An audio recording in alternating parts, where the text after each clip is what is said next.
Glub. think they're staying glub. I Glub. think they're just going glub. Glub, glub, glub.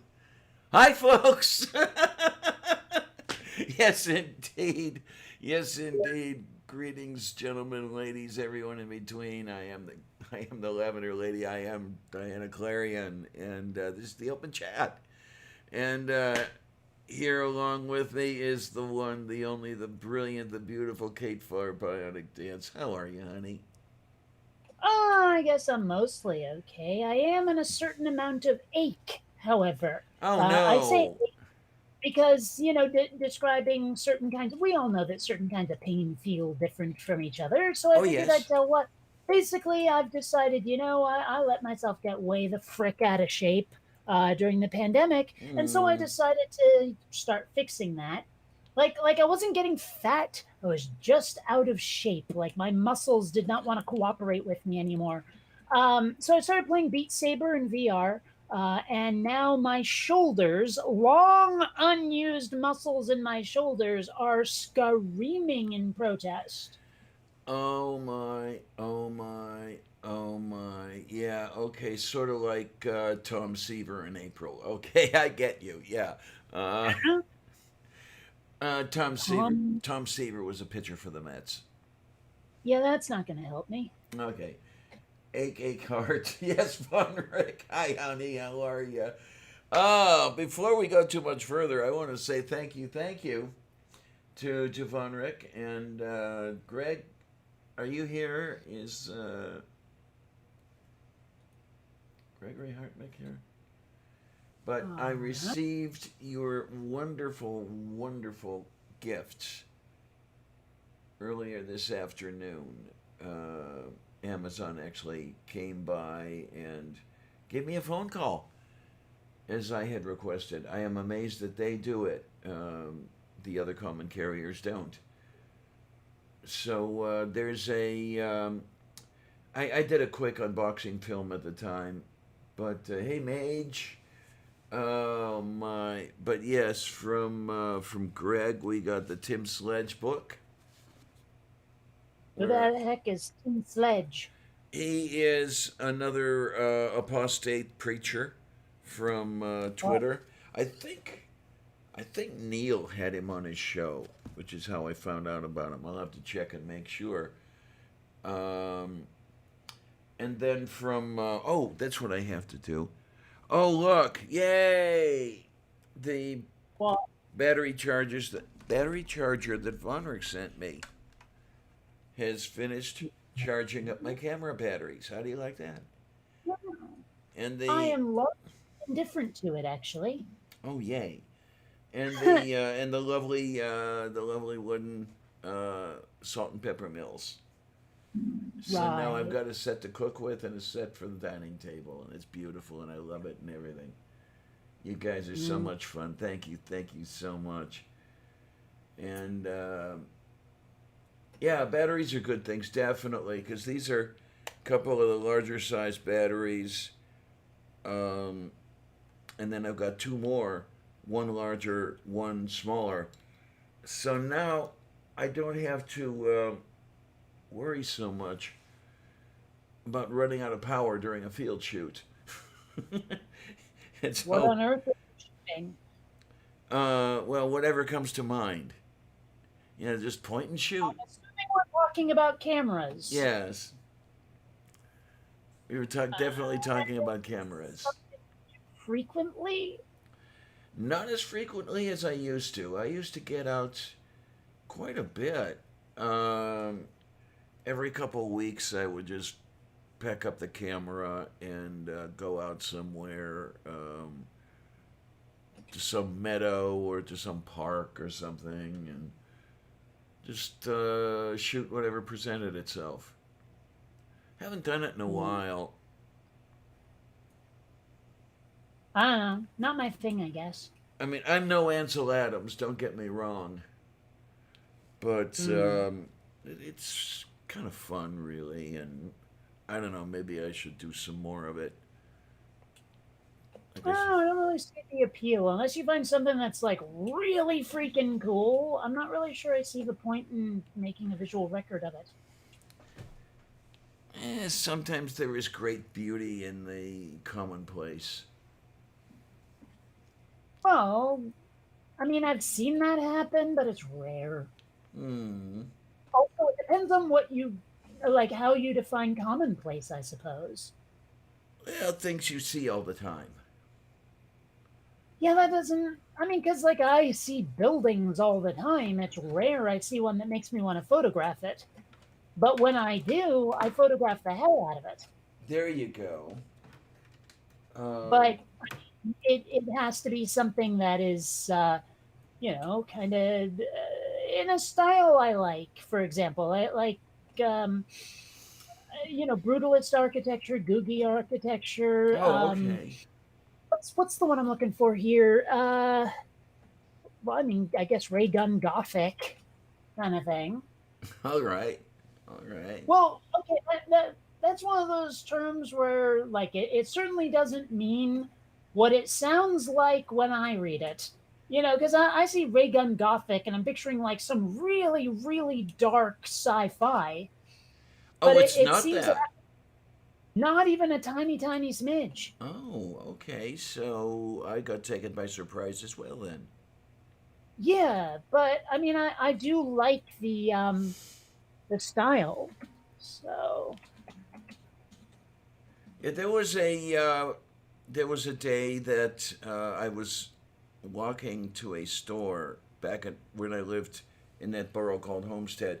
I turned the corner to go to the shopping area, and this was about this time of year, mid-November, and there was a one rosebud on one of this lady's roses, and it impressed me so much that I ran back home. I got my camera.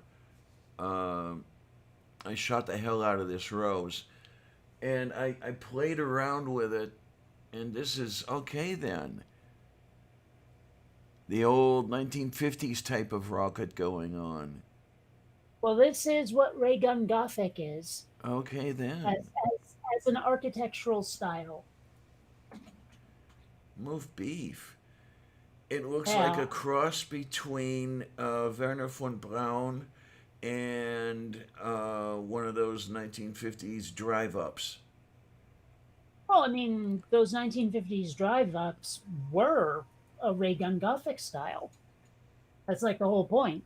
Oh, okay, And fine. also with a certain amount of googie mixed in as well. Like, okay, actually, there.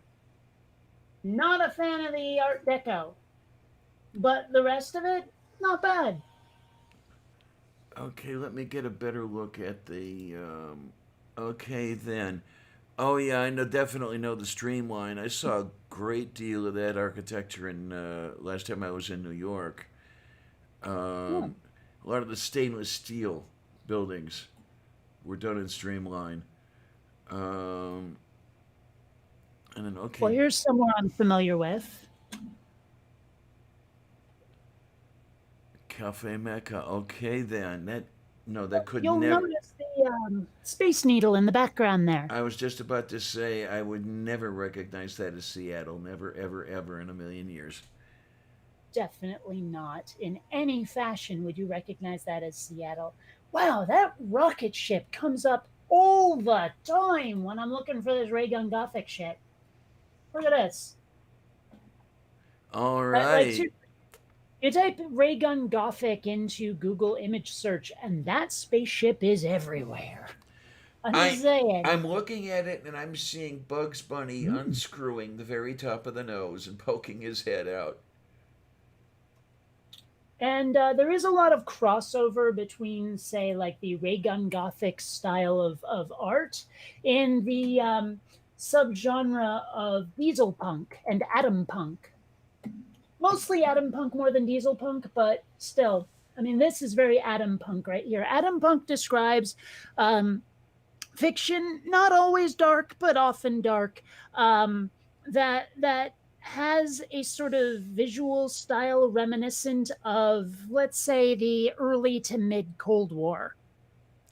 Well, yeah, this looks like it looks like one of the Century fighters. Yeah. Um, And like what's it? Diesel Punk is a little more World War II, you see. Okay, then. Gotcha. Ray Punk, on the other hand, is very sort of like Flash Gordon-y, for example. That is, Oh, yeah, God, I love that's it. very, very, very Ray Punk right there. But anyway, yeah. So there have been a couple of times. Let me actually pull up my uh, Hi, Aunt reference. ANA. How you doing, honey? I have a reference art folder that's like exclusively buildings. And some of them are actually real world buildings and not someone else's sci-fi art. And there's one, and gosh, let's hope I can find it, that is actually from San Diego, maybe like a half mile from where I live. Oh, yay. Is this it?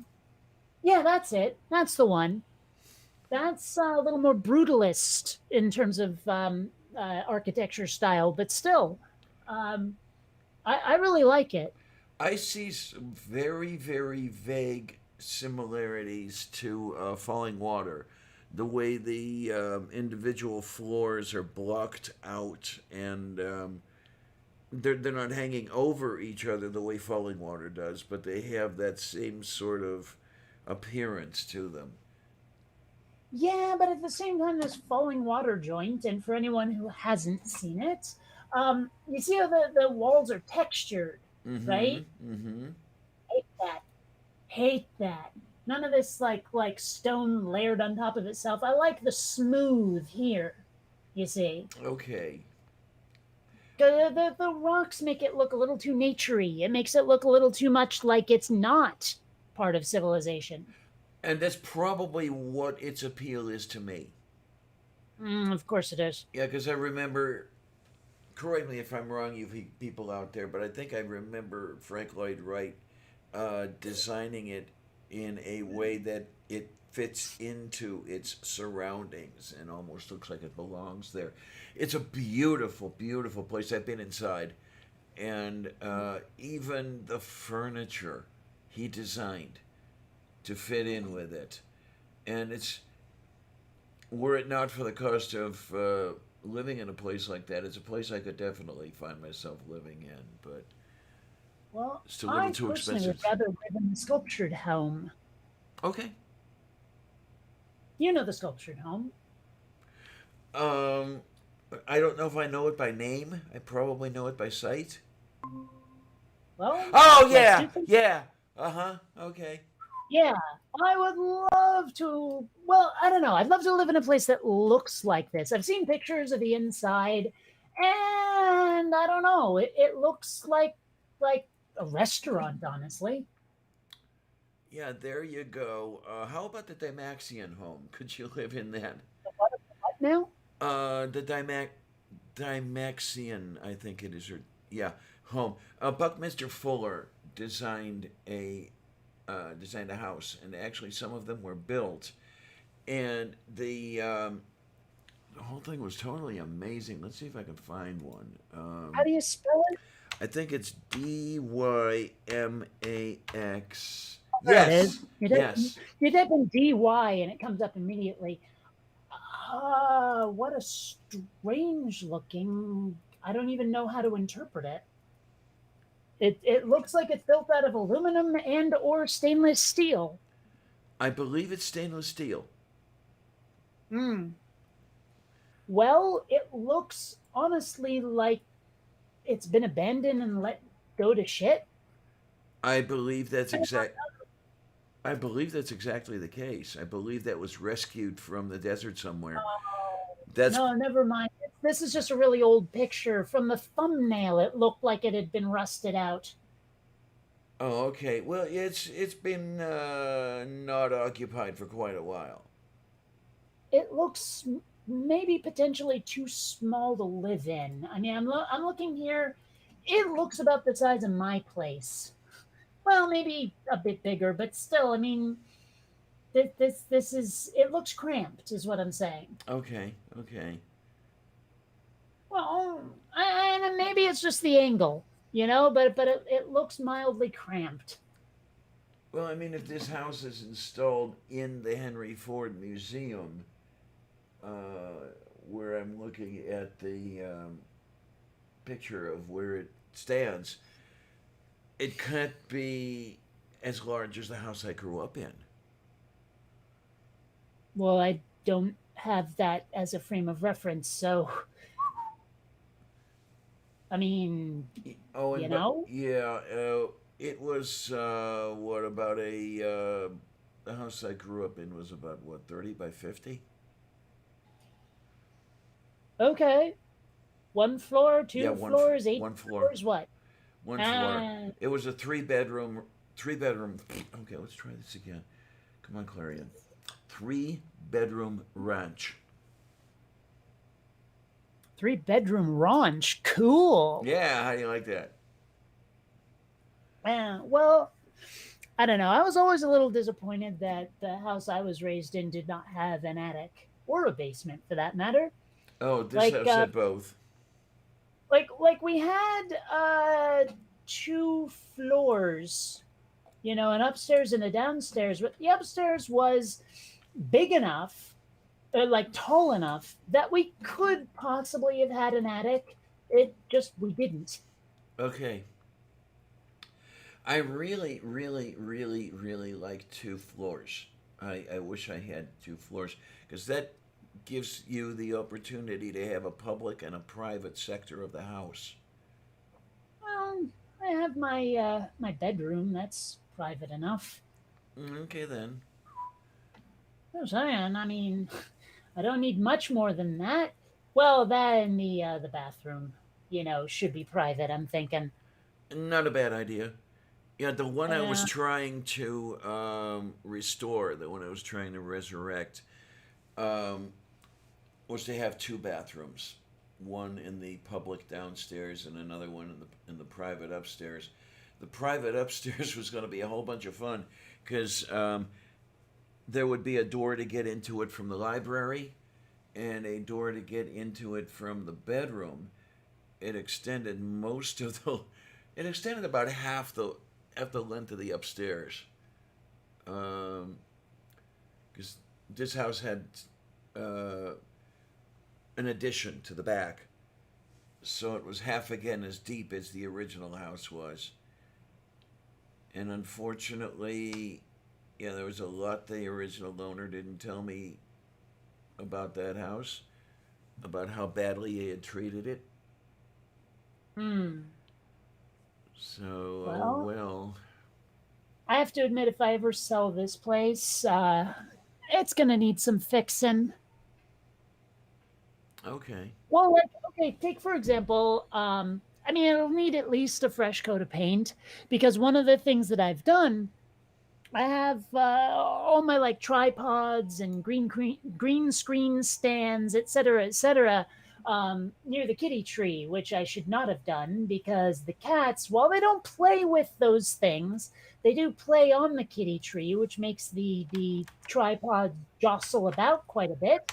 And as a result, the paint has been scraped the hell off of large sections of the wall Oops. by the kitty tree. Okay. So, little things like that. I'm sure there's other ways that I have not treated this place as well as perhaps I ought to have, but you know, I'm busy and have things to do. Who has time to clean? Oh, God. I kind of know that feeling. And anymore, I'm all run down and everything else. And that kind of gets in the way of stuff. But I've been trying to do a little bit of the cleaning rounds because the landlord's going to be coming around to the apartments pretty soon and looking When they at the, come. yeah, something like that. And if, yeah, anything is out of place, get a dirty look and the whole thing. And so Hmm. I might as well, make sure the tile floors are scrubbed. I even bought a new scrub brush because I couldn't find my old one. Uh, I can never I find can't. Even, shit. Hmm? I can't even picture living in a place where you have inspections. Oh yeah, it's an annual thing. Mm. Two inspections, in fact. The landlord comes around, and then HUD comes around, and Well, they. you know, I gotta tell you, like it's bad enough having to do the income reviews every 6 months for my healthcare. I can only imagine the shit you go through for an apartment. Yeah, it's happily it's not every 6 months. I'll give him that, but yeah, you have to get the paperwork in. You have to get it in on time. Get it in 15 minutes late, and they might reject you for the next recertification. And when the inspectors come by, they look for the strangest crap. Um, if a cover plate on an outlet or a switch happens to have just cracked, they'll deduct points for that. Or if the wall was never fitted quite right for that outlet box, every time they come by, they'll deduct points for that, and the landlord will, of course, not do anything about it. It's like, I mean, what are they expecting from you? It's like, yeah, sure that thing's broken, and no matter how many times I tell the landlord it's not dealt with, why are you blaming me? yeah, I know. Well, it's easier to evict me than it is to evict the landlord. You know how that works. Well, Uh, maybe, but I've never been one to meekly accept blame for someone else's shit. oh, I've given them a hard time about stuff, and they just let it roll off their backs, like a duck. Well, when you say them, do you mean the landlord or the HUD Oh, the people? HUD people. Hold on. They're incredibly dense to any of this. Hmm. And then when I talk to the landlord, it's all, oh yeah, okay, I'll take care of that. And then I see the landlord Oh, 6 months later, oh yeah, I'll take care of that. And well, now with the COVID thing, it's even worse. well, here's a wacky thought. If you can do it surreptitiously, record them. You know, if they say, "Oh, sure, no problem, I'll take care of that," get it on record so you can show it to the HUD people. There's an idea. I just have to figure out how to do it. Figure out how Well, to do it surreptitiously. There we go. I can think of a couple of ways. I mean, like for example, if you know the landlord's coming around, just set up the setup you got right now with the webcam going and everything. Hit record as soon as they show up, and then hide the window, minimize the window or something for the webcam, and then ask them to fix it. And you'll have it on record. You might have to edit the video down a little bit. You Mm-hmm. know, it might take them a while to say it, but you'll have it on record. Yeah, can give it a try. I'll see what happens. Because this is the time of year that they come by. Hmm. Well, they've already. Wait. You say they. I'm assuming you mean the HUD people. I'm saying record the landlord saying they'll fix it and not doing it. Oh, well, okay. They has several connotations here. Both HUD and the landlord come by very close to each other, maybe a week apart, right around November. And then when the landlord comes by, she's got people trailing along with her. Oh, well, here's the thing: the landlord cannot go out in public unaccompanied. What? She's very Orthodox Jewish. Oh. Yeah. So she. Honestly, from the way you said it, my first thought was, okay, what'd she do? What was she convicted for? No, Well, she's not. She's not to the level of the Hasidim, but she's hmm, quite Orthodox. So yeah, she's got to have a chaperone everywhere she goes. still, honestly, like someone says, can't go out in public without supervision. My first thought is you're on parole. Well, in a way, I mean, No, really, you know what I mean. No, in a way. I mean, you're I let know out of what prison. I know what you Like, mean. Yeah, it's. well, then cooperate with me here. I don't know. I just would not be able to take being a Orthodox Jewish woman. Yeah. Couldn't do it. I don't think I could take being Orthodox Jewish anything, but that's just me. Well, there you go. I guess the guys have a little more leeway, but I'm sure they do, but I wouldn't want to be that either. I wouldn't want to be a Jewish dude. I wouldn't want to be a Jewish chick. None of it sounds like any fun at all. mm, I mean, I guess that is part of the problem with religion in many ways, is that they seem determined to leech all the fun out of nearly all of life. I like the way Bart Ehrman describes fundamentalism. He describes it as no fun, too much damn, and totally mental. Hmm. Yep. Well, what you gonna do? I mean, like I've often thought about if I were to run for office, which I never fucking will, but if I did, and my atheism came up, how would I deal with that? Like in a debate or with a, uh, like an interview with Hi, a Beach. paper, you know.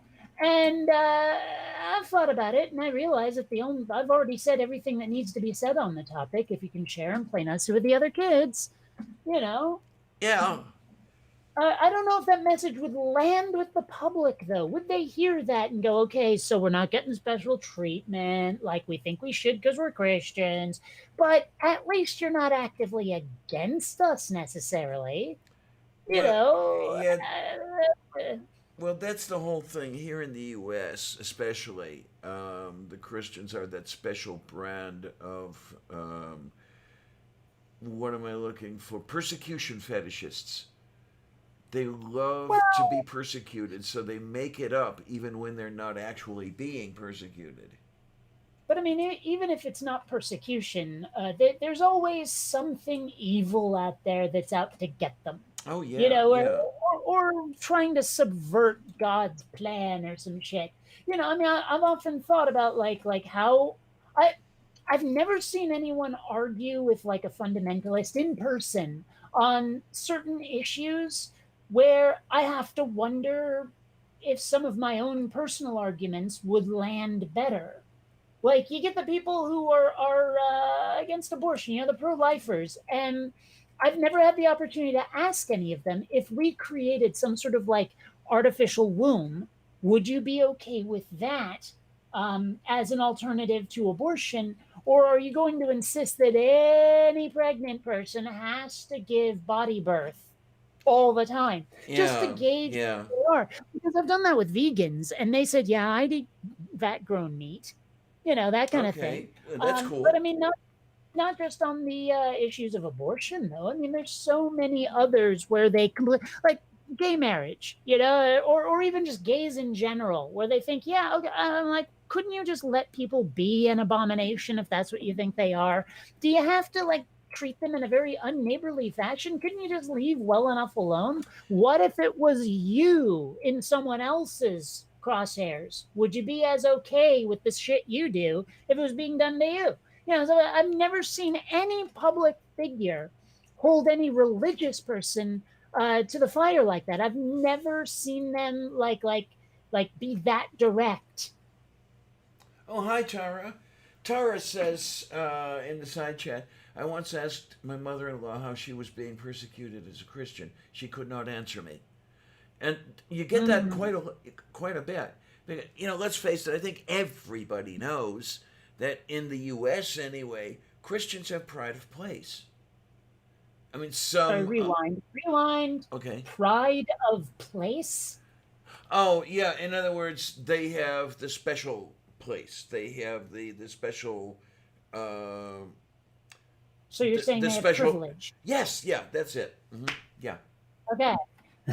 I've never heard the term pride of place before. That is very odd. Oh, let me find out where it came from. I'm That just curious. I'm just saying it sounds like one of those old timey terms my grandfather would have used. Probably is. You know me. The most prominent or important position among a group of things. Yeah, and etymology. I'm just curious. Oh, there it. Oh, it Well, went away. sense. Honestly, if they had said pride of position instead of place, I would have been like, oh yeah, all right.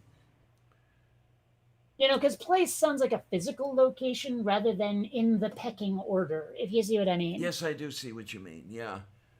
So if they'd said pride of position, I would have been like, oh, all right, fair enough. Okay, I don't see very much on the etymology, so I'm not gonna beat it to death. And that's something. Hmm. I'm not gonna beat something to death. Yeah, who'd have thunk it? It's a world gone topsy turvy. Oh God. Oh my. But yeah, where was I? I had a thought about Something the about whole. pride of place. Christians have pride of place. Yeah, when you were talking about what we were talking about just before that, the Hmm. crosshairs and everything. They're enemies. I, Christians' enemies. it'll come back to me. I'm sure it will. What, isn't that Uh, what we were talking about? Like Christians feel persecuted. They think they have enemies, yeah, but the, and they have pride of place because, you know, we were talking about what if someone did to you the shit you're doing to everyone else. yeah, and that's what triggered the thought in me, and I'm trying to get that thought back. Um, I'm getting old. You know how the mind quits working once you're past like 30. Uh, You know, I really don't. I'm still fucking amazing, well, yeah, you are, but you know, and definitely in no way arrogant. no, not at all, not a bit. Although I I will say I'm completely full of myself and my lunch. All right, now here's something. I don't get this one. How can someone or something be full of her or itself? I mean, if I have this coffee cup over here, and how can that be full of itself? Because I would have to Okay, so go into four you dimensions, you know. you remember when I was saying that pride of place sounded like a location to me? Well, in this particular case, much like pride of place, it is not, in fact, describing a physical location. Or to put another way, knock it off. Oh, you're no fun. I'm all kinds of, well, I'm most kinds of fun. Hi, Tornado. How are you? Mom NATO will also arrive shortly. Oh, wow, yay. Really. I actually have no idea how tall she is. I think she's 5'2". Okay, she's definitely going to arrive shortly then. Yeah, pretty much. We'll have to ask her. How tall are Hmm. you? Can you Right. can you make it to the mark such that you can ride the rides at Kennywood Park? Yeah, there you go. How's Kennywood Park? That is a local amusement park of a type that is almost gone completely. It is a neighborhood. It used to be a trolley park, which was a little park at the end of a trolley line where you sat with your basket and you had your lunch and with your girl with you and all the other stuff and everything.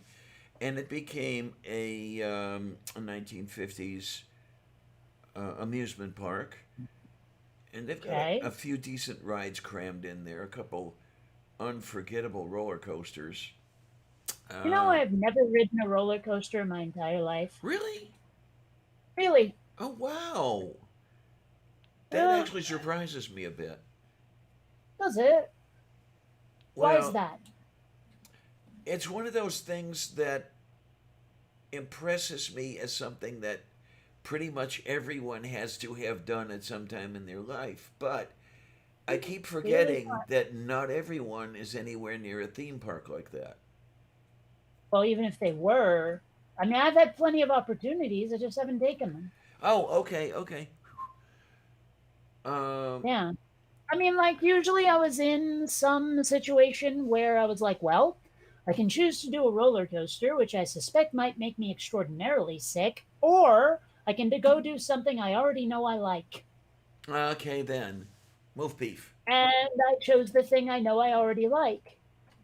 But in fact, it's remarkably similar to that story I told you about me and my dad going to Denny's after we couldn't find anything that wasn't too fancied up. Yeah, okay. Yeah, I know that. You know, Yeah. I actually don't hate to bring up Jim Jeffries again, but he's got this one routine he does where he's talking about one of those meals where it's like 1,000 different courses at some snooty ass French restaurant, right? And Okay. yeah, it's like that. I don't like. There are certain kinds of pretension I enjoy just because they're funny. There's other kinds where I'm like, you know what, just keep that shit away from me, all right? And French waiters are in the Oh. get that the fuck away from me category. Oh man, I'll tell you, the Parisian French are yeah, they Well, can be but I so mean the story. disagreeable. Well, but the story he was telling took place in some French restaurant in L.A., so Oh, you know, not okay. quite the same. But I mean, the whole point was like, well, this was the same routine where he starts talking about how he doesn't like Italian Americans just because you know every time you're like, yeah, you like this meal? I like this meal. It's great. My mom used to make it when I was a kid with the mozzarella, you know. And he's like, dude, pick an accent. You know, he's like, he's like, that's why I love the Asians. They either go full Asian or full American. You never get someone, you know, going like, "Oh, hey, this is great, but do you want a little soy soy?" You know, like that is like this whole. I mean, I can't do it the way he did it, but it was like, you know, the Asians don't switch accents in the middle, and that's one of the reasons he couldn't stand the French waiter at the restaurant he went to. Okay You know, then. we were talking about the course, like the waiter comes up, he goes, "Okay, it is now time for the fromage," and he's like, "Really? You can just say cheese? You know, you've got the entire English language." But there's a blank spot on one word. Is that what you're telling me? You know, and it's like, Oh, well, he's kind of got a point. I hate to tell you, but when I was growing up, and I still do it to this day, Hmm. we would do that sort of thing where you would substitute um, a word from the old country for a specific word in English, and the dishcloth was always a pomitek, for example, um, Okay. or See, I hate to tell you this, but you still do it. say again. I said, I hate to tell you this, but you still do it. Yes, I admitted to that. I do that. So on my Well, bed, I mean, it's like it's if a there is ever a foreign word or a foreign name, you're going to pronounce it with the accent. somehow that works that way. It's something I'm not doing intentionally. If you Hmm. can understand that, but yeah, like on my bed is perina, where Is a what now? perina. Now So some dog food then. that is the Slovak word for something stuffed with feathers, usually a feather bed or a down comforter. But when I look at it, it's a perina. And if I have two of them, perini. Yeah, see, there's certain kinds of paninis I like, and they're usually not bed related. Uh It's huh. usually more of a sandwich. Just saying. Yeah, it is Uh, still but going. but I mean, and you basically like I heard when you described this bed thing, I heard Purina, which is why I made the dog food Yeah, remark. it's similar. It's spelled Perina, Okay. and yeah, it's like a feather bed or a, down comforter. And I tell you, some of the pedini I've had the honor of sleeping under. Oh man, you they were like 4 inches thick, absolutely toasty warm. You could just stay there all week. Oh, I Thing miss it. is, I mean, that might have been nice when I was a kid in Vermont, but here in San Diego, Yeah, that would be a bit problematic. Yes, it would. just a wee smidge. Yeah, around here you get it. Well, you used to get it about 6 months a year, not so much anymore. I mean, Wait a minute. I'm Wait, wait, grilling wait, us wait, wait, rewind. hmm, Get what 6 months out of the year? the cool weather. Okay. Yeah, it's I'm grilling a steak, shirt sleeves.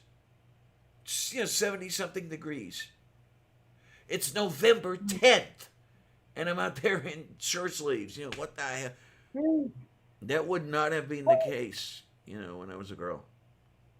Yeah, I can only imagine what Vermont is like right now. Actually, I can do a lot more than imagine, but I'm just saying. Mm. Uh, let's have a look, actually. Okay, so Vermont weather right now. Uh, it says here it is at 7 p.m. Eastern, 63 degrees Fahrenheit. And for those of you who are, living anywhere but the US, that would be 17 degrees Celsius. Moo. And Although, yeah, and I'm looking at the forecast, especially for tomorrow, high of 68, low of 45. And yeah, it's actually, Tuesday, next Tuesday, high of 40, low of 29. So I guess what I'm saying is, yeah, it's November 10th. Be patient. yeah, it's getting more seasonal. More seasonal. That's what I'm looking for. Um, but yeah, it's just when I think back 50, 60 years ago to what the weather was like, and I look now, these people who are saying that there is no climate change are full of shit. You can see the I'm change. sure they're full of a lot of things. What?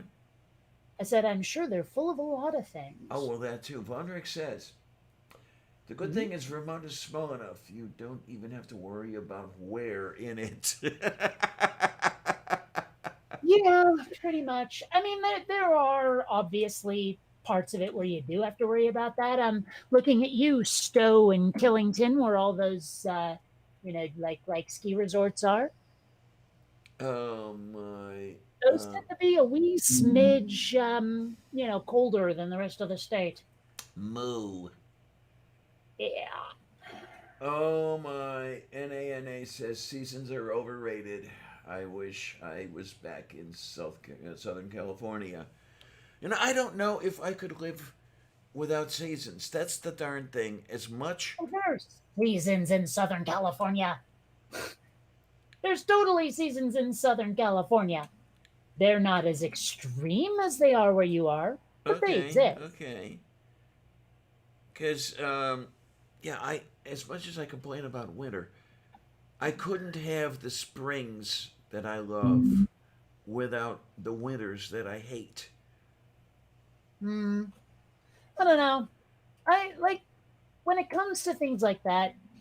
For me, the difference is very, let's say, functional. What can I do in this weather? Okay, You know, okay. that's when I learned to prefer certain types of weather. Like I look forward to summer so I can swim or go rollerblading or biking. I look forward to winter because occasionally people give you presents. That's I'm just saying is like this is there is no appeal to me that like I know a lot of people go ooh nature let's go for a walk and I'm like really like the only time that nature does anything well, I'll say out of the ordinary, why not? That impresses me is thunder and lightning storms. I mean, I love sunny days, but thunder and lightning is the only time where I'm like, okay, yeah, me and nature are getting along here. As opposed to, oh, hey, I'm going to go up to a mountain and watch clouds go by. And I'm like, yeah, just murder me now. It'll be less painful. NANA can't understand why some people give a fuck about leaves changing colors. Yeah, I know. Even where I used to live, you don't see quite as much here. You in Up by the lake shores, you would get a lot of the many different colors. Around here, you get yellow. That's pretty much it. Um, Mm, and if you do it right, it can be rather majestic. It can look rather pretty. But I do remember, the MSB would say, "Okay, let's all get in the car and let's look at leaves." So you're driving around all day looking at leaves turning colors, and as I well, say, it can be pretty, but then again, it can be overrated. I mean, that's the thing is like I was raised in Vermont, not rural Vermont. We left that when I was what, five ish. But we would just see leaves changing color just by looking out the window, right?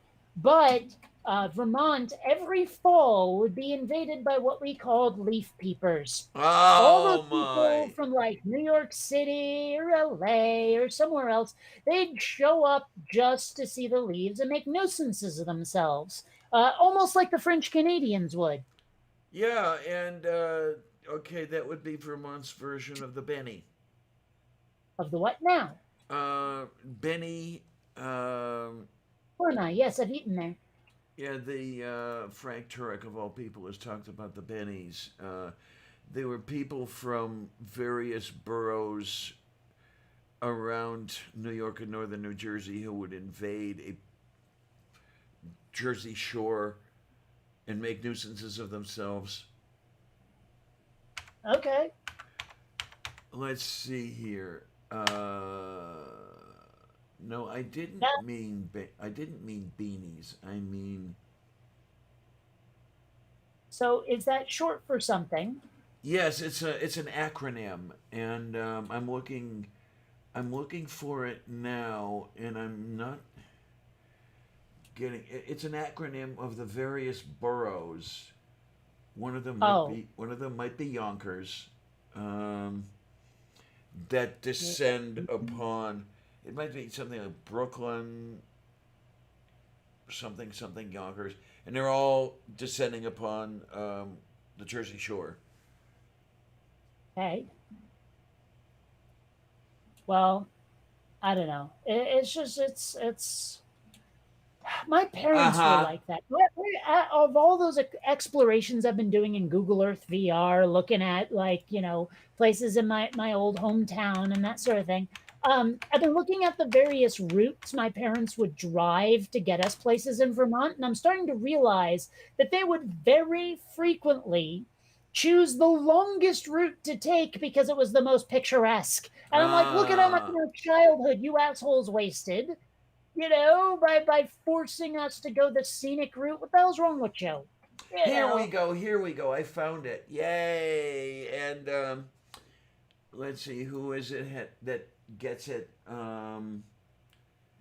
Yeah, Shadow Kitty gets it. But here, the Benny describes people from Bayonne, Elizabeth, Newark, and New York City. Hmm.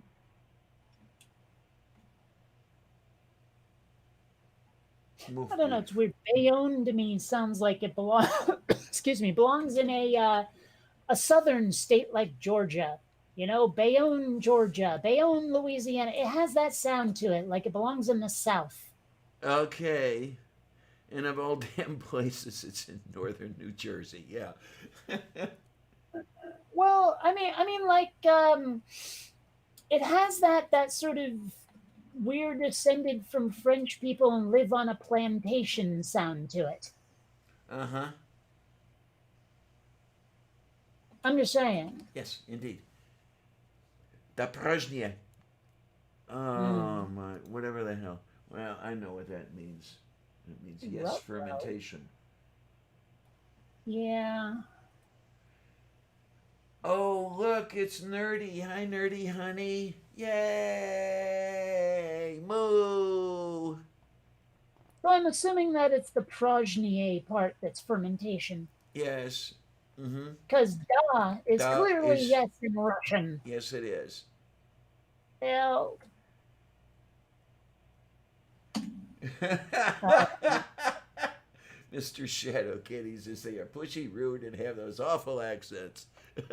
French Canadians, or do you mean New Well, Jerseyans?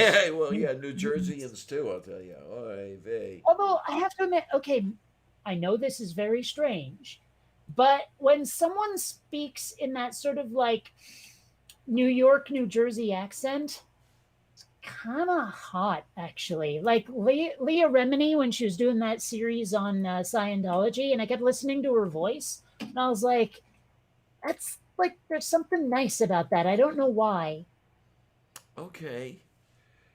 I So, I suspect like okay, this is weird. Like from the way your name is spelled, I honestly thought it was Remini rather than Remini, and I thought that she was Italian because of the way she spoke. okay. But the problem is that like New York and New Jersey Jewish folks sound remarkably similar. to just folks from New York, be it city or state even. Okay, then. Well, that's an interesting thing that you mentioned because I was just thinking about this a day or two ago. It's amazing how some groups of people hang on to their accent no matter where they are.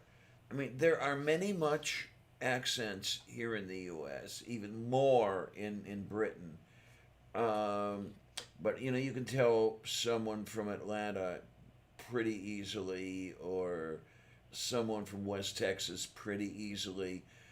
But a Orthodox Jew sounds the same no matter where you find him or her. I hate to say it, but in many cases, a black person sounds the same whether you find that black person in Boston or in Austin. Um, Well, it depends. I mean, every now and then you get those black people who don't have that weirdly similar to Southern accent going on. mm-hmm. Yeah. You and honestly, I can understand why. Let's just say suburban white people would find it significantly less threatening. Oh, When someone's speaking a little more like them. Oh yeah, yeah, yeah, yeah. Absolutely, yeah. It's that whole outsider effect. Getting rid of it. Yeah. But you also get a lot of black folks telling other black people, dude, you're an Oreo. You're white on the inside, black on the outside, because you're trying to fit in with white culture. So I mean, it's difficult to maintain the kind of ethnic purity that some people expect of you.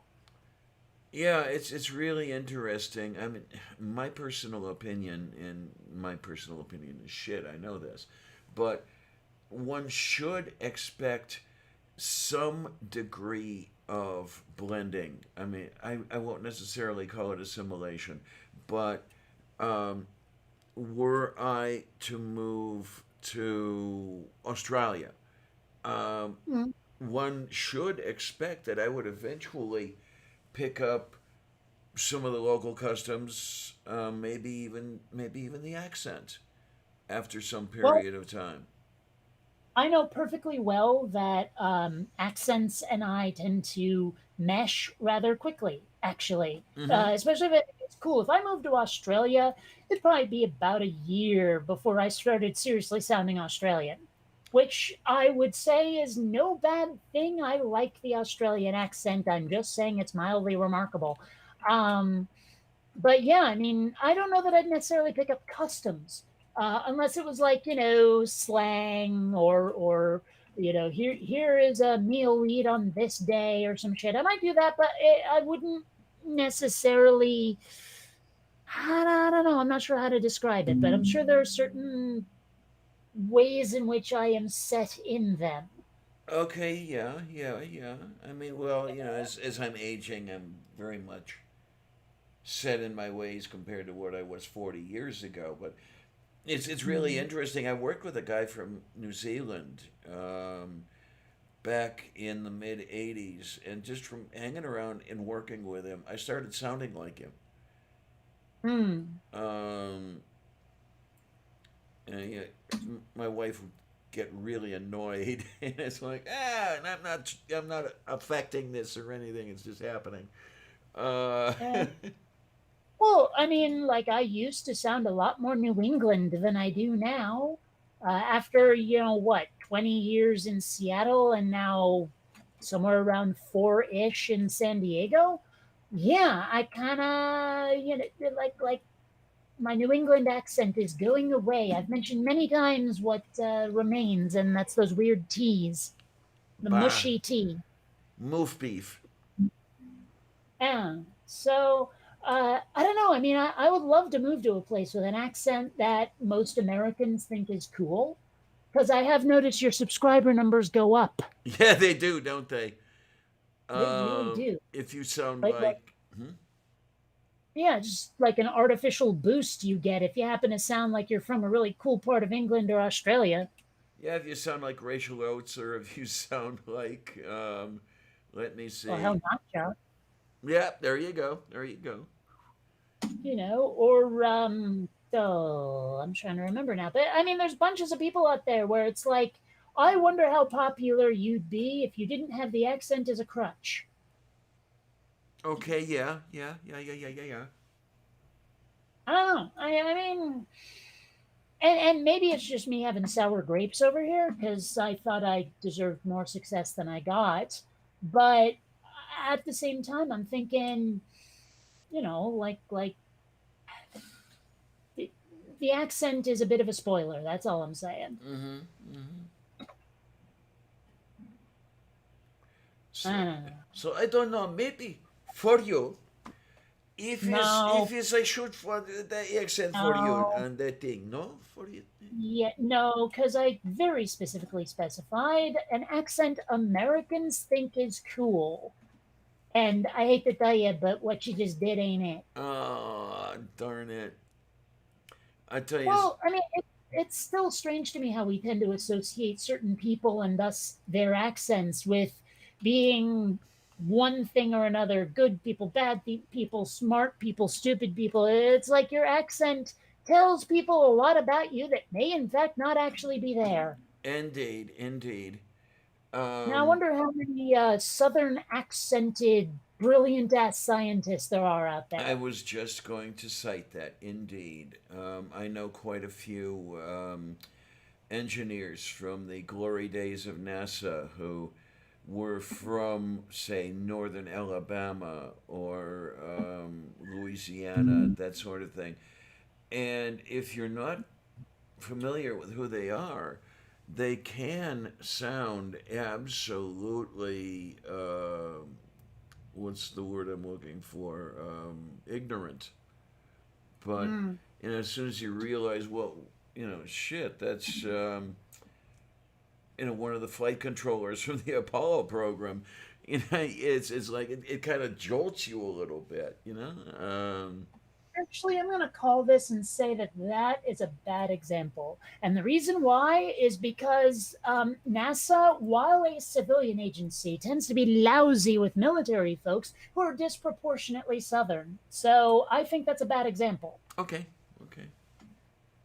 I'm thinking scientists in a field that isn't even remotely associated with anything even vaguely military esque. I'm trying to think here. Oh, okay. Give Neil deGrasse Tyson a West Texas accent and let's see what happens. Hmm. Okay, I Yeah, guess.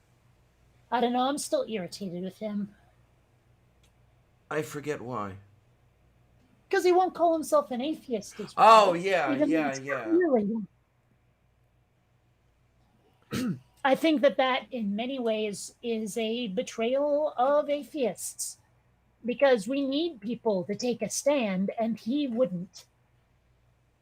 Okay, yeah. Well, neither would Sagan, really. Yeah, but he was a little before my time. Okay. So, Neil deGrasse Tyson is a little more relevant to my generation.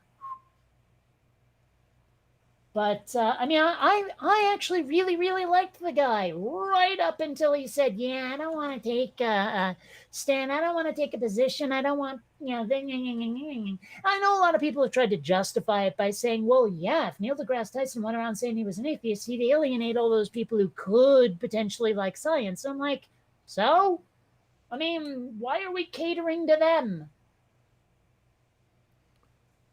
I don't know. I can see where he might be thinking what he's thinking. I'm not saying that he's doing it correctly.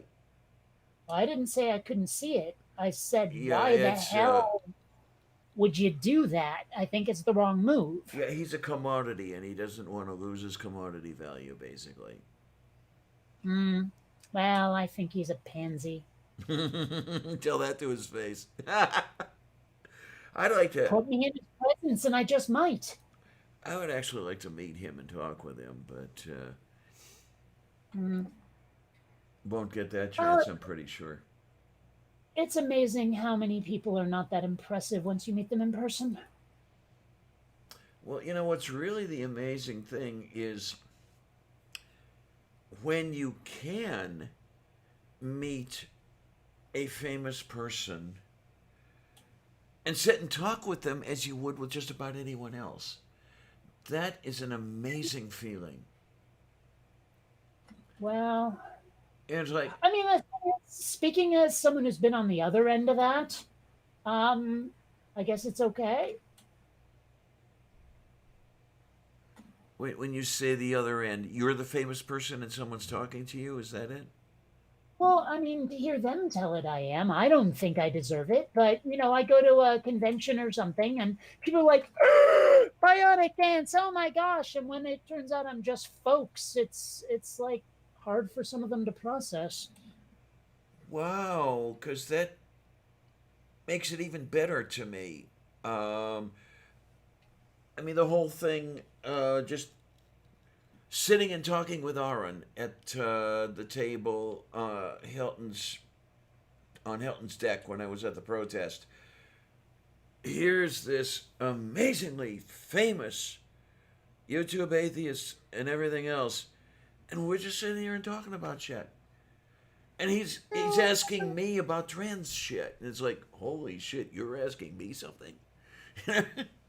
Well, I mean, ultimately, when it comes right down to it, in a social situation, he's just some dude who's a lot of fun to be around. Yeah. And that is really the amazing thing to me. Is it kind of comes off as any one of them actually comes off their pedestal. And you're just talking like just another folks. Yeah. This has happened Well, with I me with a mean, few people. well, it's the thing. It's what do you expect, though? Well, in other words, how some people have this whole hero worship thing going, where they are in the presence of, oh, I don't know, Aaron Ra or Dizzy Gillespie or Neil deGrasse Tyson. Yeah, pick any name, and it's they're craning their neck to look up and talk to them because they're on such a high pedestal. Um, when it's more fun Well, just to but I be mean, that's speaking the as thing. equals. All right, if you're ever wanting to remember that someone is just folks, no matter how impressive or famous they are, okay, let's take Neil deGrasse Tyson then. Picture him on the toilet. Yeah. Hmm.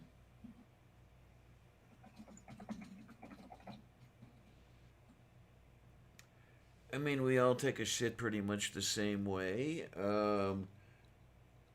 I mean, not all of us have gold crappers, but otherwise, we're pretty much on a level. When we're talking about that shit. TV2 me says, no, let's not picture that. But I'm just saying, it's like, everybody is pretty ordinary when you get right down to it. When they're not at a podium, when they're not in front of a microphone, when they're just chilling at home. I mean, I'm sure they sit down, watch some television, maybe read a book, they cook a meal, they eat a meal. These are just folks, you know? I mean, Von Rick says you just need to meet Betty White. I'd like to. I really would. She's probably got many much stories to tell. Oh my. Um, yeah, by virtue of a couple of Facebook groups, and I haven't been to these groups in a long time, I have to admit, but I'd like going to them when I did, full of NASA people from many of the eras, and just talking with these folks is um, such a nice thing, especially when the ground levels out and you're looking each other in the eyes when you're talking.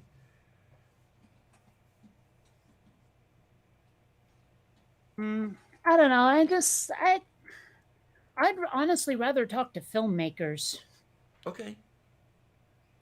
Put me in a room with George Lucas and Steven Spielberg for a little while, see what happens. I mean, okay, granted, after I gave Lucas a severe beating for Jar Jar, you know, and after I got on Spielberg's case for constantly putting his daddy issues in his movies, around about then we'd start talking technique and see what's what. Okay.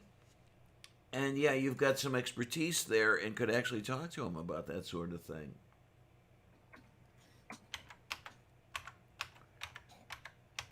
Oh. Oh, there we. That's yeah. Move beef. Oh my, oh my, oh my. But other than that, where are we? I don't know. Where are we? I have no idea. Mage Grey Wolf says, "Everyone poop or less popular. Nobody poops but you. And if you're Hmm. Catholic, there is you're a naughty child, and that's concentrated evil coming out your backside." Yeah. Yeah. I said, Mage. Okay. Okay. Settle something for me. Yes, dear. Because depending on who you ask, the answer is yes or no. Are Catholics Christians? Of course they are. They are a subset of Christians. Yeah. Well, they hear some of them tell it. They'd say, no, no, we're not Christians, we're Catholics. Like somehow it's a special edition of Christianity that's now Yeah. separate from the original series. Right. You've got those people, and then you've got the evangelical side of the coin that will refuse to recognize Catholics as Christians because they're not their kind of Christians. You know, they're idolaters and all that with all the statuary in the churches and everything else like that. So, I mean, if you want to go by the specific rules where the Catholics worship their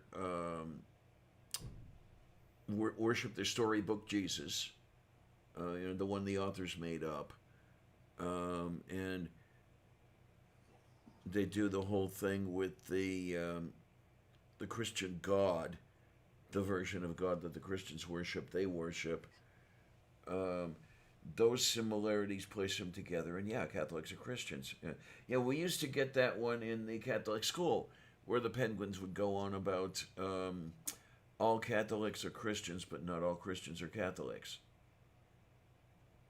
Mm, I don't know. It's that's the problem. It depends on who you ask with this Yes, it one. does. Yes, and a lot of it is just what do you want to call it?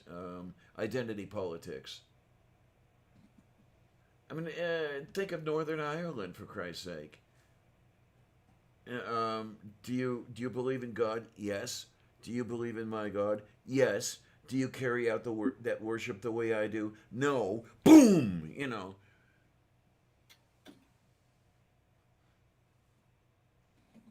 Oh my, oh my, oh my, oh my. Beach Price. Hi, dear. How are you? I haven't seen you here in a while. Yay! I'm easy to please. Nerdy asks, is the Pope Catholic? Well, it depends on which Catholic you ask. It's crazy. Does the Pope shit in the woods? There you go. I mean, there are some Catholic splinter groups that do not recognize Bergoglio as the Pope. Um, they have problems with that last Vatican conference. And it's all about shitty, silly stuff. About, Yeah. the Mass in Latin caused one splinter group to form when the Catholics went to the vernacular for their services. A splinter group left and named their own pope and everything, and they're holed up in Montana somewhere. Um, I don't, I don't get it. I really don't. I Mm, don't care. yeah, Oh, I don't Dave! Hey, really. sweetie! Yay! I didn't see you. I have to admit, I don't get the Pope. Like every time I think I have a handle on what the Pope is supposed to do, what the Pope, like what the office is even for, it seems like the next person I ask has a different story. Hmm. Yeah, there was a time when the Pope was an emperor, with armies and everything, and he was the one that crowned the kings of Europe, so they answered to him and everything else like that. But things have changed quite a bit. I forget what the treaty was that formed Vatican City and the Papal States, and it's only within that little postage stamp of ground near Rome or in Rome that the Pope has any authority. Mm, Oh, I don't know. Nerdy says that he used to get the Pope, but he canceled his subscription a long time ago. Mm, I don't know. It probably doesn't help either that Pope to me sounds like a word that could be turned into so many just childish poop jokes. There you go. Yeah. You know, I mean, it would be really easy to turn Pope into poop and then just make these disgusting jokes. Oh man, but I do like the one joke that what the hell was his name? The guy who played Guido Sarducci. Oh, Um, yeah, Don Novello. Yeah, he was doing his thing during a period when a pope was being selected, and he Mm. thought of putting a campaign button thing together. If I remember correctly, it was the picture of a cardinal over the Pepsi logo, and the cardinal's name was Cicola. So you would have Pope Cicola, and yeah, how can I tell you? You know, I indirectly worked with him once. Oh, Very really? indirect. Oh, wow. Yeah, because I was working on, like a video game when I was at Zombie in Seattle that was based around a certain Disney movie that he was in. And so he did some of the voices for the game. The game ultimately ended up being really shitty, but that wasn't my fault. I joined the team late and was only in charge of scripting cutscenes, but the interface was crap. I mean, it was really bad, and the game itself was. I mean, they had us make it on the cheap, but it shows is the problem. Okay, then. Oh, my word. Nerdy asks what's brown and sticky. This sauce from A the stick, General Tso's I had a couple days ago. it's a stick. What's brown and sticky? A stick. Oh, okay. That joke is so old. I mean, it's like super old. It's so old it makes you look like a toddler.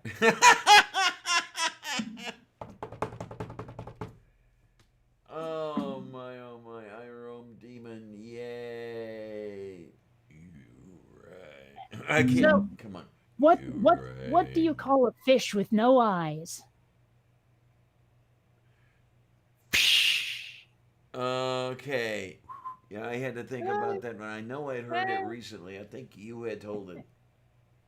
it's possible, but I mean, still, you know what I hate is jokes that you can only tell and are not in written form. Like because in written form you see the pun coming. In written form, you know that what you heard, but what's actually being said aren't the same thing, and so you can't tell those jokes in text. Uh huh. Yeah. They're Oh sad. my. What do we have here? NANA says, I just cooked 18-ounce salmon. I'll eat half. Why do I lie to myself? Yeah, it's. I had to work a little bit toward the end, but I grilled a 12-ounce sirloin Mm. earlier today, and I'm actually surprised I got all the way through it and kept it down. Many times I cannot finish that much beef in one sitting. So you're saying it's hard to move beef? Yes. Mm-hmm. Okay. Absolutely on the miv biff. Oh man, look at this. It's like old home week here. Yeah, MathPeg is here. Hi, honey. Oh hey, how you doing there, eh? Alrighty. Sherapostaracenta. No, I don't know what I just said, and who Yes, knows? you do. You always know what you just said. What you said was blah blah blah blah blah blah. Blah. Well, I'm. Ooh, football. Okay, wait a minute, Beach. I'm working on this one. Beach is saying, saw an Australian chef making meringue. Thought it was weird. The audience was cheering. Usually they boomerang. Okay, now there we go. If I said it Oh, quickly enough, it went together. There we go. It just took a little while. Yeah.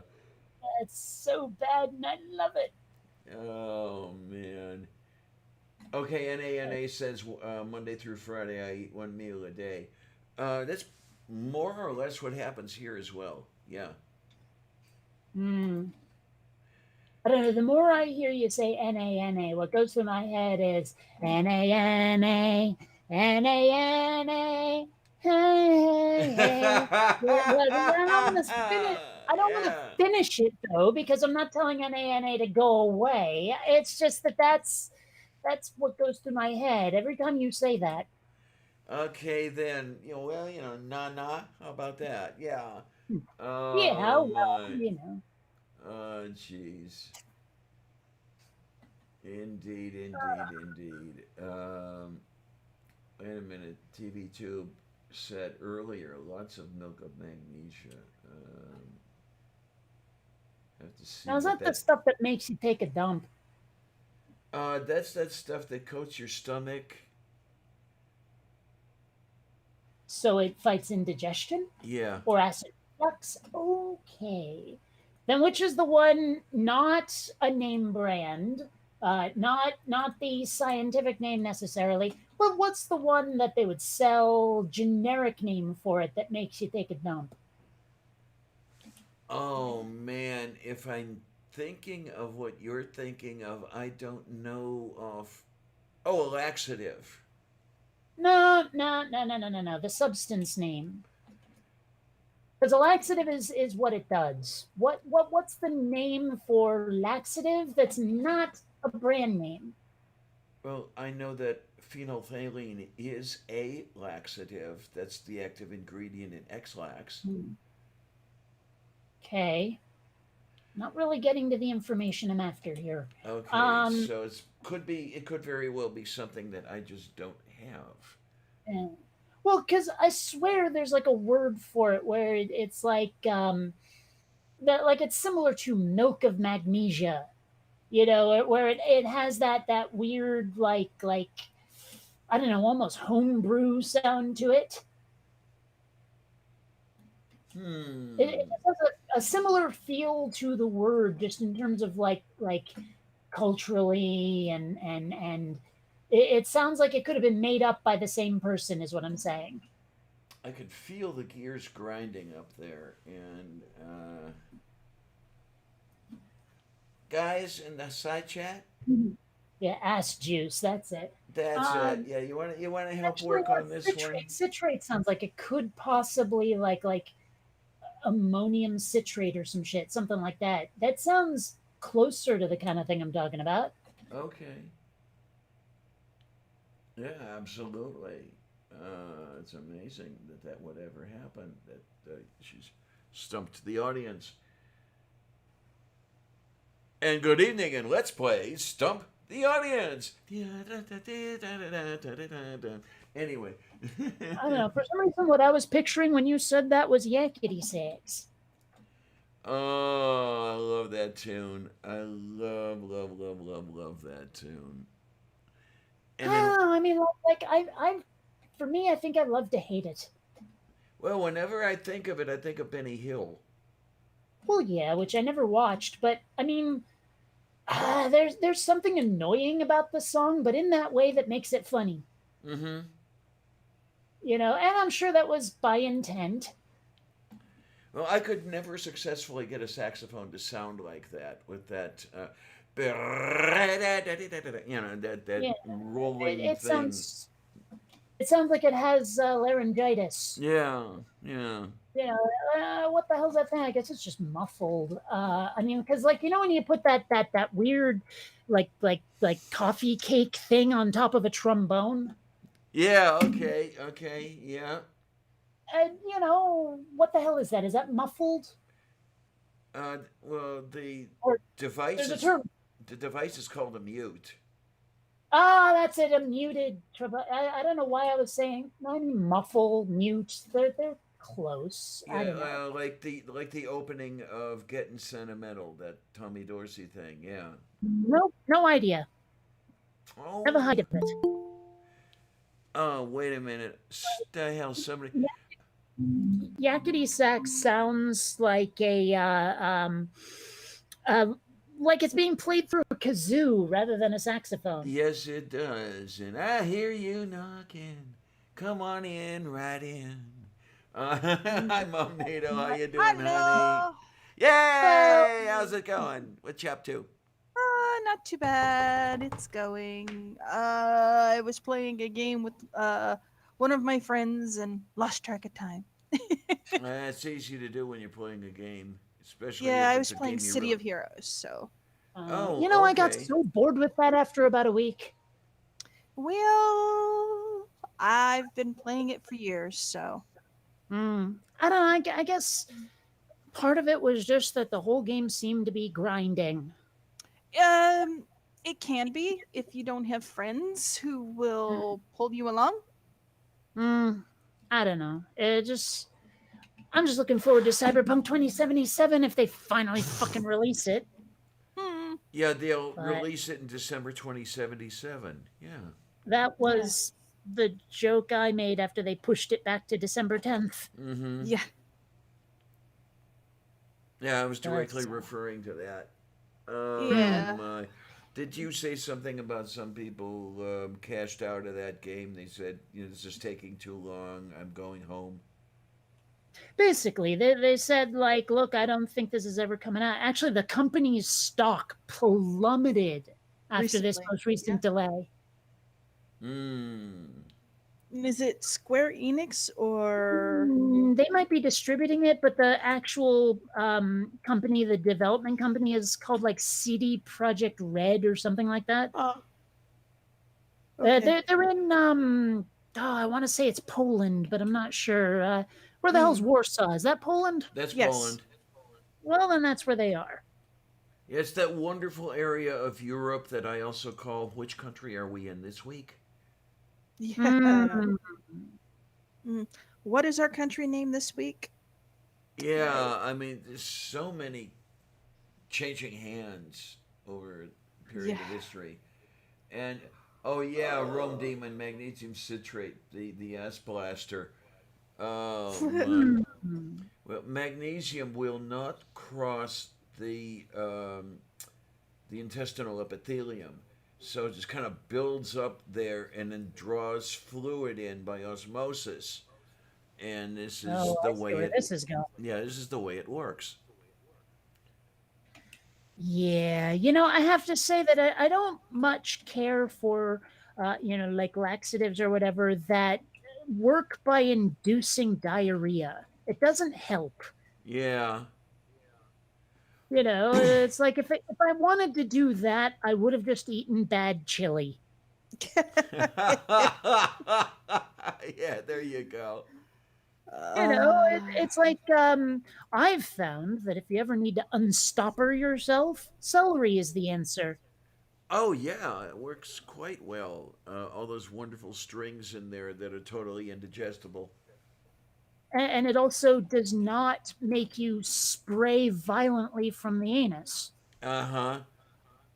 So, far better than any actual medication. Oh my. Okay, weird question. Weird answer. Because and I forget, actually, I may have brought this up already. So remind me if I did. But I'm getting really tired. Oh, no, I did bring this up, but I just wasn't specific. I'm getting really tired of the whole like language policing, tone policing, joke policing, et cetera, that people are doing these days. Because you know what? Rape jokes can be funny. I'm with Carlin on this one. I'm with Jim Jeffries on this one. You can joke about any damn thing. And if you're going to get like super snowflakey because it was a little bit off color, seriously, go soak your head. I'm sick of it. I'm really sick of it. That like it's like people can't distinguish between humor and your actual position. And if they Yeah. can't, they decide that your humor is just plain out of bounds. They decide it for you. It has nothing to do with their own personal tastes. It's just, no, sorry, you don't get to Excuse be me. Please. that kind of funny. It's not funny ever, blah, blah, blah, blah, blah. I'm like, you know what? This is how you make conservatives out of people. Okay, yeah, I get you. I really do. Um, it's really difficult to strike a balance between tolerance and intolerance. Um, I mean, look at what happened to Al Franken. Um, I don't necessarily say that what went on there was as bad as it was made out to be. I think everybody in that picture knew what was happening as it was happening. I don't know the Hmm. picture. I just know he had some sort of weird sexual allegations against him, and it didn't sound right. I don't know. It just seemed out of character for him. Yeah, well, of course, this was the drug sodden early '80s. So No, it wasn't. no. Well, okay. Maybe this picture you're talking about might have been, but when it became an issue was quite a bit after that. Oh, right, right, right. Yeah, yeah. But even so, I mean, it's like, okay, what had happened was there was someone in the like Seagoth community where it turns out he was a proud boy and apparently a bit of a perv, and the words sexual predator came up, right? And because I saw an opportunity to be funny, I posted a certain picture of a sexual predator.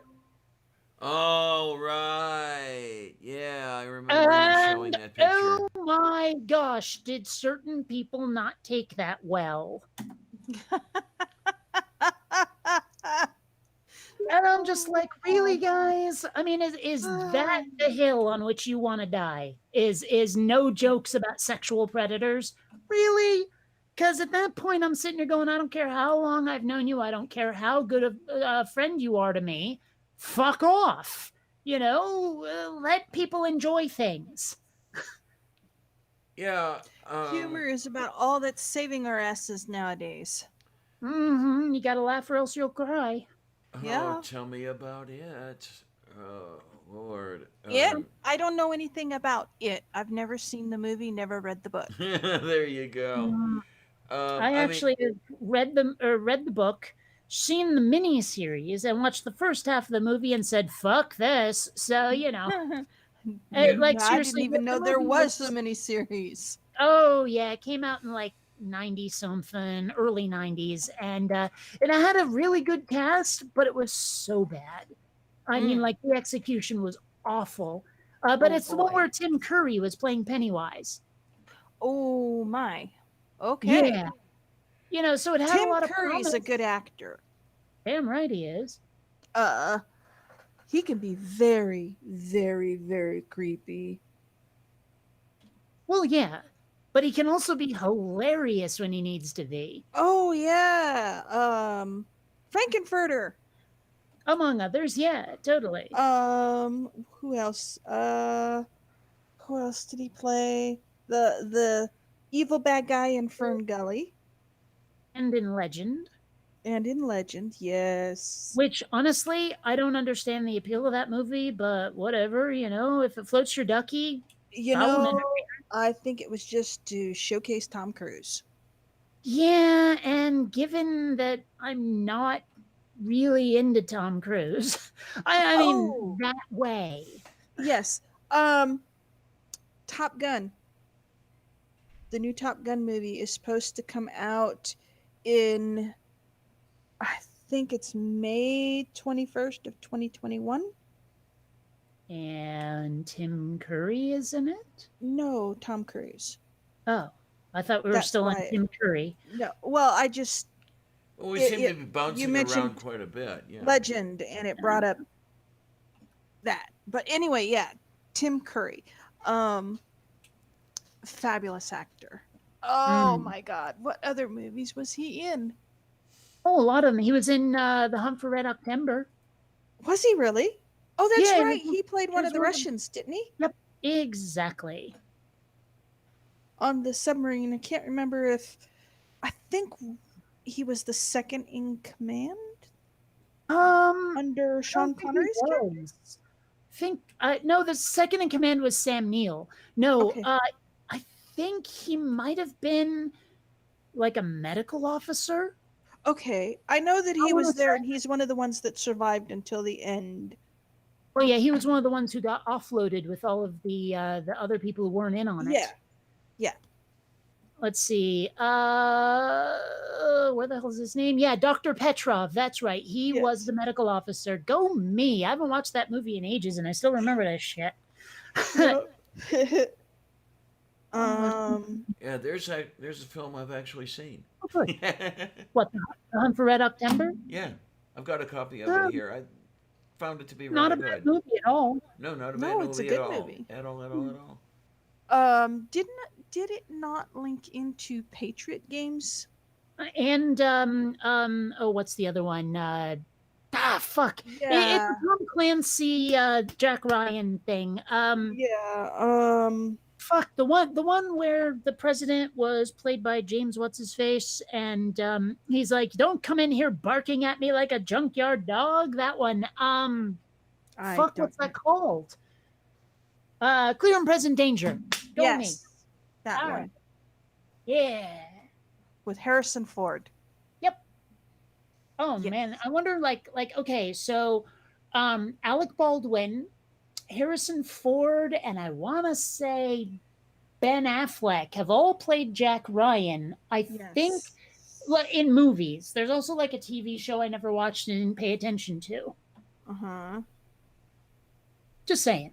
Yeah. Wow, one of the characters in this, his last name is Putin. Oh God. I wonder. Seriously, Oh my. played by Peter Firth. His character is named Ivan Putin.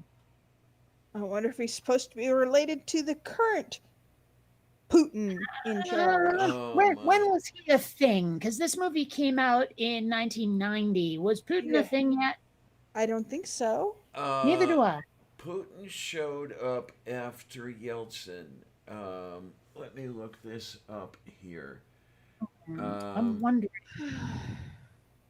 Where is the? Come on, cursor. There you Who go. Yeltsin came after Gorbachev, wasn't it?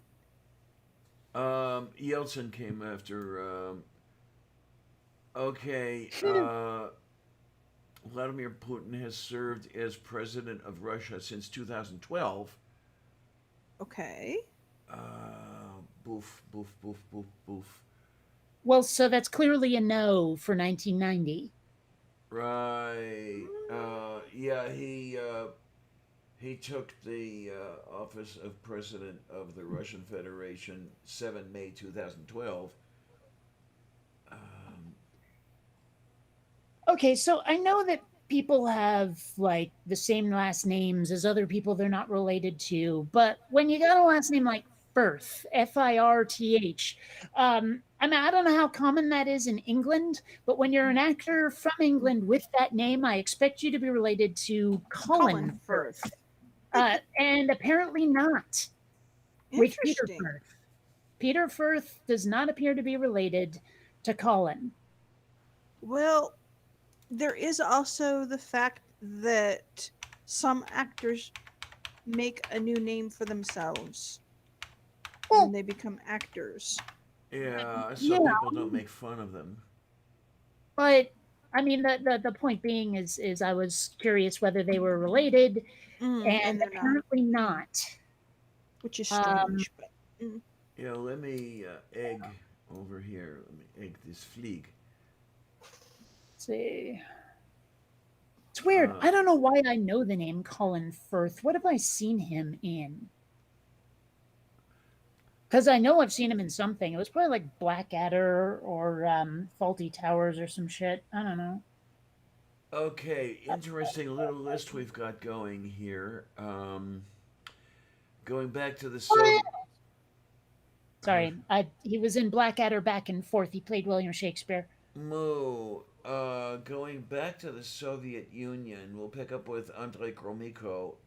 Then came Mikhail Gorbachev. Then came Boris Yeltsin, president of Russia, 1991, 1999. Then Vladimir Putin. This is really, really interesting. Putin was president of Russia from the end of December 99 to 7th of May 2008. Then you get Dmitry Medvedev, I believe it is, May 7th, 2008 to May 7th, 2012. Then Putin again, May 7th, 2012 to the present day.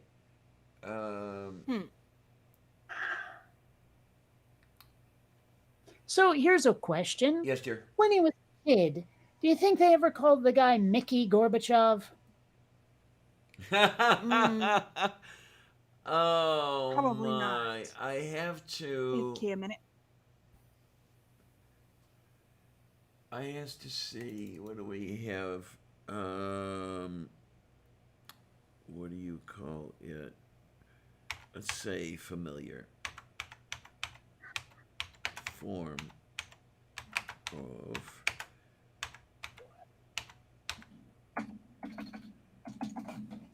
yeah, there we go. Familiar form of Mikhail.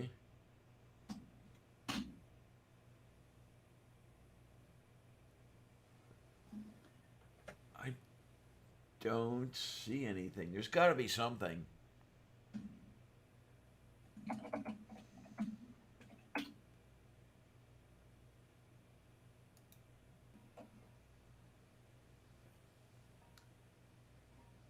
Oh, here we go. Misha.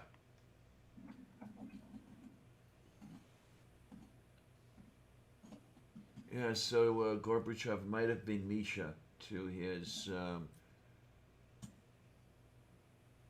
close people.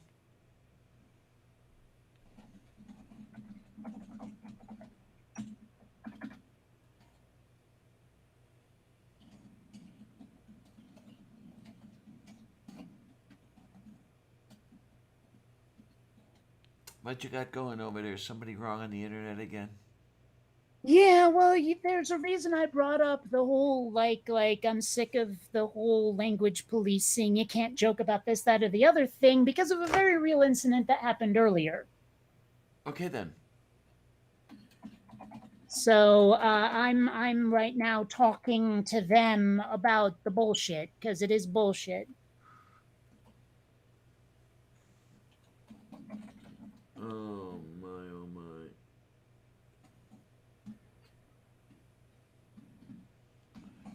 Oh, yay. Yeah, you talk about diminutives and things like that. It impresses me how here in the U.S., Sasha is a girl's name. Wait, oh yeah. In Russia, it's a boy's name. What is? Sasha. Sasha. Yeah, Hmm. there's a bunch of you know what the problem is that it sounds because of the A at the end, it sounds feminine to an English speaker's ear. I guess so, because Sasha is literally Sandy. It's the diminutive form of Alexander. Well, you know, the problem is it's probably the diminutive form of Alexandra too. Yeah, probably.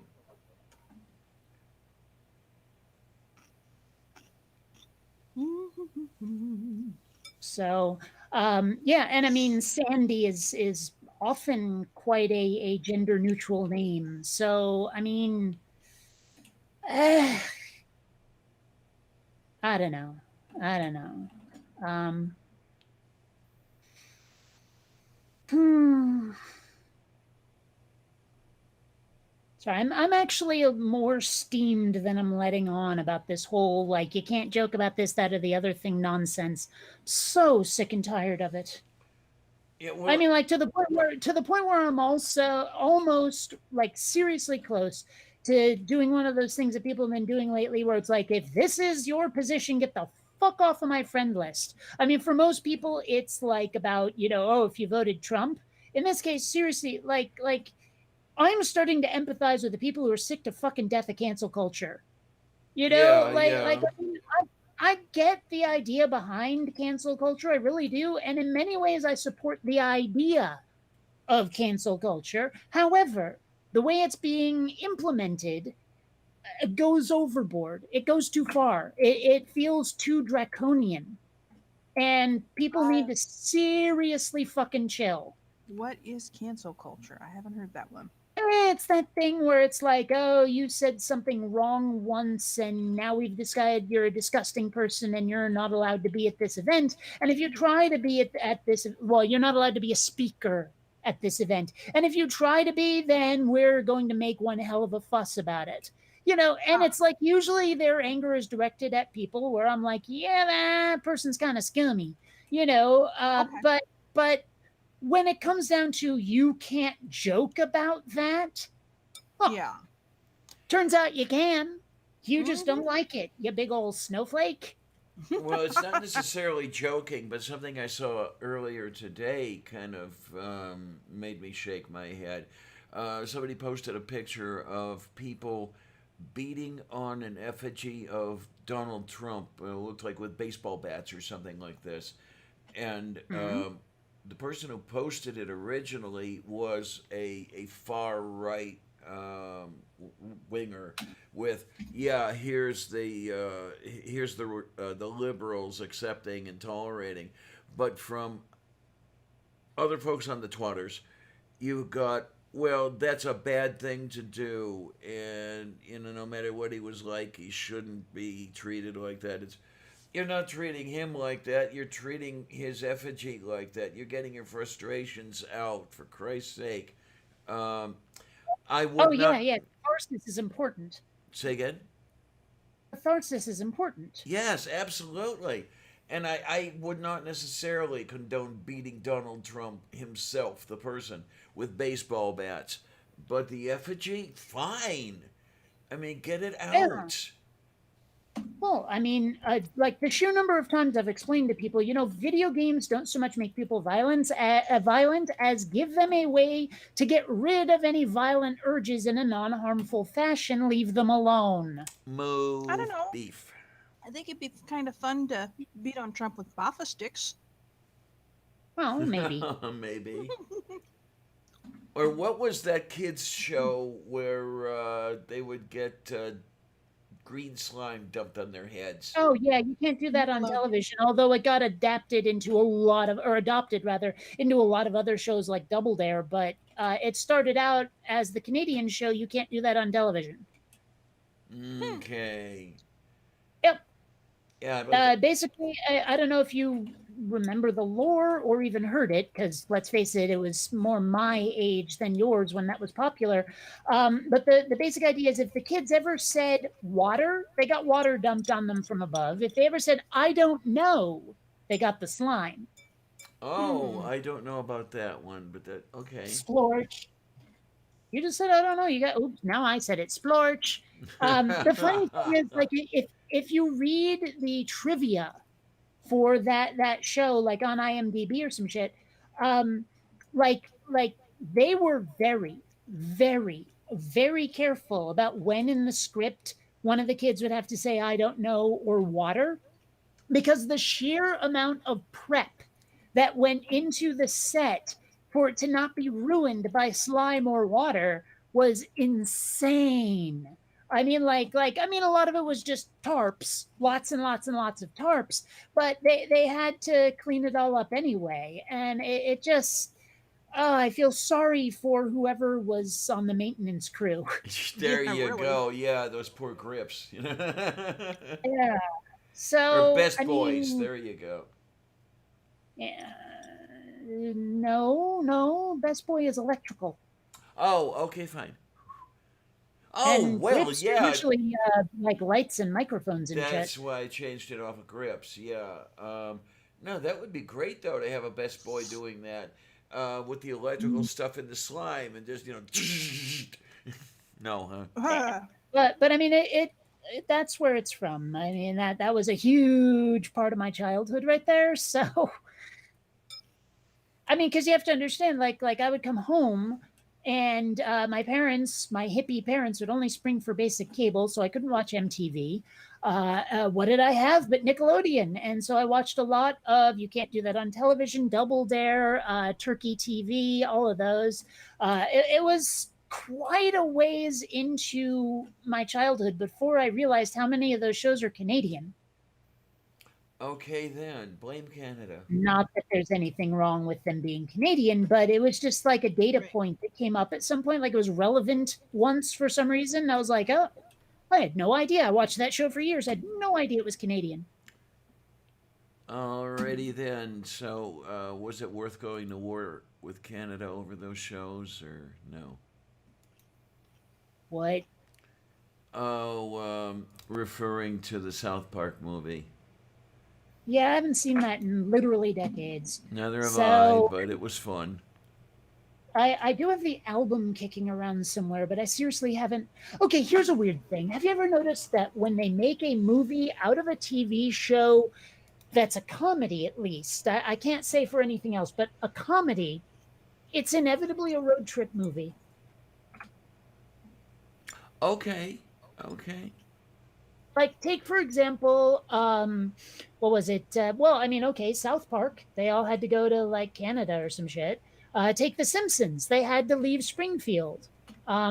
Take the Jetsons movie that came out in the 80s, they like got kicked out of their home or some shit. Inevitably, the movie version of something like that will take the characters out of the familiar environment that made them popular in the first place, and that's why so many of them fail. Okay then.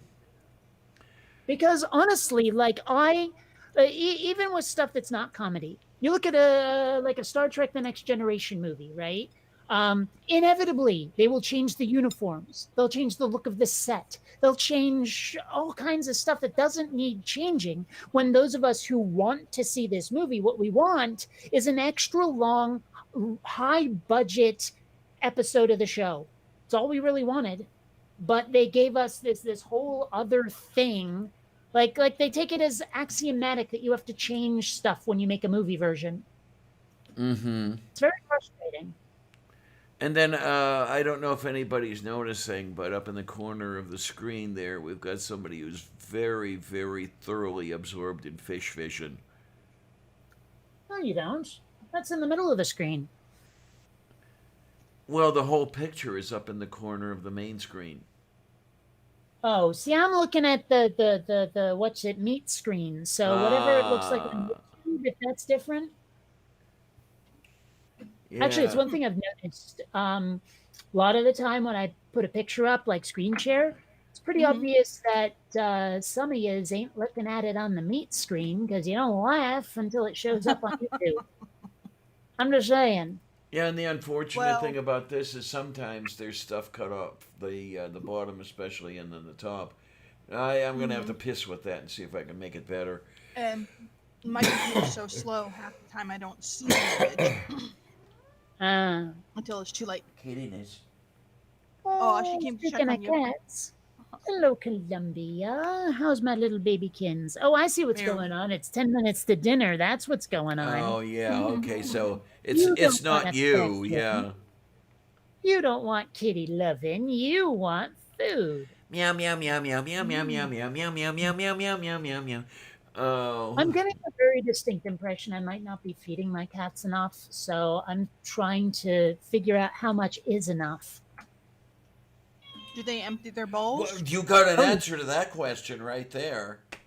they do empty their bowls, but then again, I mean, like they talk about how if you can feel their spine, they're not eating enough. But even when I had just freestanding kibble dispensers, Columbia at least was like she has that fat pouch under like on her underside there, but Hmm. you can totally feel her spine. You can't feel her ribs, but you can feel her spine. I get so many mixed messages. Like people say, look out for this, and I look out for that, and then they go, but if it's like this, it's okay, and it's like that too. And I'm like, what the fuck am I supposed to do? I want to take care of my cat, and you're not helping.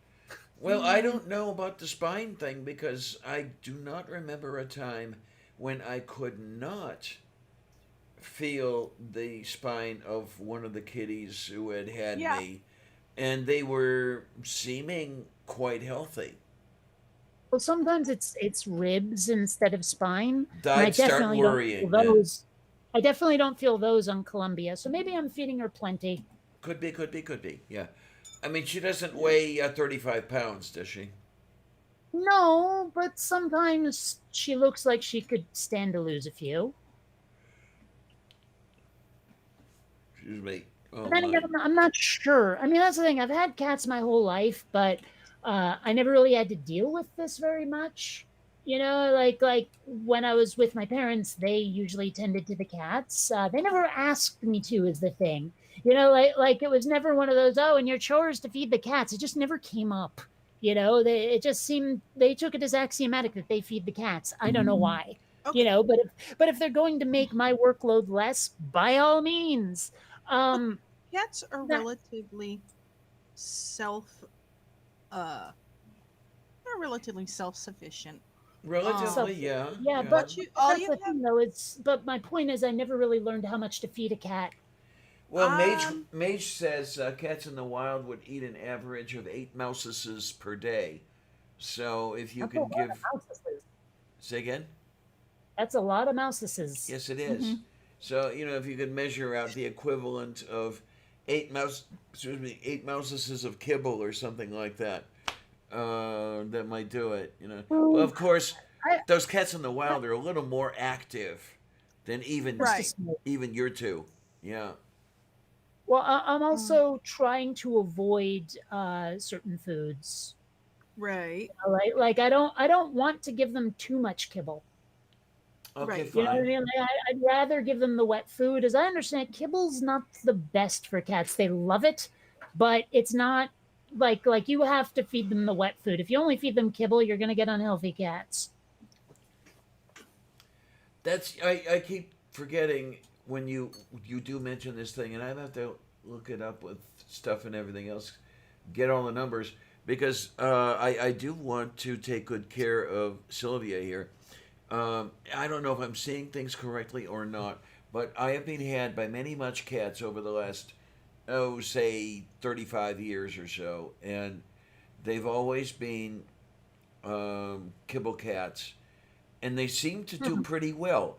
So, am I missing Well, something, or well, I mean what? that's the thing is, well, as I understand it, there's not a lot of meat in kibble, and cats are carnivores. You know, they can survive on something like I mean, what is kibble? Grain, it looks like. Um, but it's not their staple.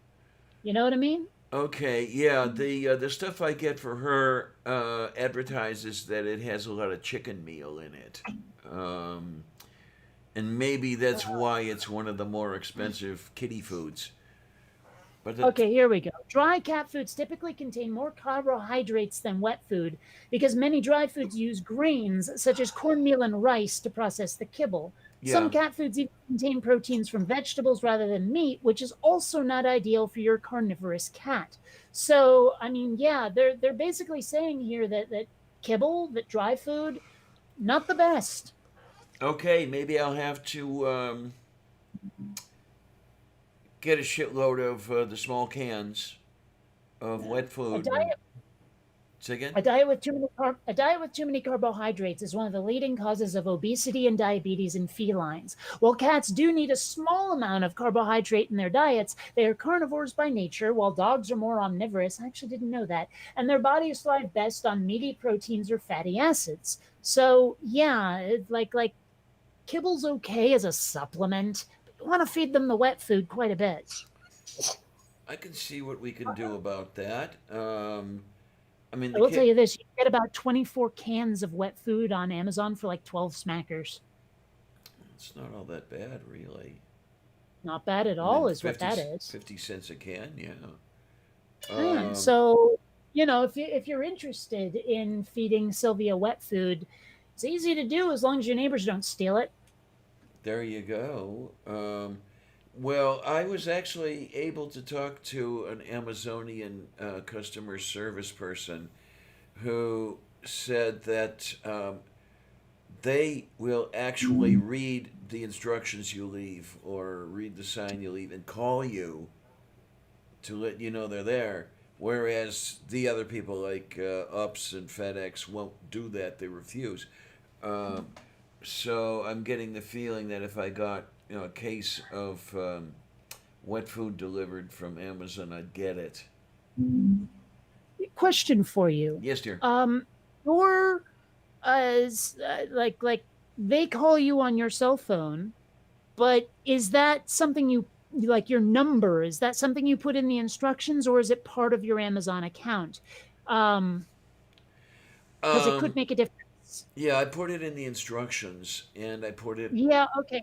Okay. If I it's not on your account, you want to make it part of your account, and I can explain why if you're curious. Okay, yeah, because I was trying to think. I may have put it in as part of my account, but go on with the why. Um, All right, well, here's the deal. Now, this may be a Prime thing. I don't know, but it shouldn't be. I get a text message when something's been delivered, just automatically. Because when they deliver it, they scan it to say it's been delivered, and that goes to Amazon, and then that goes to your cell phone, and then next thing you know, your package is there. It won't be out there more than like 2 minutes before your phone goes off. Dr. So if Hajniak, you tie your phone into Amazon, you'll know when deliveries show up. it might be Oh, worth. unless it's off your wish list. Unless, if it's an order you placed personally, then it'll happen. If it's off of your wish list, all bets are off. Yeah, and there's where I need help. I mean, if there are going to be people who send me shit, I have no idea why. Um, then it would be kind of nice to be able to know when it gets here. And again, Von Rick and Greg Hartwick, thank you, God, so much, thank you. Um, I'm not sure I've thanked Vonric enough. I mean, he sent me a whole bunch of stuff. And I mean, I've said thank yous on my channel, but nothing beats the in person touch, does it? no, really, you've got the point there. And I get the feeling that you get also where you say the thank you and everything else, and somehow it just doesn't feel genuine all the time. You're always thinking, am I getting the point across that this is really, really genuine? Um, Yeah, I'm with you right there. That happens to me all the time. It's like no matter how grateful I truly am, when I say the words thank you, they feel forced. And I end up second guessing myself and blah, blah, blah, blah, blah. And ultimately, in the end, I worry that people doubted my sincerity. mm-hmm. And it's the worry that they might doubt my sincerity that makes me worried that that's what starts the process of thinking, ah, shit, they're not going to believe me, is thinking there's a possibility they might not. Yeah, there you go.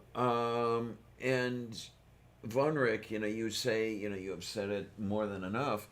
Uh, what happens to me, I don't know about you, Kate, is, somebody will say something like that, and I'm thinking, okay, they are just trying to be nice to me. They're basically saying, okay, you can shut up now. I still don't believe you, but, let's just go from there. Um, and it's more how I feel about myself than how I feel about you or you feel about me. Um, I never Well, learned how to accept compliments, accept thanks, and that bleeds over to giving compliments and giving thanks. I mean, yes and no. Because, like, okay, number one, I totally get the not being able to take compliments. Just because I'm not sure, again, I feel like I owe a thank you, but I'm not sure how to say the thank you. So it's just part of the same problem.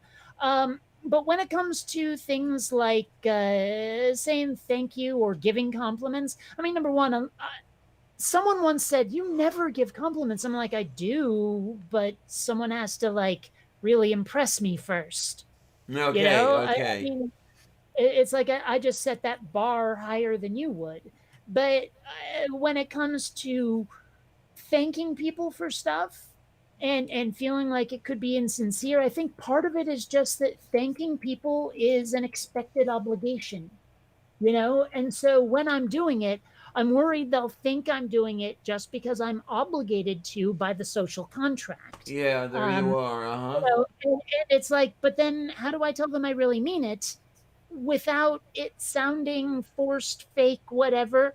And so I just sort of try to bullshit my way through it and hope my acting skills are good enough that they actually see what I sincerely mean, There which you sounds weird are. to pretend to, or rather, I have to fake being sincere so they think I'm sincere.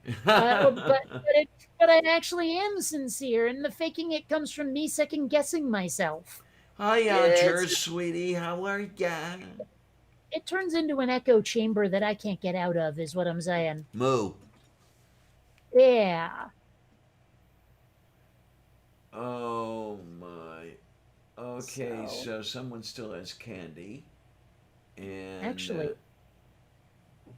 oh well, I was just my. thinking about it. It sounds honestly kind of Asperger's from what I've been hearing about symptoms for Asperger's. The whole second guessing yourself thing when it comes to thank yous and all of that. It sounds like the kind of social weirdness that you get when you're Aspie.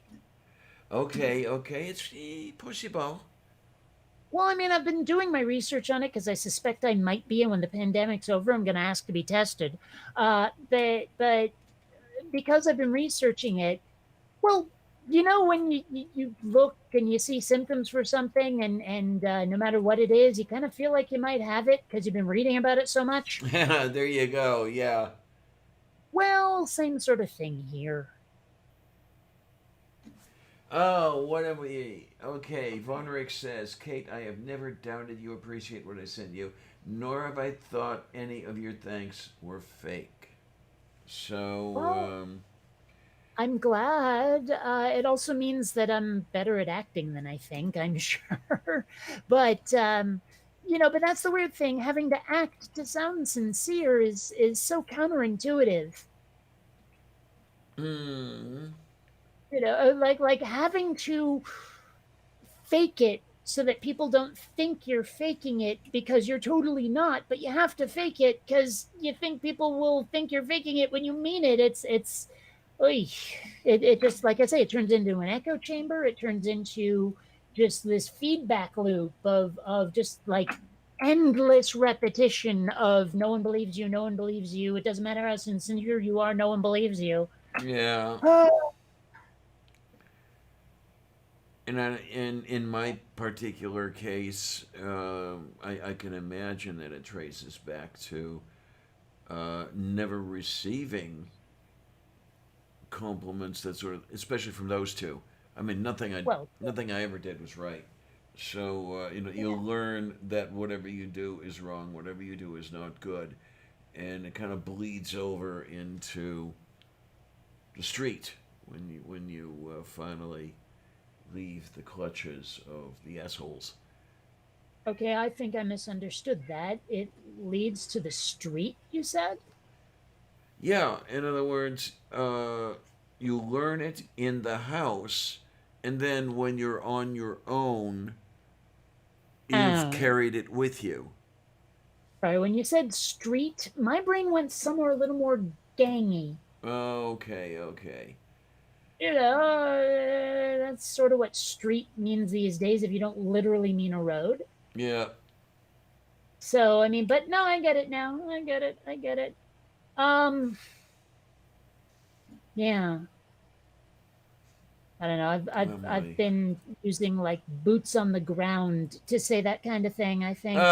That's a Like good way to put it. Yes, it is. Yes, there was that one absolutely. dude I was arguing with. I don't know if you remember, and like Tim Hull was his name. We were arguing back and forth about various religious shit. He was from whatever the 1 Minute Apologist that I think Frank Turek is involved with, and like we kept having these arguments where I felt that he was engaging in some very sort of ivory tower philosophy when it came to his standards for judging certain things, like Yeah. morality, Yep. where I was like, yeah, but when you know you get that boots on the ground, street level, ordinary person application of all the things you're talking about, doesn't work the way you think it does, pal.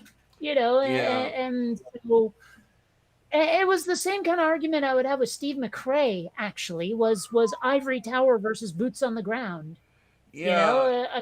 philosophy sounds great in that sort of mortarboard wearing, brandy swilling wing chair thing that he's probably picturing. But that's not what happens when you get out into the field. Well, the impression I get that a lot of the people who engage in that sort of thing are hiding behind the lofty words, so as to avoid the very Inconvenient. um, everyday consumer grade level of the questions involved. Well, it's because the answers, when you get down to that, are, like I say, inconvenient to their point. Yeah, and unfortunately, those inconvenient answers are the useful ones. Um, I mean, yeah, but I don't know. I don't know. It's one of those things where, like, I kind of wish I could share the like through some sort of artificial empathic suggestion or some transfer of knowledge, so that people could feel what it's like in my position to deal with one of those stupid fuckers. Yeah, well, the problem with something like that is it would be most likely that whoever invented it would make it work both ways. So, You get a head full of stupid from the person you're arguing with. see, that's the thing, though, is it would like transmit experiences, but it wouldn't implant anything. Oh, okay, there you go. I've got to Yeah. do a day in the life on this one, but I often look around at the people I see when I'm walking from here to the grocery store or whatever it is, and I interact with people occasionally as little as possible. Uh, what do they see when they look out through those holes in their face? Um, I mean, not only how do they interpret it, what do they actually see? Because I've been in some situations where it has appeared that the person I'm talking to has literally seen something other than I've seen when we're looking at the same thing. That sort of thing. Yeah, well, I mean, I'm sure a lot of it is just their preconceptions. I mean, how many of these people insist that someone, some nebulous other, is out to get them? Yeah, You know? yeah, definitely. There's a lot of that here in the U.S. lately, but man. Yeah, it's just so frustrating because, like if you say to someone, "I like this program or that program," and they go, "Yeah, that sounds great," and then you tell them, "Oh, by the way, it's a socialist program. I want nothing to do with it," and it's like you say to them, "But socialism isn't bad the way you think it is," and they go, "Yeah, but Venezuela." And it's like, "Yeah, but what about Sweden?" And they will not engage on anything that Right. contradicts the narrative that they believe they I don't even know that the here's this villain. We have to be wary of the villain, whether they're a villain or not, kind of thing. And Yeah. how do you deal with that? Oh, I don't know how because it seems to be something that's written in cement. You know how kids love to write shit in the sidewalks after they've just been poured, and then once that concrete cures, that writing is there and essentially inalterable by any normal means. Um, so how do you go about changing that sort of thing because excuse me, sorry. That's one of the reasons I really don't interact with S.J. Thomason much anymore. Is on pretty much everything, but when you said the socialism thing, yeah, she's been spouting off on socialism lately and how naked capitalism is best for everything and the whole. Come on, lady. Well, but that's the thing. It's like, okay, every now and then on one of my atheism videos, someone will say, "Oh, this is a great video, but I couldn't watch because the person you're responding to is so stupid." And I'm like, but that's part of the appeal is to watch someone being that stupid. I mean, I can't remember when I've ever turned something off because the person getting pwned was too stupid. Yeah. Okay. Or it's Yeah. like, oh, this is too painful to watch. I'm like, I kind of watch it because of the pain. Yeah. Okay. Yeah. Oh man. Well, I mean, it's. I don't know. I've always liked cringy humor just because, well, it's cringy, and there's an appeal to that. Just engaging your darker side a little bit. Mo. Come to the dark side. Anyway, oh my goodness. Yeah, Mage says democratic socialism is just Marxism, ignoring the Right. fact that Karl Marx was against democratic socialism. Okay. Yeah. Now, Well, I mean, every time they say like, "Oh, socialism is bad," but then you look at the polls, and socialist programs are huge. I was It's just just headed as there. soon as you say the word socialism, all of a sudden everything they loved is bad. Yeah, don't touch. Yeah, socialism sucks. Socialism is bad, but don't touch my social security. Right. Oh my, oh But of my. course, the narrative that Social Security is somehow a gift and not something you've paid into your entire life has taken root pretty hard in this country. Yeah, and well, unfortunately, the way people here in the U.S. look at Social Security is a little bit off track from what Social Security actually is. And that's, yeah, I mean, Social Security is not a retirement fund, it's a pay it forward sort of thing. Well, why do you say that? Because Social Security started paying out almost instantly when it was instituted. And what was being paid out was what was coming in from the people paying the payroll tax. So, Mr. X has a salary and pays a payroll tax on it. And a few days later, I receive part of it. So, Well, I can understand how some of the alt right Mr. X's who are going on about it's mine, I want it, could get mad at me for receiving part of what they worked for. Because but it's not. if It's there's. not though. It's not something they worked for.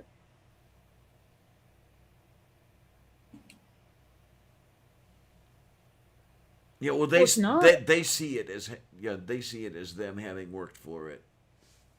But but but like, okay, that literal dollar that they paid might well go to someone else, but It that does. like the virtual dollar that is in whatever savings account or whatever will start building money and a nest egg for them later. So I mean, Well, as long as the program still remains. I mean, if Social Security is abolished, the people who are paying into it right now are screwed. see, I've often wondered about what I mean. I've heard that. I'm not sure I necessarily buy it. I mean, because people have been paying into Social Security for ages. You can't just take that away. I mean, you can't say all that money you've been paying into here is not yours. Well, I mean, I guess you can say it, By but the it doesn't. letter of the law, it's not theirs. Yeah. Well, no, what I'm saying is that it's it is literally the property of the people who paid into it. Like the government can't just say, okay, Social Security's done, and by the way, all that money you paid into it over the course of your career, yeah, that's just gone. Well, that's exactly what they want to do. That's Well, they what the Trump can't. administration wants to do. Well, they can't. That's flat out government robbery. Since when has that stopped any of them? Well, what? Yeah, I know, but I have a feeling that that would be a bridge too far for a lot of people. Which is why the program hasn't been abolished as much as many people have called for it to be abolished.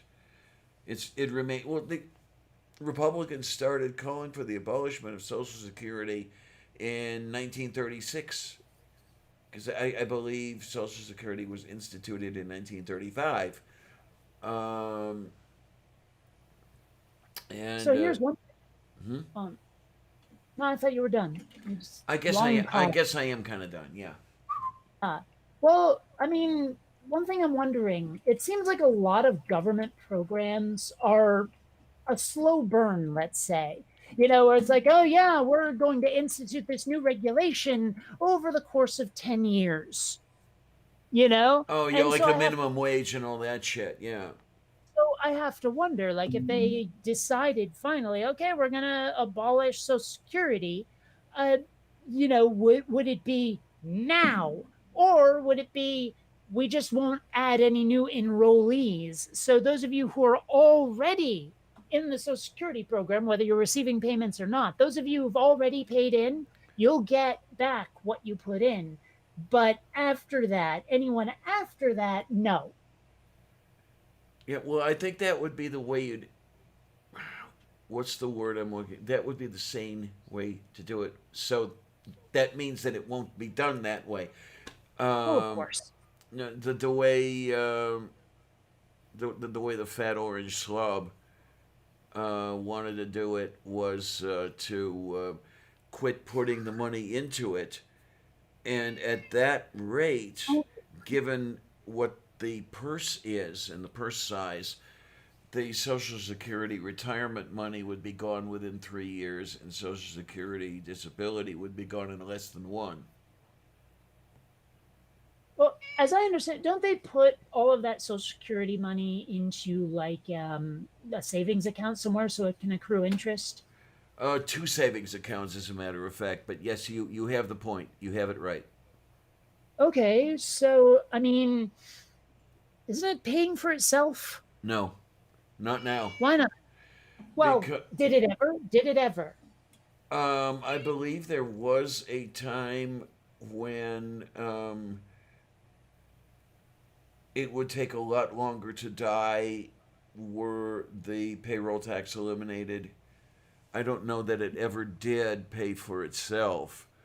But as time Well, has let's go gone this on, way. there's so many people my age drawing from the Social Security coffers, and so few people your age and younger, paying in, that is becoming a bit of a strain. Okay, but it was designed originally to pay for itself through interest, right? As far as I understand, it was designed to pay for itself through the pay. Well, yeah, be paid for by the payroll tax. So, in other words, there would never be a day when interest would make it pay for itself. It would simply help.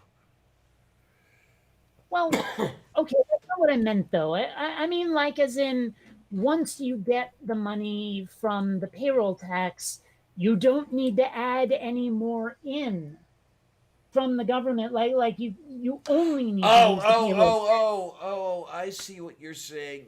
That was the original intent. Yes, Social Security was intended to be run without government money input. Yes. Deficit neutral. Say again, honey. Deficit neutral. Okay. Okay. I believe that's an official term that they really do use. Okay. Fine. Also, I'm going to keep the microphone on, but I have to go feed the kitties. Oh, yay. Meow, meow, meow, meow, meow, meow, meow, meow. I don't know if you can hear them bitching. A little bit. Oh yeah, just a little bit, just a little bit. Ooh, The kitties, they really want to eat. I don't know. Hmm. Mage Grey Wolf, I tell you, it would be great were I able to be off my disability. I just couldn't afford it because, Hmm. I mean, what do I make aside? What do I receive aside from disability? Not very much. No, guys, don't start pouring money down my throat.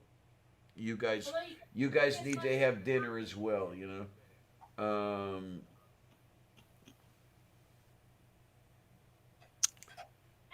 You know what I'm gonna do? As soon as you get back, Kate, I'm gonna grab a bottle of ginger ale because I know it doesn't work for you, but ginger ale does help to settle my stomach. Mm-hmm. Go ahead. does gin and ale go together at all well? And what the heck is jerv? Actually, gin and ginger ale go together pretty well. There's here and Purdue, Columbia. I don't think the bartenders pour that very often, but it does work. What I don't understand are the people who drink gin and milk. Berries, Mm. juniper. Yuck. Say, honey. So I said yuck. When you were talking about juniper, yeah, that's where gin gets its flavor. Yeah. gross. What I was kind of surprised to discover that gin is essentially juniper flavored vodka. Mm-hmm.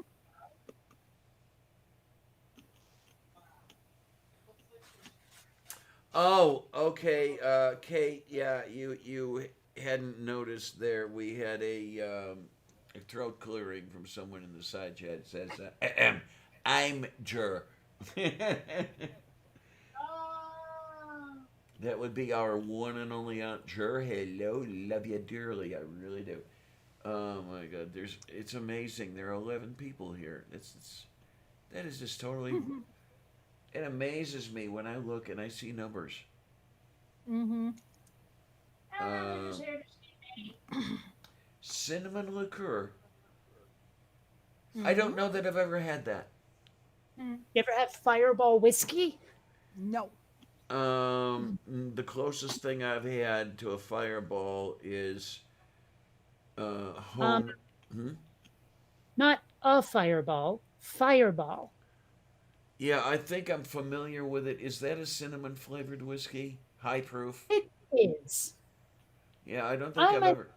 No, actually, it's like only 33%. That's not very high. 66 proof. No, that is not very high. No, the closest thing I've had to a fireball is distilled spirits a friend of mine made. The stuff was as close to Everclear as you could get with home equipment. Well, having had Everclear and 151, I'm not sure how much I want to repeat the experience. I know the feeling. Oh man, I got so blasted on 151. I thought I was Jonathan Livingston Seagull for the rest of the night. Flying high, were we? Oh boy. Speaking of which, I'm a little too sober right now, but I gotta do another tolerance cleanse because weed is not affecting me again. I hate this. My system adapts too quickly. That's not good. That's not good at all. Okay, let me get that ginger ale. Oh my. Oh, God, I'm old. Old, I tell you. You know, sometimes I wonder if people get old because they think they're old. Well, I'm getting old because my joints hurt. Yeah, but I wonder how much of that is attitude and how much of that is literally age. Because, you know, I've noticed that the people who tend to consider themselves like young at heart and still behave like they're young tend to not be as elderly, no matter how old they get. Uh, well, I can imagine that part of this joint creaking and everything else that's going on with me is that I don't use my joints as much as I should. Mm. I've never been one to stay in shape very well. Um, Well, I mean, the pandemic made staying in shape difficult, but I've been playing a metric fuck ton of Beat Saber lately, and my shoulders are in a rather startling amount of pain at the moment. oh, yeah. Oh my, oh my. It's gotta be icky. Well, it's achy, is what it is. Oh, what do we have here? Oh, but you know what it isn't? It's not breaky. Yeah, we don't want any of that. Oh God. Hmm.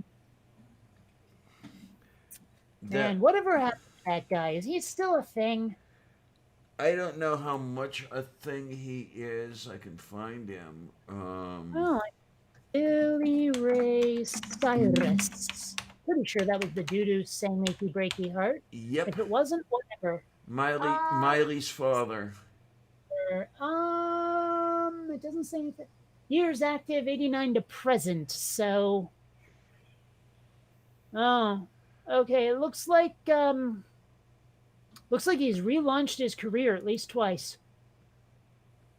Oh, golly. Okay, music career. The Mercury Records year, shift to Christian music, then Disney Entertainment, then career relaunch, then new label and newfound chart success. Then 2010 to 2019 is something called Post Brother Clyde, whatever the frell that is. And then 2019, Old Town Road remix and popular resurgence. It's like this guy is on this sine wave trajectory career wise. Yeah, kind of does look it, doesn't it? And I see this over here, and this sort of thing is what. Hmm? Well, it turns out Brother Clyde is another band he was in. Okay. Now, but this sort of thing here really oggs my foo, where they say children, 6 including. It's like, God, there are already too damn many people. Really. Okay, I'm trying to remember what the show is that I was watching. It was like I might as well just call it Hicktown because it's basically what it is. But it's this reality show about a family that's like uber religious and they kept their kids. Actually, they're not as uber religious at first glance until you start hearing more about them. But they have like some crazy like 9 kids, not counting the one that died, and like the show is following a bunch of them around as they experience the real world for the first time. Like you watch one of them drink a Coke for the first time. Holy shit, man. Yeah, when that's Yeah, experiencing and the real world for the first time, that's pretty damn sad. there's this whole thing where like the oldest son married this girl from another family that's rather more permissive. They're still like religious and shit, but they're not as rabid about it as this family. And so now there's all this conflict where she's coming in and they're not sure they want to adapt to who she is, but they also know they have to support their son, and it's yeah. Um, I enjoyed it in spite of myself because it looked awful. But I was bored. It's a pandemic. I needed something new to watch, and there it was. And I don't know. It was interesting. It was mildly entertaining. Also deeply frustrating because it's one of those ones where it's like, dude, let me in here. I got this. I can solve all your problems with just 2 sentences. Come on. But I had to watch everyone blundering around doing it the wrong way, and that was but it was still fun to watch the show. So what I, can I say? I guess some become interested in that sort of thing the same way you rubberneck a car wreck, right? Yes, and that's something so many people don't get. Like again with the humor and you can joke about anything issue. Sometimes you got to look at a horrible off-color joke as something like a car wreck. Mm. You're fascinated, morbidly fascinated by it. Oh my! I tell you, it's no. When I looked at the Wikipedia page for this Billy Ray Cyrus guy, I tell you, just to look at him is like loser. Um, Mm. you just get that Well, that's impression, the you problem, know. though. Hmm? He's a loser with like millions of dollars. It's the interesting thing, isn't it? I mean, when I'm looking at the picture and I'm seeing a loser, but yeah, I guess he's got full pockets. Well, I wonder how much of the full pockets are from his kids, but Well, um, I mean, he was pretty popular back in the day. You remember that achy breaky heart shit and all that the line whole dancing line everyone dance was doing? bullshit, yes, about 30 years ago, yeah. I mean that got him like so popular for a while there. My triple platinum in Australia. It was all the best-selling single in the same country in 1992. Ugh. Um, And it was so bad too. Well, I mean, I don't like country music to begin with, but that one was especially annoying. I suppose part of the problem is that it came out around about the same time that Hanson got popular, and I was just in this state of everything that's popular sucks right now. okay, then, yeah. Oh, excuse me. Although actually, it's weird. I slowly for about like 2 minutes came around on Hanson, and then went, nah, this sucks. So, All right. eh, let me guess. You have no idea who Hanson is. I've heard of them. Yeah, I don't know that I'd recognize anything I've done or that they've Uh, done. if you heard Bop, you'd recognize it. Okay, don't know it by name, but I might be able to miss it. Well, the problem is that obviously it would be a copyright strike if I tried to play it for you. Right, So, right.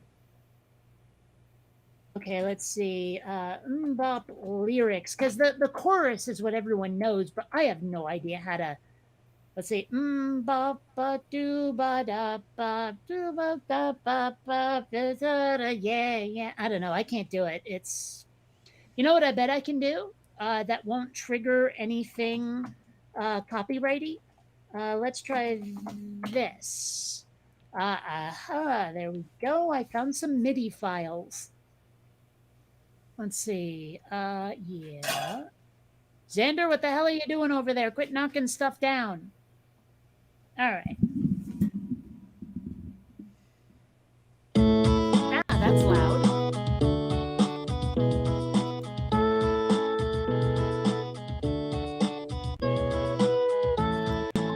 Okay, I think I know where we are. Yeah.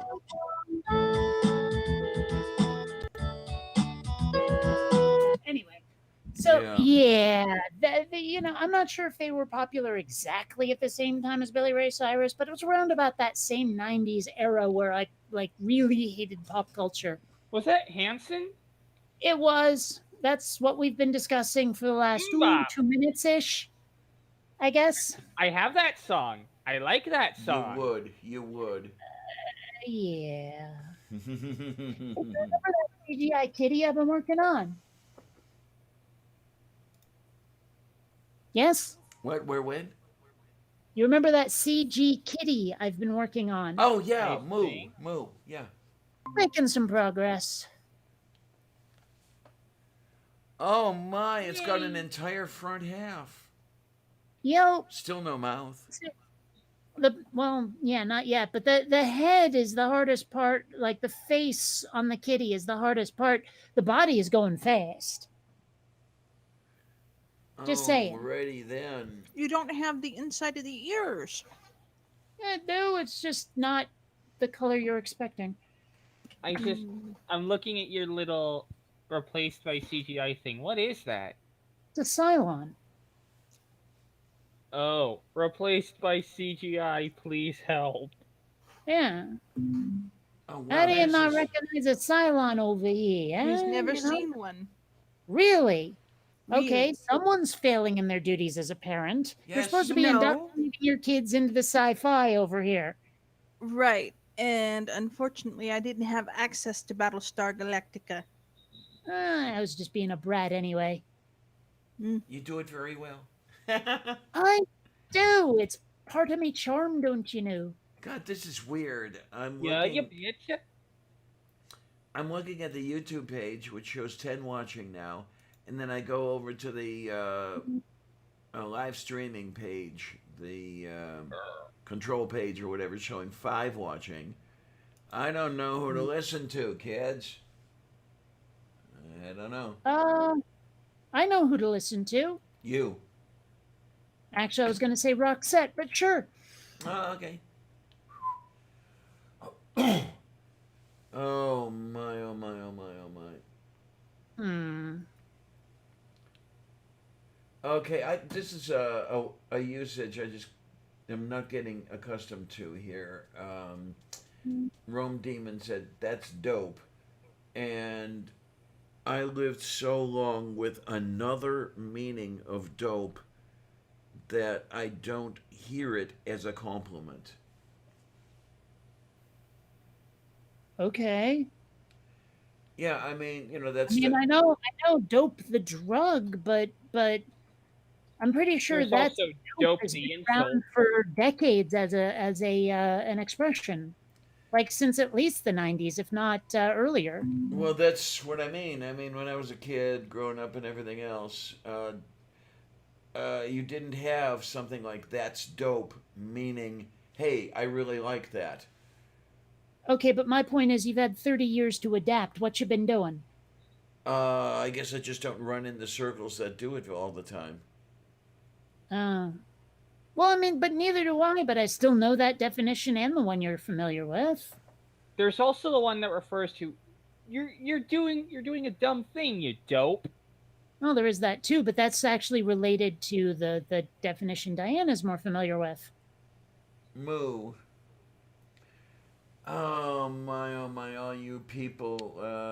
Rome Demon says, I was born in 1976. Evolve Girl. Jesus Christ. 1976. I was 19 years old. Ah! Well, I mean, I was decanted from the uterine replicator vat in the very ass end of 75. I saw 16 whole days of 1975. Yeah, and my, guess my. what? I wasn't so much decanted from the uterine incubator as I was That pulled replicator, out. replicator. You were just kind of ripped out the side, yeah.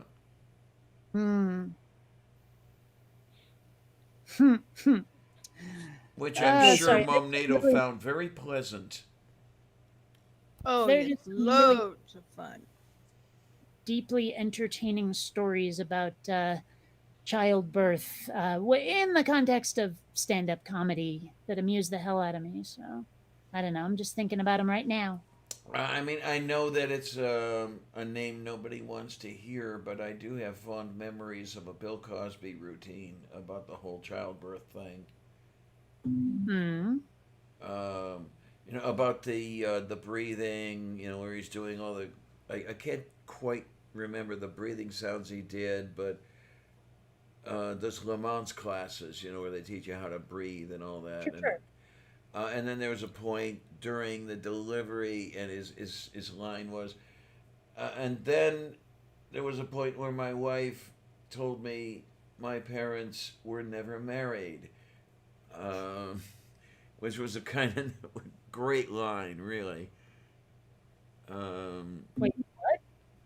Okay, the line went, and then my wife told me that my parents were never married. In other words, you bastard, you did this to me. Oh. Yeah, I think I needed more context for that to be funny. Okay. Because, like, the part about her complaining about the pregnancy was not readily apparent. Move beef. I mean, because we're talking about birth and now all of a sudden your parents weren't married. It's like, okay, sure, all right, but we are married, so our kid will be fine. I mean, I was not looking at it as her insulting him. Move beef. Okay. You bastard! Yeah, I don't know. Bill Cosby, whatever happened to that guy? I mean, seriously, what like turnip truck did he fall off that he thought raping a whole bunch of women would be okay? Is am I making not to knowing? Ah. Well, I guess, he moved on her, and when you're famous, you can do that. Well, it's funny because, like, how Donald Trump basically said that. Well, there's a Jim Jeffries routine. Again, I have to go back to this guy. He's hilarious. Watch him. Where he's talking about, like, if I was gonna be raped, I'd want to be raped by Bill Cosby. I... He's like, if I had to be. Because he's like, okay, so it's not like he ever held anyone down and raped them. He drugged them and fingered them a bit. And as rapes go, well, I've had worse weekends with uncles. Oh, jeez. Can we Yeah. please not get into that subject? Okay. I don't know. I think it's hilarious. Just the way, like, some of those routines that people do about this stuff. Yeah, I'm sure the outsiders term, if I remember correctly, for that stuff is pipe dope. I know the stuff very well. Seals the threads in galvanized pipe. Why are we talking about this? Oh, Uncher said, my uncle is a plumber. He showed me a substance used in aiding the grip of threaded pipes together. He said the insider's term for it is pipe dope. Going back to us talking about dope. Yeah, Right. But I mean, okay. I don't know. In other words, I think everybody calls it dope. Well, I mean, goodness knows that I've seen people get in trouble when they're mechanics and they start talking about a tranny. There you go. And I'm like, look, I get the outrage, but really it's misdirected at this point. Yes, indeed. And maybe it's a good thing that I'm not into making model airplanes anymore. And when I mean I mean the balsa wood flying model airplanes, Yeah, because a couple of the things you use. I gotta take this phone call.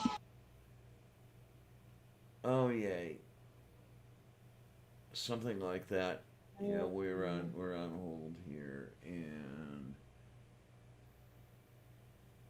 I'm wondering what I should do. shut up, Clarion. I'm wondering what I should do to help ease my racing mind at this point. Drink heavily. Sorry, that was my mom calling from Mexico, so I really had to take it. But she just wanted to gab, so I told her tomorrow. Okay, then. Yeah, as far as the model airplane stuff goes, I'm happy I don't do that much anymore, because were I to be talking about it, say here, talking about dope and Jap paper would probably make some people less than pleased. But that's Did you what say those things are Jap called.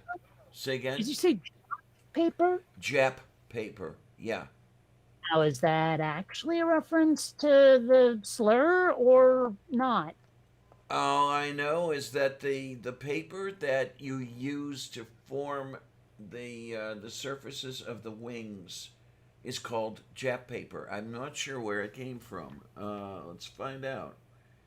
It might have something to do with. It might have something to do with an origin in Japan. I don't know. I mean, goodness knows that we can point to certain words, we've done it before, where they sound like their origin has to be horrible, but it all kinds of isn't. That's interesting. Google is redirecting me when I try to look up Jap paper. Okay, they are. Okay, I'm seeing a couple references. I think you're referring to washi.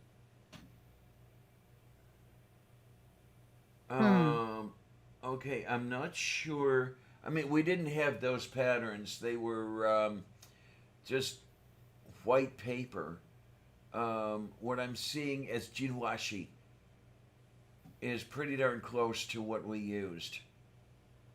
Um, You'd brush it full of dope and then lay it across the I forget the term, the stringers in the wing. So yeah, I'm seeing this The Hakone spars. thing here, and it Thank says you, Imperial spars. Silk Tissue and Superfine are apparently names for this. Yeah. So Hakone. Moof beef. I wonder. Let's see. Japanish to English. Let's see what happens if I put that in there. Hakone. No, not Harkonnen. No, it's Well, something it different. just translates to Hakone. It's one of those.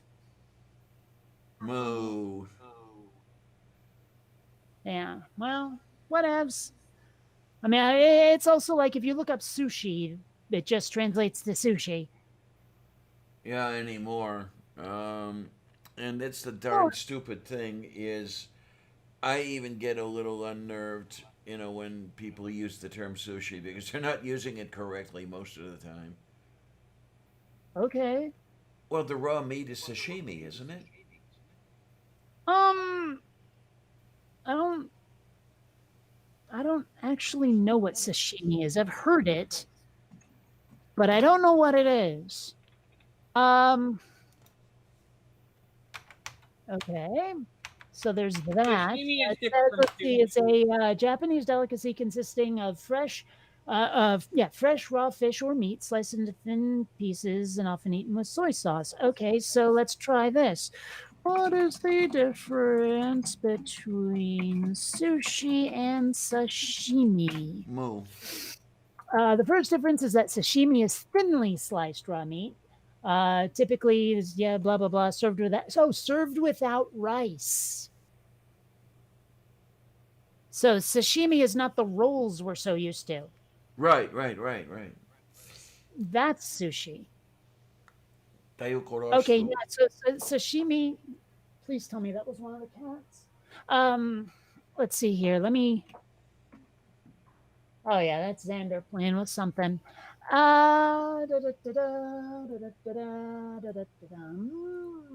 Okay, so from what I can glean, this right here is sashimi. Okay, fine. That looks okay, it looks like tuna formed around a rice ball. Although it might be nigiri, I can't tell. Because it has the rice there, and I'm sure it said that sashimi was served without rice. So that's actually probably nigiri. Moof beef. I don't know. I'm pretty sure the sushi is the stuff that's rolled up. What does moof beef mean anyway? Whatever you want it to mean. Eh. Now this is interesting. I didn't know this before. Yeah. Translatimacated, sushi means it is sour, which typically has to do with the vinegar rice. Okay. I learned something today. I don't know. I just know that I like California rolls. Okay, yeah. Not bad. Yeah, not bad at all.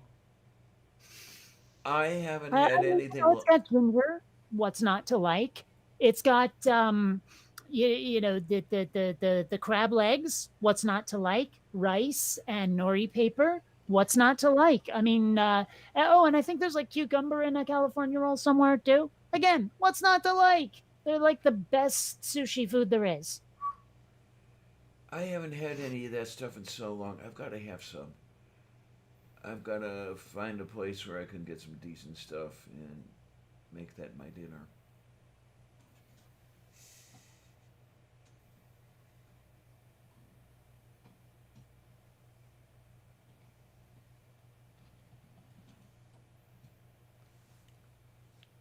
That would be moo. That would be very moo. I don't know. I'm weirdly okay, I'm not sleepy by any stretch. And I'm not even really tired. I'm just a tiny smidge worn out, if that makes any sense. Yes, it does. Yes, it does. It is very moo. And it's moof biff. Yeah. Right. Uh, Now, I mean, I don't know how you in your head are spelling move beef, but I'm basically just taking those two words and sticking them together. that works well Move. enough. That works well The beef is enough. over there. Move it. We're gonna move beef. Because the way I spell it, it includes a letter that is not found in the alphabet of American English, and Hmm. another letter that is used in a different way. What I will Now, are do, any of these letters that do in fact appear in the English alphabet, but unadorned with umlauts and shit when it's there? well, there's only one umlaut. That's the letter I was talking about that you don't find in the English alphabet. The rest of Okay, them are. but, but what's it over? It's over an O. Okay. I am ogging the flug over here. You should find a Uh, way to work in a tilde somehow. that would be fun, wouldn't it? Yeah. Okay, But over in the side chat. what I know about how the sound a tilde makes, I'm not sure that there's anywhere to put it in move beef. Okay. Yeah, that's the one that I forget exactly how it officially works, but you're talking about the one that makes an N sound like an NY, is the way an Yeah. American would describe it. Yeah. Basically, yeah, it's but in Spanish. Yeah, like años. You've got that tilde over I, the end. Yeah. I wonder actually, like probably not in Spanish, but is there any language where you can stick a tilde over something other than an N? I'm reasonably sure there are languages Well, like that. why so sure though? I mean, I'm I'm I'm not sure by reasonably any I'm stretch. reasonably sure because I think I've seen some, Oh, but I can't remember which they are. Okay, yeah, well, the particular word I have just put into the YouTube side chat, and that is mivbif. let's see. Oh, right. I keep spelling tilde wrong. Uh oh. Oh, apparently you can put them over some vowels and it indicates nasalization. I'm assuming that's what it is and not nasalization. Okay. Although that would be interesting if you could stick a tilde on a letter and get yourself a rocket ship. Yay! Hmm. Okay. Interesting. Interesting. I mean, like, one of my, well, actually, multiple bands that I like are Swedish, just not ABBA because I hate them. Fuck disco. But a lot of them have sung in Swedish in one context or another. And so I've looked at a lot of Swedish lyrics, and oh my gosh, do they put some wacky crapola over their letters? Yes, they do. With like circles and little Hi, Mom. arches and like the freaking umlaut thingies and all that stuff. It's like, wow, that is a lot of just extra junk on your letters. Oh my! And then what I don't quite get, I didn't learn enough Polish to figure out how this worked, but um, when you spell words in Polish, very often you'll see a slash through an L, but the letter is pronounced the way we would pronounce an L. Hmm. So I don't Weird. know if there is a way they pronounce an L without the slash that's different to our L. Who knows? Do you I'm sure they coraz? do. Yes, of course, At least I, definitely. I would hope they do. If they don't know, then they're probably in a lot of trouble. Mm-hmm. Well, I wonder what the L would sound like without the slash. That's what I wonder. Yeah. Yeah. Well, but there's also a couple where, and I don't remember which language I've seen this in, but you get like a lowercase o that for whatever reason seems to have been like half crossed out. Um. You mean a slash through it? Yeah. Oh, okay. I see that in Scandinavian languages. Yeah. I think I might have seen it somewhere in like Russian too. I don't know, but regardless, I've never understood what the hell was going on there. I know that, say, in Swedish, there are about three different ways to write O. I mean, one is Well, the O that we know and love, and another one is with the slash through it, and then another one is with the umlaut. And they all sound different. so there's really only one way to write an O. There's just multiple ways to adorn it. Maybe, maybe. Palukotastru. Make an I don't O know. with That's your mouth and say ill. Okay. oh, oh, oh. I did it. But then I like to fuck around with weird voices and stuff, so you know, it's not really much of a wonder that I did it. I had a weird voice all over the place, and it never works for anything. Anyway, What?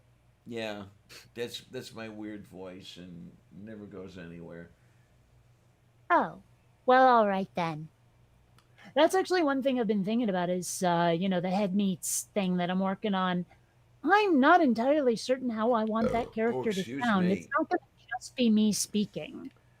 Oh Like no. I'm gonna give a distinct voice to the character, but I don't want to do something that necessarily makes people go, "Oh, that's just a voice changer." I want to do it entirely like, you know, me. You know what I mean? Indeed, we've got a little bit of we got a little bit of a problem over there in the side chat. Huh? As Oh. YouTuber Grudge is afraid she's pregnant. Could be I'm problematic. guessing that's Oh, bad okay. then. That we'd rather not be spawning. Yeah. Wow. Hmm. And Well, I don't know all of the particulars of the world in which you live and how much of a problem that can add to what you've got going. hmm. Well, look at it this way. It's just a cheap alternative to turkey at Christmas time. Oh, God. What? We're atheists. We eat babies. There you Some go. of us are atheists. Yeah, well, not. still. But back to what I was saying. So I have, in fact, been accused of, with this voice, using a voice changer. Oops. Okay. The part about And I'm like, no, but you can't prove people wrong over the internet. You know, when it comes to your voice, can't do it. yeah, can't Because do it it. would be way too easy to even fake up a video or whatever. And yeah, I like, have you seen that one dude who like his whole YouTube career is giving telemarketers a really hard time or giving customer service people who are clearly part of a scam a hard time? And he uses this voice changer that it just weirdly accurately changes his voice to sound like a Karen. Kit Boga, right? boy. I don't know.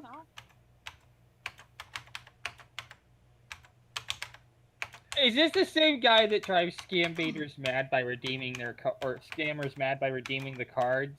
All right, let me put it this way. I've seen exactly one video of his when someone else was debunking it, and that's everything I remember. I've told you everything I know about the guy. So any questions you might ask for clarification are going to be met with I don't know.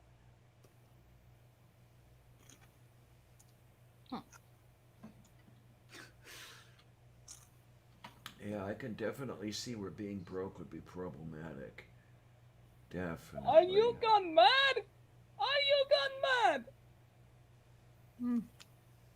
mad? Yeah, being broke would stink. Mm. You're looking at two guys who are already broke.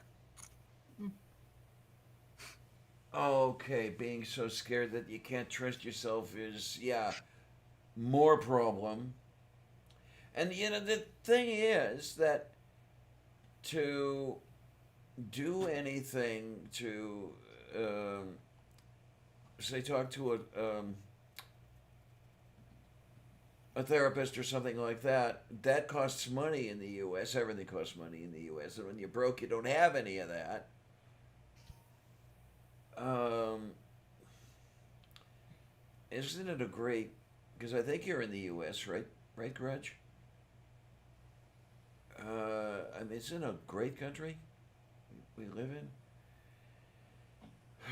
Actually, it's funny because Grudge comments on my Facebook all the time. I got no idea where you live. Or maybe it's not Facebook. Maybe it's Twitter. I don't know. One of them. I see your face all the time. That user icon you got there, I see it everywhere. So I guess it must be Twitter because I don't see you as one of my Facebook friends.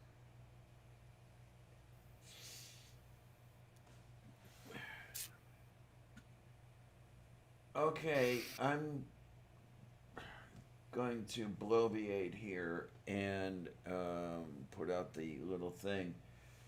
If anybody here or listening in or anything like that knows of a way to get, say, frontline assistance, at least identifying the problem and all that sort of thing,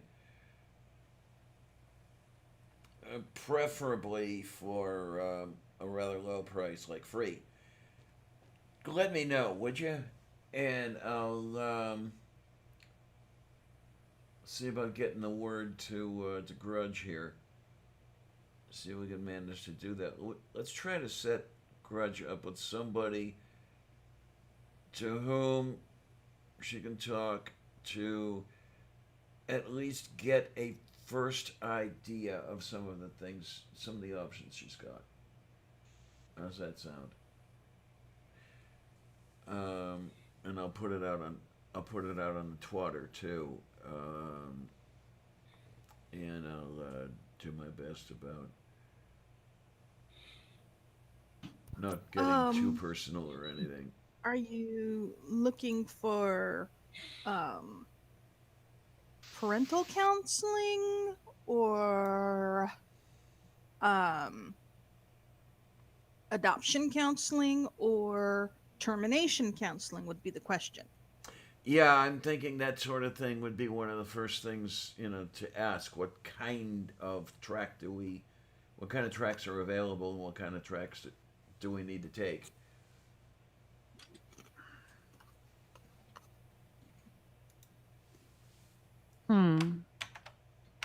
Okay, this is And mildly it depends frustrating. upon where she lives. Yeah. Mental health? There's 1-800 numbers. There What you are. state am I looking for? I don't need Florida. to know city. I don't need to know city. I just need to know state. Well, apparently, state of potentially pregnant would be the state.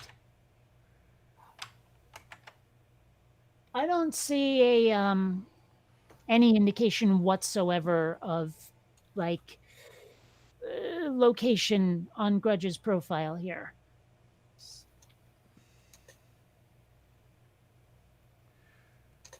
Actually, one thing I've been mildly curious about, is that you in your profile picture, or is that some celebrity I don't know?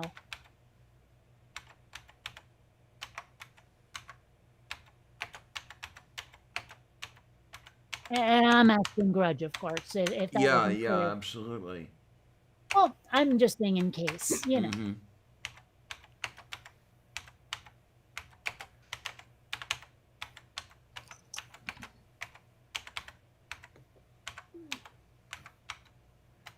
Okay, cool. Actually, in a weird way, you remind me of one of my exes, which unfortunately means you're either an addict or psycho. I mean, assuming that looks translate to behavior, which let's hope they don't. But you do kind of remind me of one or two of my exes.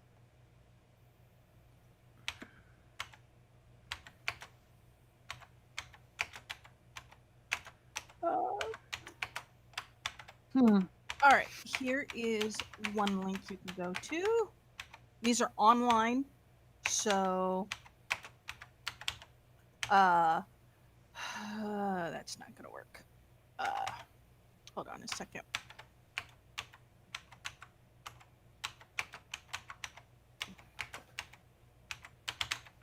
Washington. Wait a minute. Okay, see, I'm really bad with names and faces and people I've known, but I mean, I lived in Washington State for 20 years. Do we know each other and I just don't realize it? Like, as in meat space, know each other?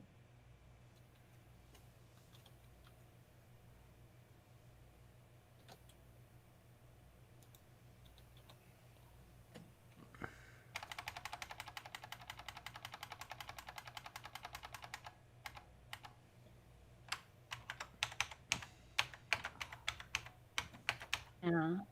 Um.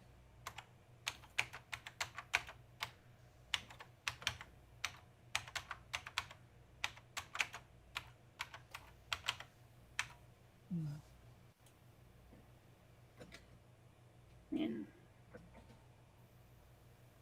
Oh. Hmm. Okay. Okay. Those three websites that I put up are all online therapy places. There are more. All you have to do is look up mental health counseling, and you get links to them for online video, telephone, anytime, anywhere. Hmm.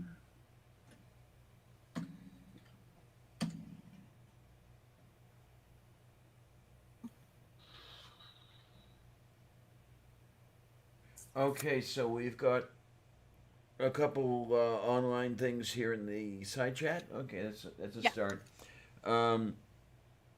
I just put out a note on the Twatters and see if anybody gets back to me, and if they do, then I'll see about getting it out to you, Grudge. And I could talk to some of my contacts. It's not easy, but you can still, in this day and age, sell a child on the black market if that's the way you want to go. There you go. I don't know. It strikes me as funny if I really could do that. I can't, and I wouldn't. It's just it's one of those things that amuses the hell out of me, just conceptually. Indeed, indeed. You know, In fact, it's probably the thing that all those cancel culture fuckers would tell me you can't joke about, and I'm like, you know what? Yeah, you fucking can. I personally could not imagine wanting a kid enough to pay for one. No worries. Some people out there really want a kid, and I don't get it either. Well, I mean, I'm Um, saying, myself here. Well, I mean, number one, I don't have the pockets deep enough to do it, and number two, I uh, cannot see myself wanting a kid that much. Well, don't get me wrong. I mean, I like kids. They're fun to, hang around, watch them play with them if they want to, like, do a board game or some shit, video but you games, can whatever. send them But, home. it's the responsibility and, like you say, the Yeah. cost that to Mhm. me is a deal breaker when it comes to kids. That, although honestly, if I had a decent enough job that I could afford a kid, I still wouldn't want one unless I could also afford someone to change the little fucker. Because honestly, diapers and me, not a chance. Into what? Poisonous mushrooms? Well, I've changed at least 2 diapers in my life, and I didn't enjoy either experience, so I think I I can will imagine. as, like, a multiple times a day routine. It I that only gets worse as they get older. why? How bad is it when you change talent or Tornado now? Change tornado? What the hell do you mean by that? No. Okay, baby diapers are bad before they start eating solid foods. Hmm. It gets worse once they are eating solid foods. Fuck The you. Hey! smell It's every is baby. like It's not just you, punk. It's disgusting. every baby. It's every baby, Tornado. You have, oh, you know, I remember Bill Cosby doing oh, a routine on that. It's yeah. going on about Oh, look at the baby making the poo poo, and oh, look at the Oh poo poo. yes. And And then then the God poo-poo put started to odor smell. in the poo poo. Yeah. Yeah. I remember that routine. Gosh, I haven't seen that since the 80s and I fucking remember it. Dog Uh, farts are bad. Baby shit is worse. Oof. Well, Hey. Litter regardless, boxes are bad. Baby shit is worse. Mom! oh, I'm being honest. I remember. You're Yeah, when my embarrassing me. why? Why? well, You're not a it's baby about you, anymore. buddy. Everybody poops, and everybody was a baby at some point, except me. Yeah. I was born as a 5-year-old. But You nothing wish. for you to be ashamed of. Yeah, I it's nothing remember. to do with you. Oh I, no, I take that back. There's nothing about this for you to be ashamed of. there you go. I remember the aroma, shall we say? Yeah, when my sister was in diapers, when she first got brought home from the baby store, and Did they make I you change her too? say, hon, Did they make you change her?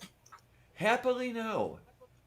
I Hmm. remember they thought I was a boy. Well, yes, but that doesn't change anything. I mean, I know a bunch of families where, like, we got 2 kids already, and now we don't have to change the third one because they do it as part of their chores. If they want their allowance, they will change their brother, sister, whatever, fill in the blank. At the Once time again. that Okay. Lavender was young, it would have been her mother's duty to see to the child.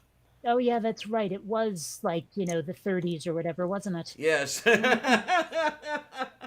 Yeah, you have to remember. I mean, I know that she wasn't in the house at that time, but my sister was born in 1961, Mm-hmm. and then she Wait, why do we have to remember that? say again. Why do we have to remember that? Well, that sets the stage. For who But is there had. going to be a quiz later? Yes.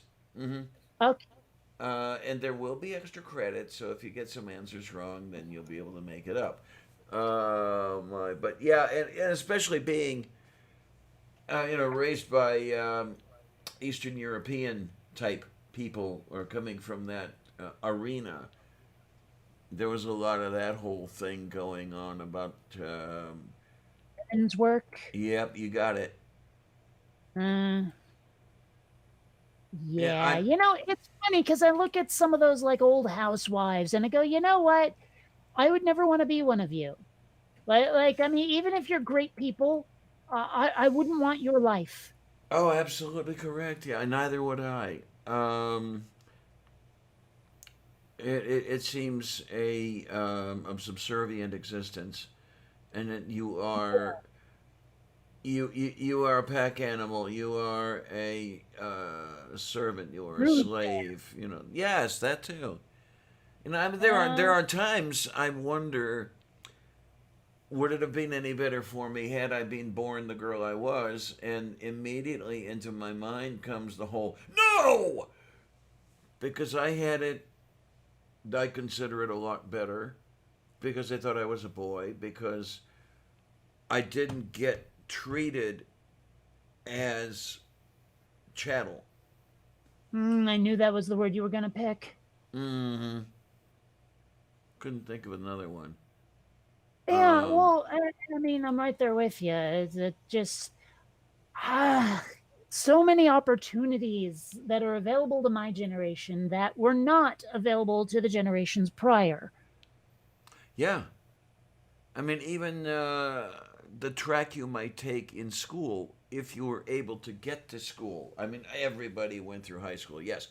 But if you got into a college, for the girls, it was very often a teacher's college in 1960.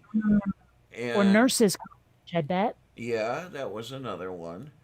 Well, my ex wife told me that she had a hell of a time getting into a program at, I'm trying to remember where she went to school, um, a computer programming track because Mm, she was female. mm. Yeah, no, she was born in 1942, so she had Yeah, you know, a little bit more of a problem than a girl, my age would have. Well, that whole concept of like, you can't do that. You're a girl. Yeah. I remember that attitude when I was little. And it's hard to like I hear a lot of people now who are parents saying that you don't get the like the tree house with the sign on it that says no girls allowed anymore. That kids don't even think of that at all in this day and age. And I'm like, good, but also it seems like a very common Americana trope has died. Mm-hmm. Mm-hmm. And so I'm a little bit of two minds about it because I'm like, a lot of pop culture doesn't make sense anymore without that. Yeah. But it's okay because you know me, I'm all egalitarian and shit. But it's still like, I don't know. You ever see something you like get destroyed because people have decided it's like not culturally appropriate anymore? Uh-huh. Yeah, and I'm like, because I agree with a lot of those people in principle, but not to the degree that they apply their lunacy. Mm. And hey, perfect example. It's like that whole like flip out that Essence of Thought and Godless Iowan had over trans stuff, where it's like, I agree with you, but I don't want to be on your side because you're all a bunch of dicks. Yeah, there you go. So, yeah. Uh,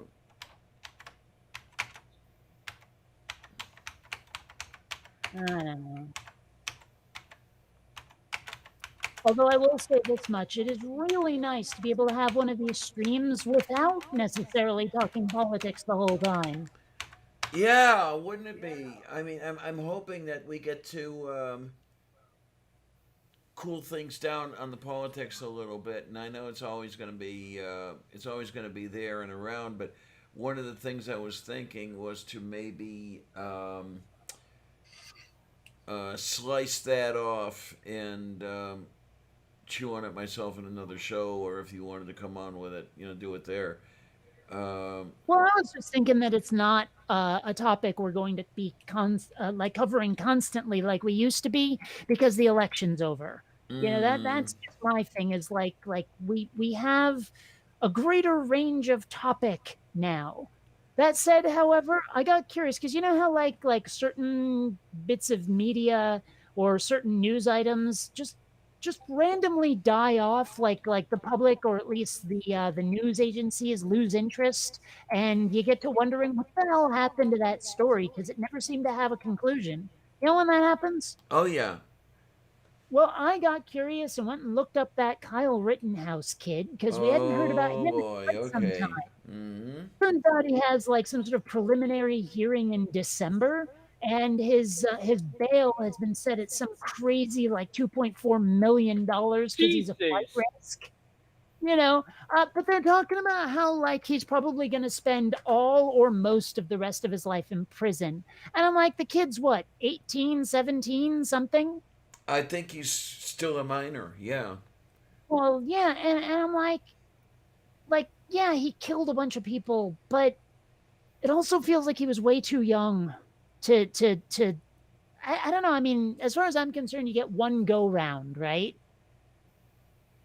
You know? Okay. And to royally fuck up when Oh, you're I see what really you mean when you young. say one go round. Yeah. Okay. Yeah. Yeah, and to royally fuck up when you're that young and like now he's going to spend probably like 50, 60 years in the lockup from age 18 or whatever he is. I don't know. I mean, like I want to see justice done. Not 100% certain this is it. Oh my. I mean, like I don't have any sympathy for why he did what he did. None at all. Right?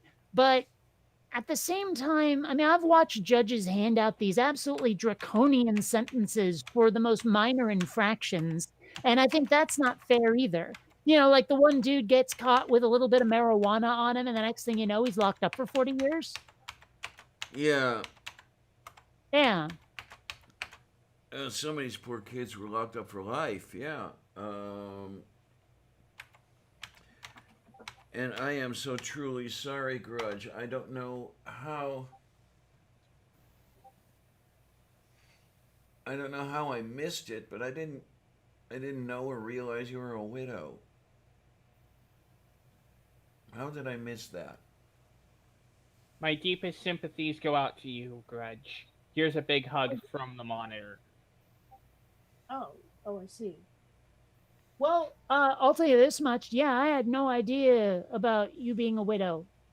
Never, it never came up, I think. Yeah, I am so sorry about that. But yeah, I'm just saying I probably would have had some more sympathy if I had a clue. Yeah, I didn't know either, so. Well, okay, we have Sorry. our explanation. She says, I didn't say. Oh, come Well, on, lady. that would be why you're not getting any empathy Give for us it a until break right here, now. honey. I mean, now that we know, yes, plenty of empathy, but prior to that, Gotta talk more. eh, And then, yes, some of us just don't like to do that. I know.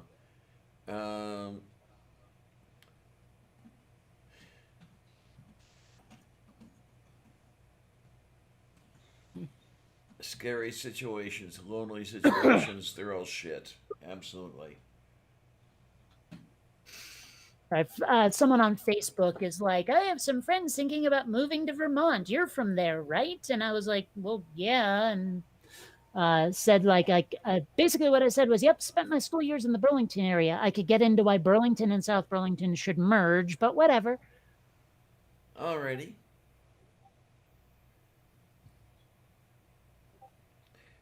Sorry if I'm kind of absent-minded. I'm reading at the same time I'm chatting, so... So is the Burlington you know and love the Burlington that's on the map today, or is it totally different? Huh? In other words, how much has the area in Vermont changed since you've been there? Well, I mean, as far as the actual contents of the area, a little bit. As far as borders, not even slightly. Okay, then, because, yeah, I mean, when I went back to Cleveland for my sister's memorial service, I didn't even recognize the place. I mean, familiar landmarks were there, but a lot of things were not. A lot of things had changed around. Demographics had changed.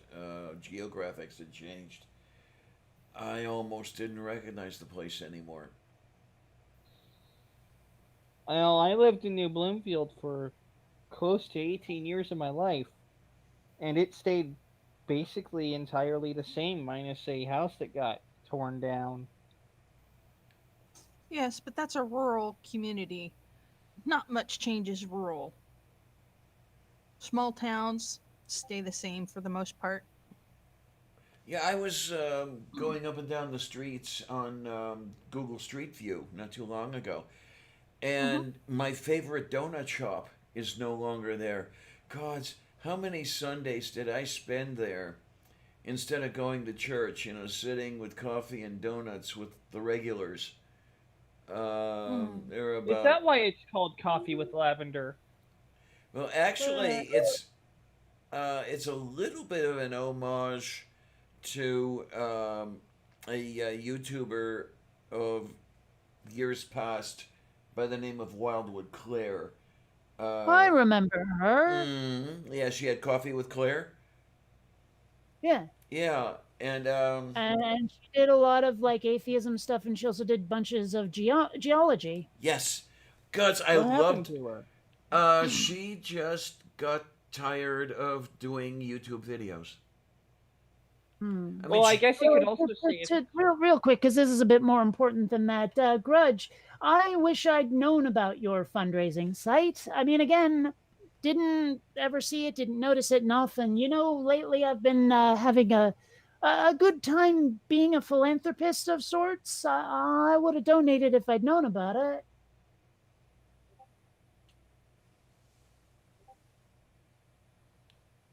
Okay. Hey, Lavender, Yeah. remember the first show you had me on?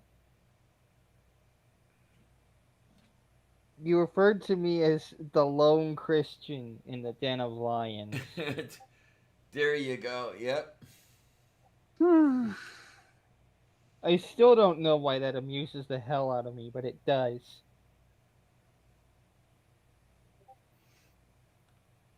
Hmm. Dang, there was something I was going to look up, and now I don't remember what it was because I got distracted. Oh well. I think it was something about Christians and lions, YouTuber, but I can't remember. have you considered starting a GoFundMe page and then any website you're on, like Coffee with Lavender or any of the other places, you can copy that link and put it out and explain you're trying to raise money and people will donate. It's Yeah, you true. need to start thinking about doing that for your car. I'm Yeah. surprised by the generosity of people on the internet. I mean, Tell me of about all it. the places I would expect people to be about as selfish as a person can be, the internet was number one outside of Wall Street, of course. Hmm. It's amazing how much help, assistance, and gifts and everything else I've received. The way that I paid my co-payments for the procedures I had last year was the generosity of friends, and it was no small price tag. Um, I mean, the insurance covered the lion's share of it, yes, but Yeah. I didn't have $300 for a co-payment for the biopsy, for example. Yeah. Mhm. That's You like know I how don't much? have $3,000 to replace my transmission. Yeah, I got Yeah. you. You know how much that brain surgery cost? You said 50,000? something about 300,000, didn't you? Yep. Mm-hmm. 300 grand to have my head meat sliced up. Mind you, I paid nothing out of pocket. Yay, socialized medicine. But, that was still a really expensive surgery.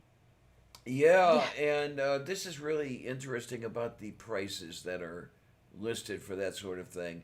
I discovered a few things after I looked at my bill because the price that they listed as being the first price they listed as being sent to the insurance was $13,000, but then there was a line that read adjustment, and I found out that the doctors and hospitals and everything else like that work with the insurance companies to inflate the prices of the procedures so it looks like the insurance company is actually paying for something.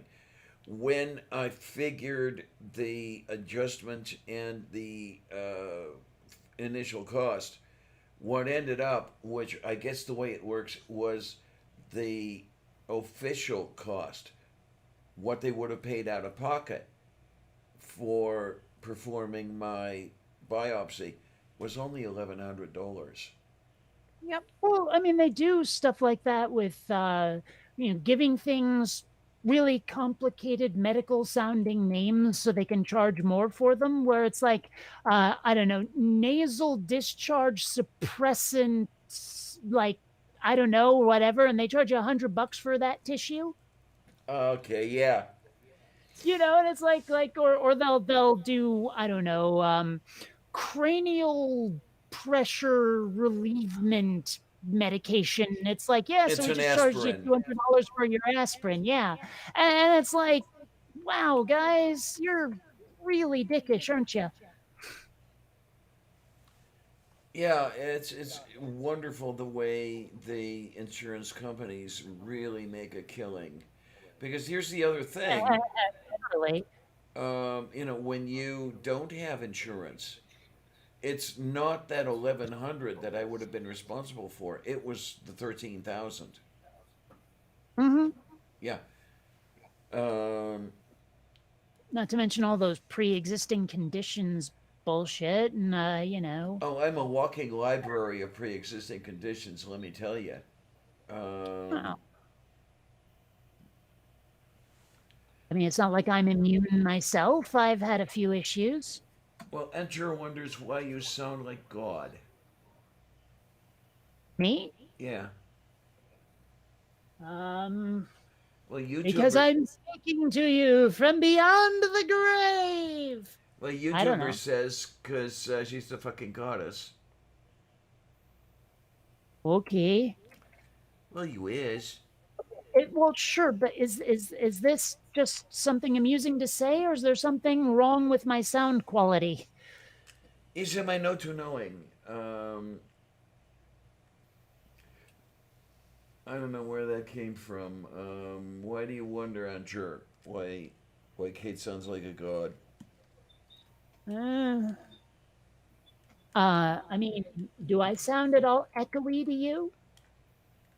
Just No. for a second, I was No. echoing. Oh, Okay, for the second and that thing for you. Okay. it's just a moment. It's just a moment. Uh, I don't So, know. It's funny. If I tried to do that accent you've been doing, I guarantee it would slowly morph into Italian. Mm. oh, for this is the Italian to becoming to making for you. Yes. Oh, No, that takes no. Russian. Yeah, that sounds kind of Slavic. No, I mean, hey, how you doing over here? You know, you're one of those Italians. You know, if I try to do that accent, you know, where you're like, That hey, look for sounds me more to like a New mowing York goes with the thing accent. and the stuff, and yeah, little paisan. You know, it's like it would slowly morph like that. You Um, know, that went from Italian to flat No, out what Brooklyn. from New York to Yeah. Italian. point being that I really don't think I could imitate that accent well. You went from Italian to New York back to Italian again. Mm-hmm. Eh, Well, you know, I mean, I Hey, was Skippy. raised roughly in that area. Yeah. And my dad, you know, is Sicilian. So, Yep. mind you, my dad's not one of those who will switch into an Italian word for stuff. So, you know, there's that. I used to Actually, do. in fact, I don't think any of my relatives ever did that. I don't, in fact, I'm not sure I've ever seen that outside of the movies. Oh, the insertion of the word like I'm known to do. Yeah, you know, the ethnic addition to a word that, let's face it, there's already an English equivalent and you're speaking English to just use that one. You know, that the that My like granny Jap I does don't that all think the I've time. ever seen or heard any of my Italian relatives doing that. What? My granny Jap does that. What? She sometimes replaces a word with another word in Spanish. Mm. I hear Well, she's the. saying the word, but it's in Spanish. Mhm. That's what it meant. And I Is hear that? the. I hear the Hawaiians are good for that too. Mm-hmm. My sister-in-law Lovey May does that quite frequently. Oh, is she living in Hawaii? She is a native of Hawaii. Ah, okay I want then. to start doing it with like Japanese and Klingon just for the hell of it. Yeah, You her know? name is her name is Lovey May. Lovey May, Alrighty. really? Yes. Yeah, Lovey May. That's her name. Okay. Loveymay. Lovey May. Uh-huh. It sounds to me like someone really wanted her to grow up to be strawberry shortcake. I guess. I don't know. I can't even pronounce her last name I remember. before she married my brother. She kept her maiden name. Mufi. Mm. I remember first. Tagliacold or something like that. First. Wait, what is? Wait, say it again. Say it again. Tagliacold? Oh yeah, I'll never pronounce that either. Yeah, something like that. Yeah, I remember the first time I went to uni. There was an annual frat party. One of the fraternities did, a vaguely Hawaiian themed party. It was the excuse me. It was the King Kamanawanalea party. Hmm. Hmm. It was the what? Mauna. Come on, think about it. Yeah, you got it. You got it, Kate. King Yeah. Kamanawanalea? Come Yeah. on, I wanna lay ya. Come on, I want to lay you. Come on, I wanna lay ya. Well, I mean, I remember hearing about kids who went to Camp Wanahakalugi. Nostrovia, yeah. I Oh my mean, goodness. hey, Welcome to Camp Wanahakalugi. well, it's kind of like we're the kids from Camp Cucamonga. My Mm, mother's made us here, or sent us here for to study nature's ways. That one, you know, surely you've heard it. No, I don't think the, so.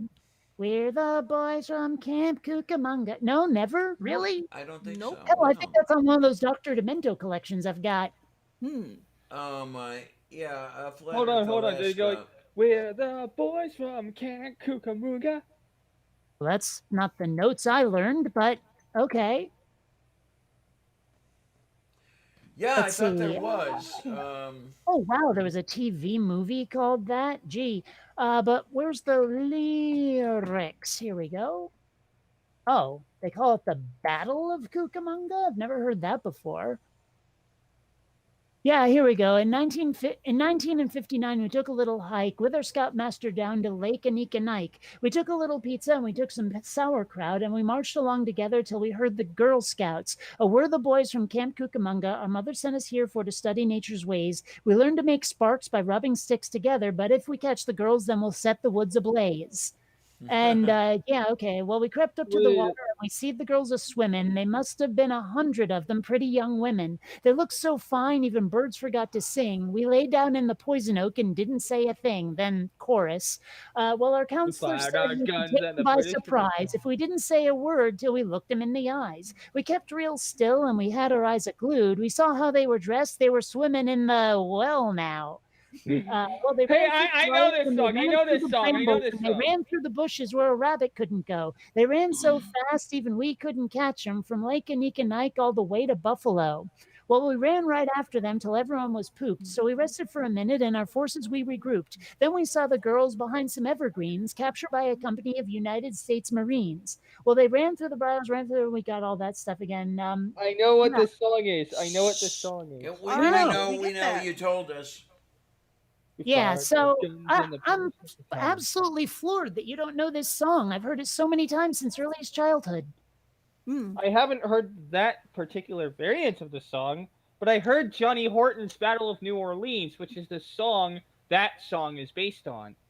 Okay. All right. I'm going to head off. It is We getting fired our guns and late. the British get the comments. I will talk to you later. And Lavender, I will see you on Sunday. Oh, that sounds like fun. Yay, yay, yay, yay, yay, yay, yay, yay, Well, yay, yay. Yeah. I will see you Yeah. at the pass, the one you're about to head off. Okay. Sounds Ah. good. Yeah, my mom got tired of being up early in the morning, so she changed her time on her radiation therapy. So it's now 2:45 in the afternoon. How long did the doctor say it would be before she gets her mutant powers? They're not sure, but she should actually be finished with radiation therapy on her birthday. Ah. See, No, I I- would have December expected that, having all that brain surgery would have made me psychic, but no. You're not so lucky. No, I Yeah. flat out told Mom that if Grandma came home green and glowing, it was her fault. All right. Well, bye-bye. Take Bye, care, Mom. honey. Screw lab safety. I want superpowers. There you go. But yeah, I actually used to sing the Johnny Horton song with a group of kids back in my 8th grade social studies class. Mm-hmm. Then we opened up our squirrel guns and really gave them well. Yeah, well. And of course, my favorite one. We fired our cannon till the barrel melted down. Then we grabbed an alligator and we fired another round. We filled his head with cannonballs and powdered his behind. And when we touched the powder off, the gator lost his mind. Okay. Mildly amusing. I just Oh, know it as the Camp Cucamonga thing. moof That's the way I beef. learned it. I've got Although to I mean, say, it's interesting how many different variants there are on various like those childhood sort of vaguely naughty-ish songs. There are so many variants. I mean, Mm. like I've never heard anyone agree on what the lyrics are to the, and I don't even know what it's called exactly. I've never heard the title, but the one, great green globs of greasy grimy gopher guts, mutilated Oh monkey. yeah, Now, I yeah. have never heard any like consensus on what the lyrics actually are.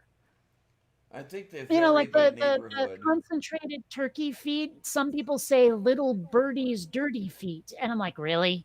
But I mean, like I say, there's no consensus on how to sing that song at all. Indeed. And when I tried to look it up a while back, I ended up going down this bizarre rabbit hole of the origins of certain nursery rhymes and just how nasty some of them are. Oh yeah, yeah, absolutely. Like eeny, meeny, miny, mo. You weren't always catching tigers by the toe. No, you were not. No, there was another two-syllable epithet in there. Yeah. Not exactly the most neighborly thing to call a person either. Right. So little things like that. I went down this rabbit hole of, oh my gosh, did we really used to do that? And yeah, I don't know. Oh my. Um, there was a blues riff that was done on that particular demographic. I can't do it on the air. That would not be would not be good at all. But you know when I also it's amazing how prevalent that was when I was young. Yeah, I've got I'm to listen to it. mildly ashamed of this country sometimes. Like Well, our history is horrible. I'm not mildly ashamed. I'll go a little farther than that. Well, fine, but you know what I'm saying. Absolutely. Yeah, it's we've got nothing to be smug about. Well, I wouldn't say that. What you can see the U.S. being smug about something? Well, how about our movie industry? Oh, Our, okay. our entertainment industry rivals almost everywhere except Japan. Okay, okay. So I will say that I can be smug about that, especially since I'm trying to be part of it. Like if I was smug about our entertainment industry, but I wasn't trying to be an entertainer, that'd be kind of, well, let's call it hypocritical. But since I am trying to entertain people, I'm totally cool with being arrogant about our entertainment industry here. It's about the only thing we have to be proud of right now. That and the landing on the moon and all that shit too. But all the wars we've done, all the people that we've like displaced, and all of that crap. I'm like, we are not the heroes of this story, are we? No, we are not. Especially, I don't know if we're any worse than the country was, say, in 1935. But it seems to me, it feels to me, like we started getting better and then took a right turn, a hard right turn Mhm. into the crap area. Did we though? I mean, as far as I can tell, all that crap was already there. It's just that people started letting it bubble to the surface more. The more we got extreme in either direction, it seemed like the more the dark corners were having lights shined into them. You Must know, be. Mm-hmm. I'm just trying to like figure out what like he put in there. I don't know. I'm actually still working on that kitty, so Oh, this kitty over here. Yeah, she wants to be worked on. She's oh, it's a reaching YouTube for the video. hand. I'm gonna guess that what he just posted is a link to a YouTube video of this song that he wants us to see. Jeez. Okay. No, it's But you is a kitty. We'll have no, I to mean, post seriously, a it link does to seem the to me cat. like the dark and slimy corners of this country are being laid bare for once, and it's not a flattering picture it paints. No, definitely not flattering at all. And I don't know, but then you get all the flag waving fuckers who are like, America, best country in the world, and all this stuff, like it's axiomatic that we are. The second one is the song from John. The second link I posted was a song. You know what, dude? Still talking. Sorry. But yeah, it's just I don't know. It like for example, all those Nazis and Proud Boys and all those guys, they were always there. It's just Trump made them bold enough to come out into the light about it. Yeah, and I hope that is to their detriment. That there's some sort of reckoning, yes. Yeah, I hope they jump the gun, and now that maybe we know where they are, we can pick them off one by one. Well, if I pick them off, you mean arrest them, okay? But I'm not going to advocate violence, and I'll tell you why not. Because it's a much worse punishment to catch them and keep them.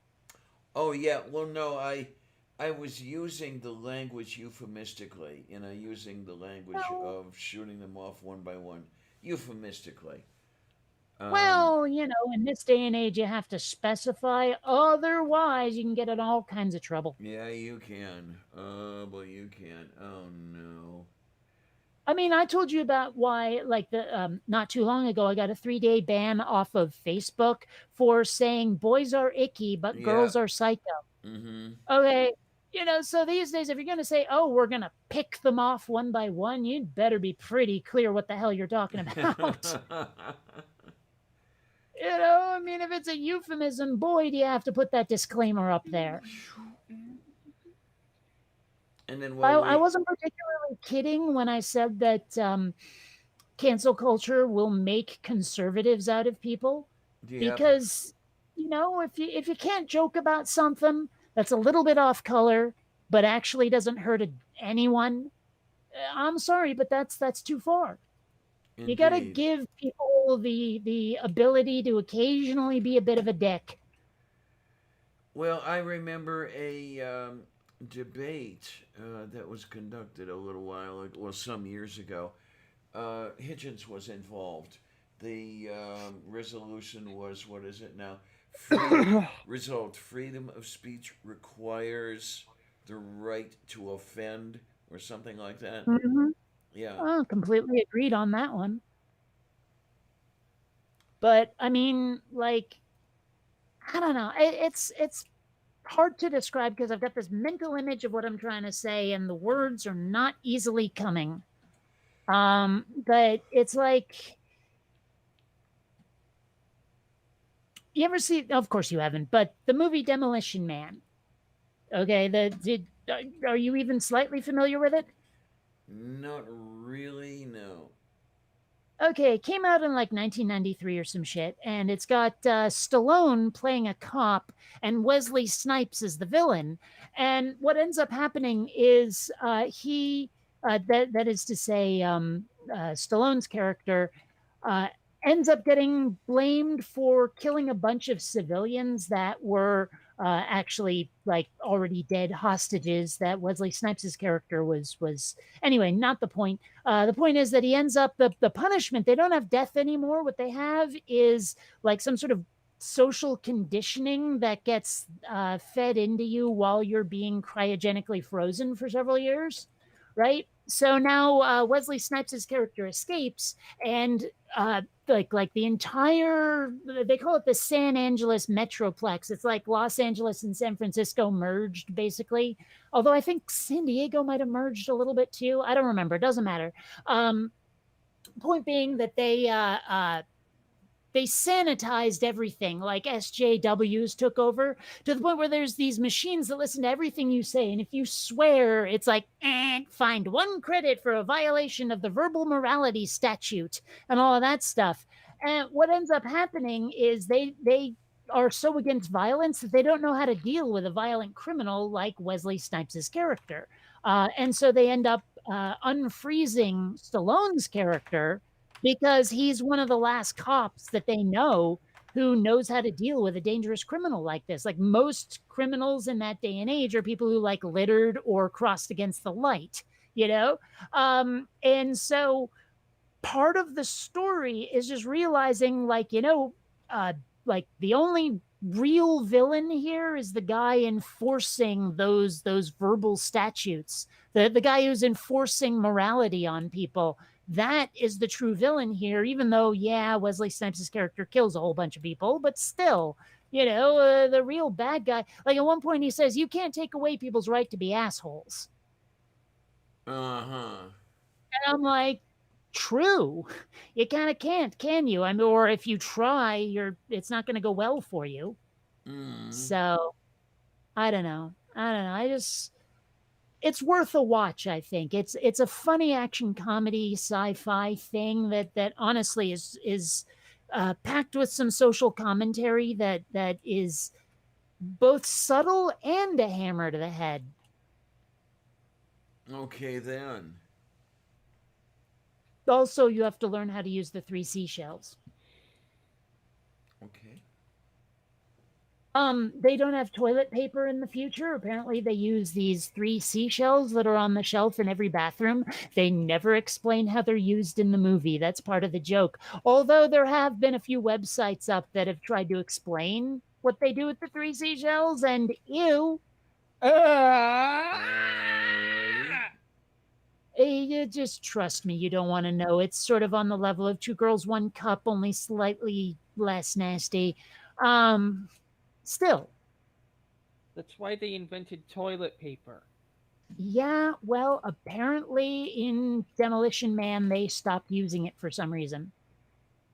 In fact, there's a scene about that where Stallone's character, he's like, he's all defrosted and he's feeling okay, but he's definitely disoriented, and he's complaining about the 3 seashells because he doesn't know how to use them, and everyone's sort of like laughing at him, and then they're like, yeah, that wasn't polite. I just, I can see how that might be confusing, kind of thing.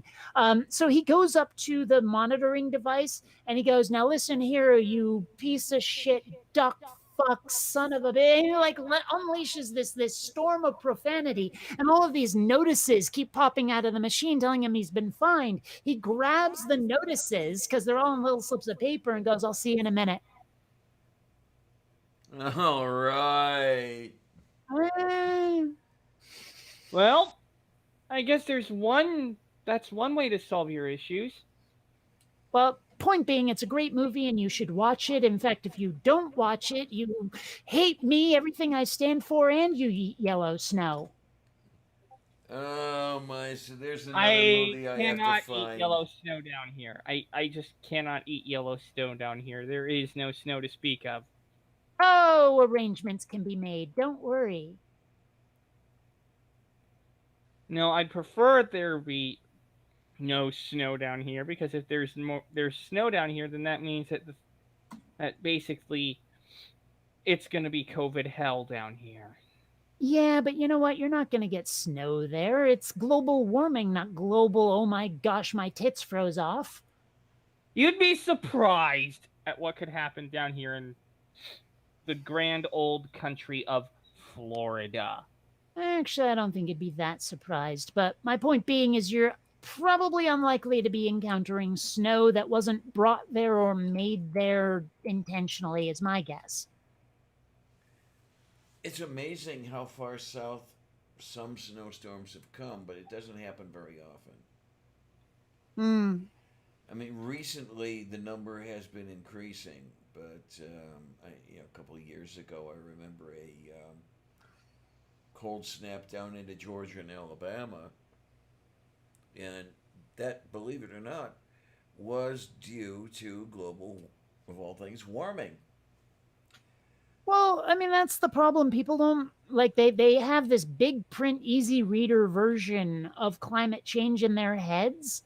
And like, it's really hard to shake them loose from it because the idea of climate change to them doesn't sound like anything. They don't get it. Like they don't know the difference between climate and weather. Right, And right. so explaining to people, yeah, it's unseasonably warm out right now. And the point is unseasonably. And that's partly because we've been fucking with the environment so much. But at that point, they've switched off because it's not a soundbite anymore. Now it's a TED Talk. Yeah, yeah. And then you've got idiots like James Inhofe, who just wanted to make snowballs on the Senate floor. You know, it's like Jesus Christ.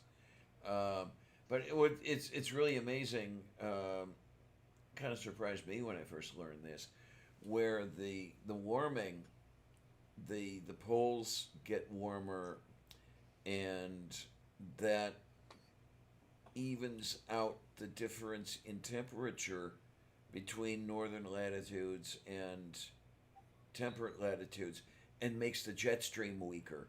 Now, the still cold northern air can bulge south. Yeah.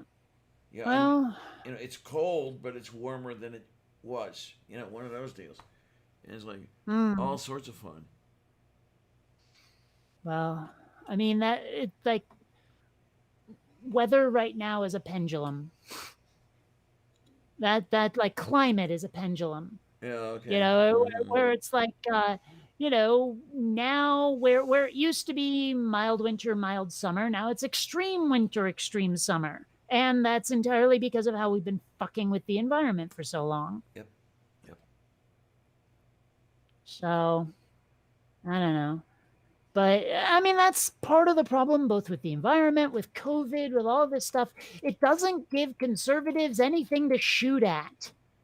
You know, I mean, if they Yeah. could indulge their desire to fight an enemy and be a hero against COVID, you know, like if we could miniaturize a bunch of conservatives, give them a bunch of anti-germ weapons, and inject them into someone's metabolism or whatever, into their body to go fight COVID that way, I think they'd all be on board. Okay, so Sorry, we're fighting the COVIDs with what now? we need Isaac Asimov. Like it's Fantastic Voyage, basically miniaturizing people, giving them disease guns, and going into someone and fighting COVID that way. I think they'd be like, oh yes, this is the disease we've been waiting for. Where now it's like, oh yes, we're slavishly devoted to Trump, and so we won't wear masks because our God said so. Uh-huh. Yeah, you talk about slavishly devoted to Trump. I Mm. have to wonder what the Biden administration is going to be like because I see the Nazis in the Senate, especially, and the House, doing everything they can to obstruct everything the corporatists want to do.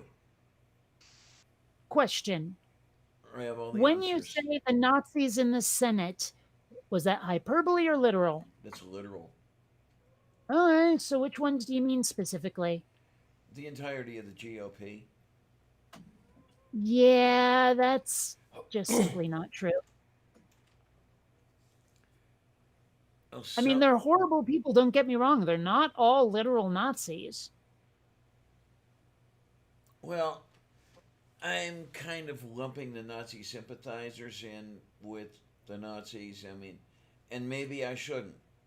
I mean, should I not lump somebody who does not take action against these people in with those people?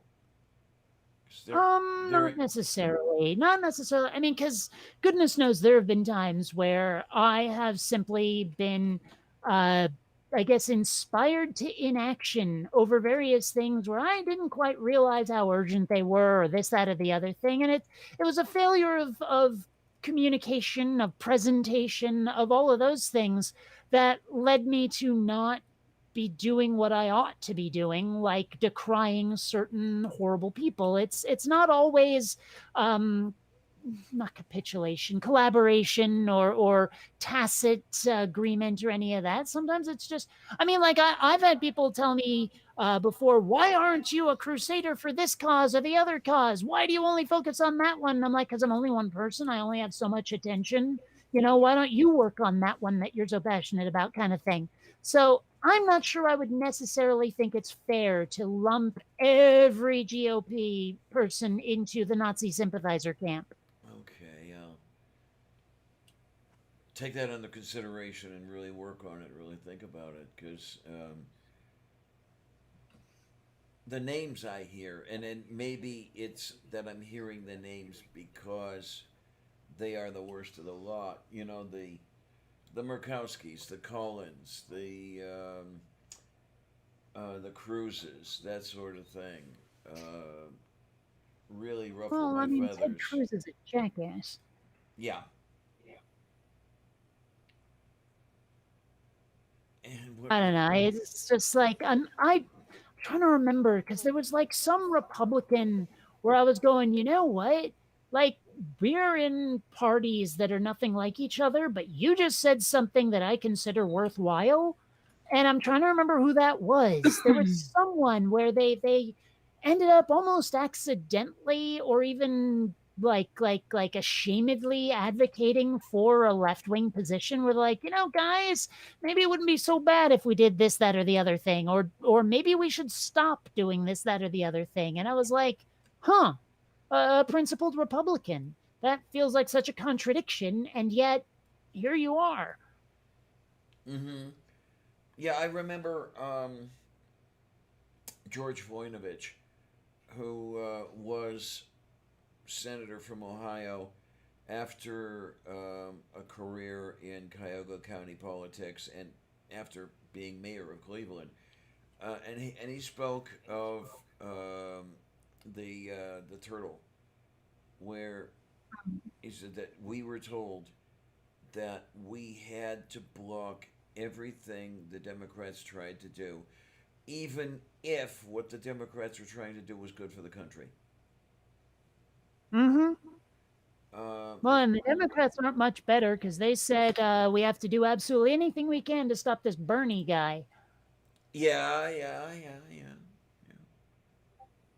So, I mean, let's face it, the country is as anti-progress as you can possibly get. Pretty much. And it makes me ashamed to have been born here. Like, there was a time I honestly thought, man, I'm lucky to have been born into the United States. And now, Man, it sucks to have been born in the United States.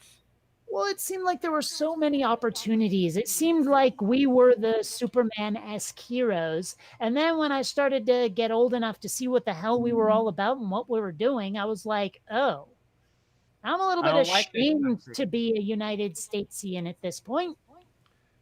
And what's What we need to interesting? do. Sorry. Go on. What's interesting is the U.S. into which I was born is not the U.S. of today. And I'm not saying that the U.S. into which I was born was any better, but the circumstances were different, and the populace was more affluent. For example, Hmm. manufacturing was a big thing. You could make a living, darn good one, as an auto worker, and that sort of thing doesn't exist anymore. Well, these days, if you want a sustainable living wage job, you need a degree. But when you get your degree, they're like, yeah, but you also need like 5 years experience before we'll hire you. And it's like, but I have my damn degree. I have all this experience. And they're like, yeah, but we need you to be tested somewhere. So go get an unpaid internship and then come apply in about 5 years. And meanwhile, they're crawling up your arse for the tuition money, that you Mm-hmm. borrowed in order to get that degree. Mm-hmm. Yeah, there's no winning, absolutely. And I think that some of it was by intent. Only some. There you go. Well, I mean, given just how hard they're resisting any kind of income reform, I mean, I don't think it's all just like money grubbing profiteering. Some of it must have a nefarious thing in there. But the worst part, even worse, would be if they're just that clueless to the damage they're causing. That would be even worse than being like evil. Would it? Because, okay, if they were clueless, would there not be the possibility that they could be shown how they are causing problems? Yeah, but the thing is, though, is very few people have the stones to attempt it. So they'll Okay. just keep doing what they're doing. They'll just keep like going on the way they have been. But if you're able to take one of those people who are doing it with ill intent, you might have something you can prove about their intent. You can show the malfeasance. Okay, yeah. Where if someone's just an idiot, well, maybe we'll fine them, but no prison time. You know what I mean? Yeah. Like it's easier to be lenient for someone who's been clueless versus somebody who like was actively an asshole. Oh, yeah. By all means. So, but I mean that's the thing is people don't necessarily have to listen to advice or even decide it's good advice or any of that stuff. So you get one of those clueless fuckers who doesn't quite realize the villain they're being. You point it out. I mean, hell, I think I've told you the story about when my mom, like, I blamed her for something. She goes, "I don't think I do that." Oh, Like with yeah. zero self awareness. That's the kind of thing I think we can't allow anymore is these people to operate from a state of zero self awareness. Oh, indeed. Yeah. And But we it's, can't punish them for being in that state. That's the problem. well, right. I mean, you do want to correct the situation by hopefully providing information, educating these people. This is where you've got it wrong. Can you see it, please? I'm doing my best to show you. Um, Hmm. and I know that a lot of them take that as an affront. What do you mean Yeah. I'm doing it wrong? You know? Well, I mean, I wonder, like if we were to phrase it, this is the way you're hurting people. This is the way you're making other people's lives significantly worse. Jeez, why Like don't you like if you sugarcoat it? just tell them, oh, this is what you're doing wrong, they'll go, oh, wait a minute, I have to defend myself. But if you show them all these facts of like, okay, these people that are your employees cannot afford to live, and it's because of the salary you're giving them, and honestly, you're being quite cruel about it. I mean, I don't know, like it's hard to accuse someone of something without them getting their defenses up. Yeah, that's my point exactly. You Hmm. cannot even say you did this very very minor thing in a way that could have been better. And what do you mean? I mean, I suppose you could say to them, here are the results of your actions. Here is the end result of what you just did. And show them all those facts and let them come to their own conclusion that they were an asshole. Because that's harder for them to deny. It's hard to get angry at yourself for calling yourself a name, you know? Yeah, okay, absolutely. I mean, hell, every time I make a mistake, when I'm alone, when no one's around to hear it, if I'm working on some animated thing and I make a mistake, inevitably I will go, ugh, right, pfft, dumbass, like Oh that. yeah, yeah. And there's no one else around to criticize me. I'd better do it. I do that all the time. Yeah, Moronette is a favorite name I'll call myself. Well, yeah, it's like I keep saying about my bloopers. I put them on there to show people how perfect I'm not. Che, nice, nice. Oh, excuse me, Balocopesta. It's just like, well, it's I'm I'm fucking awesome, but not flawless. Okay. Well, Moo, which is the title of our stream. yeah. Okay, please tell me this is working now. Well, I could, but I'd be lying, right? Damn it. Oh, well, it's kind of working. See, the problem is I've got this kitty that I've been trying to make in 3D. Meow. And the one problem I'm seriously having is the paws. Because, like, if you look at them right here, there's no division from toe to toe, you see? Right. Or at least none that's apparent.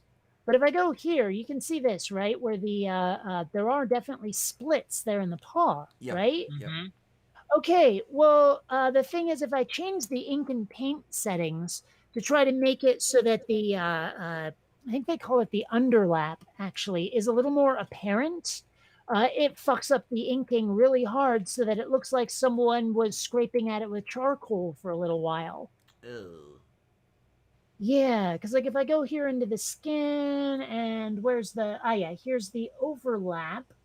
And I change that to say 0.25 instead of 0.75, and then let's render this bad boy.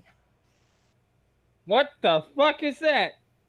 It's just rendering. It's doing the final gather passes first. Oh, actually, it seemed to be working now. Maybe changing the ink width helped it, but there was a time where it would get these weird looking smudges, and it was not good. All right, well, let me do this here. Bring this back up to 0.4. Bring this up to 0.5. And do it now. I don't know. I don't remember what the settings were when it was so icky. Well, you can start to see it a little bit. The edges down here by the chin are starting to look kind of sloppy, and over here by the Okay. hips, Yeah. So Yeah. I mean, like if I put this down to 0.05 instead of 0.25, it'll get really nasty. Or at least it should.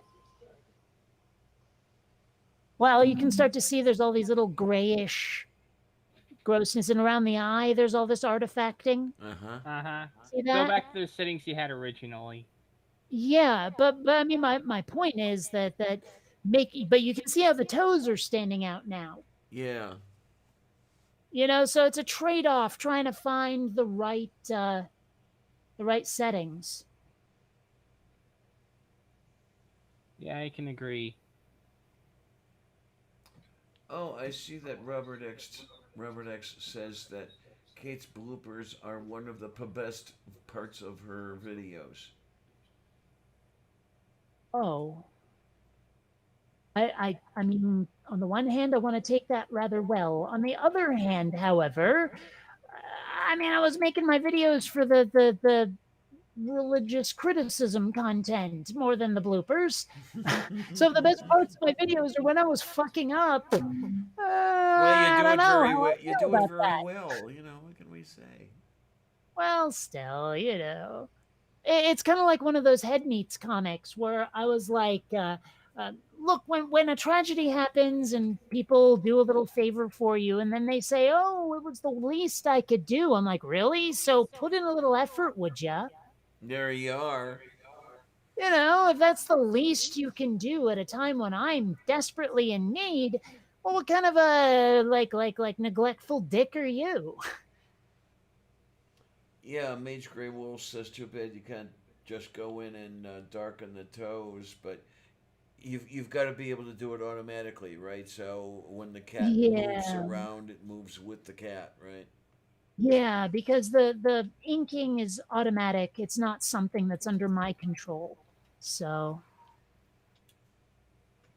I mean, it is, but it isn't. It's not something that I apply to the geometry. It's entirely material based.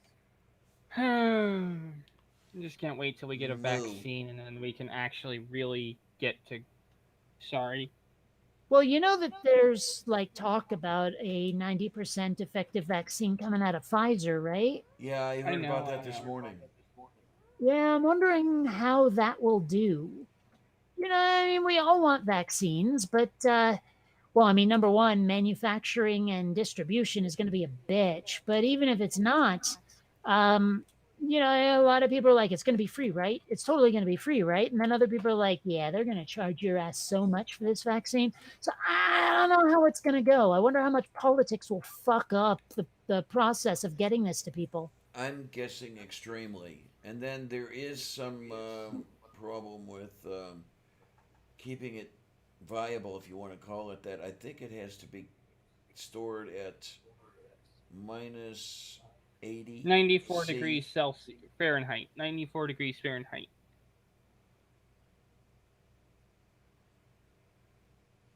What? Minus 94 degrees Fahrenheit. No, I heard you.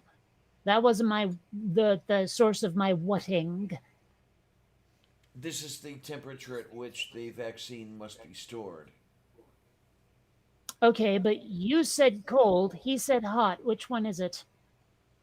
No, I said minus 94 Oh. degrees Fahrenheit. He intended to say minus, but left off the minus. Yeah. Okay. Hmm. Okay.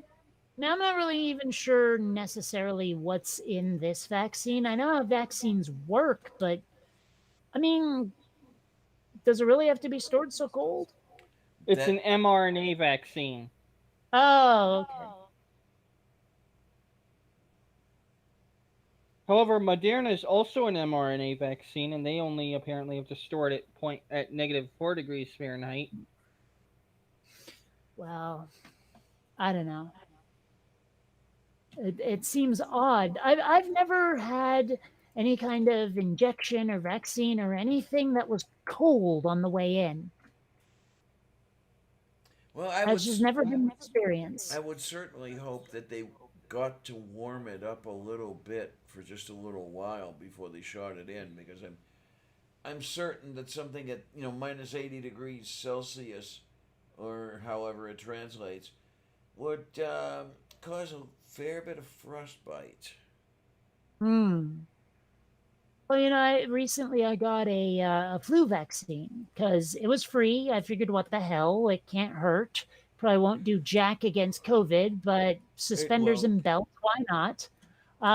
And like, it was funny because that was the most painless injection I have ever had ever in my entire existence. Like, it felt like he had pressed his finger against like my arm. That was it. I felt a little bit of pressure, no stabby, didn't hurt in the least, right? Which for me, I was like, wow, I've never had that experience before.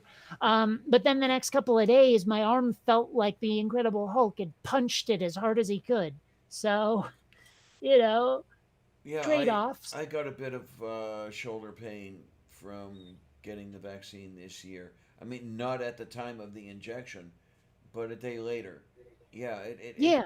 it felt like I'd pitched both ends of a double header, um, and that was kind of uncomfortable.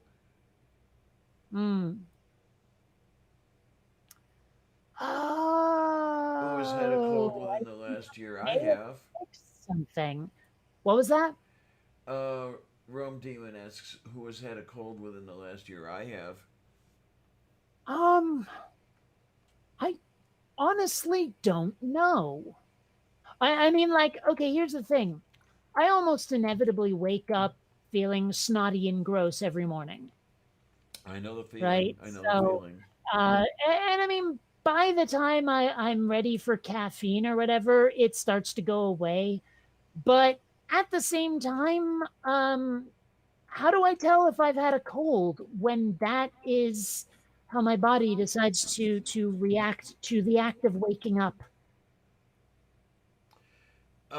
My guess is that if it's still that way halfway through the day, you might have a cold. Yeah, it's usually not. It's usually by the time I am awake enough to start interacting with the world.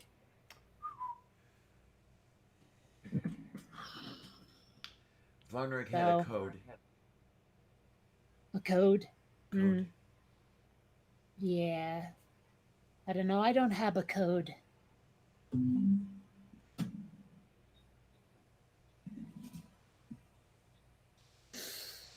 Ugh, why am I tired? It's only, oh wow, it's 8:20. Oh, no wonder I haven't had dinner. Duh. Duh. I Share that mean, when was the last corpusine. time I ate? About 4 or 5 hours ago now. Oh my, that is definitely moo. Oh, and then speaking of, yeah, why don't I reach into my magic box here? Uh, if I ever said that, I'm meaning something I can't do on camera. Yeah, there you go. Yeah, no, they Um, wouldn't even give me that. um, hmm. Well, let's see if that works. Well, at least it was not COVID, eh, Henrik? It's a good thing. Yeah. I'm always wondering, oh look, I got a bit sneezy. Should I see a doctor?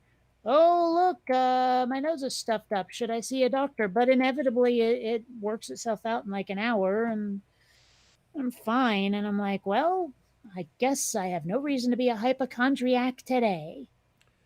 I tell you, it's amazing how much of the see a doctor stuff that was so common when I was younger is simply unaffordable now. You know, even at the numerically cheap clinic I normally would go to, you know, where they know COVID, you know, they'll want 100 and a half for a visit, and that's, you know, has outside funding to help and everything else. You know, just think of the guy who's in practice for himself and charging market rate. My God.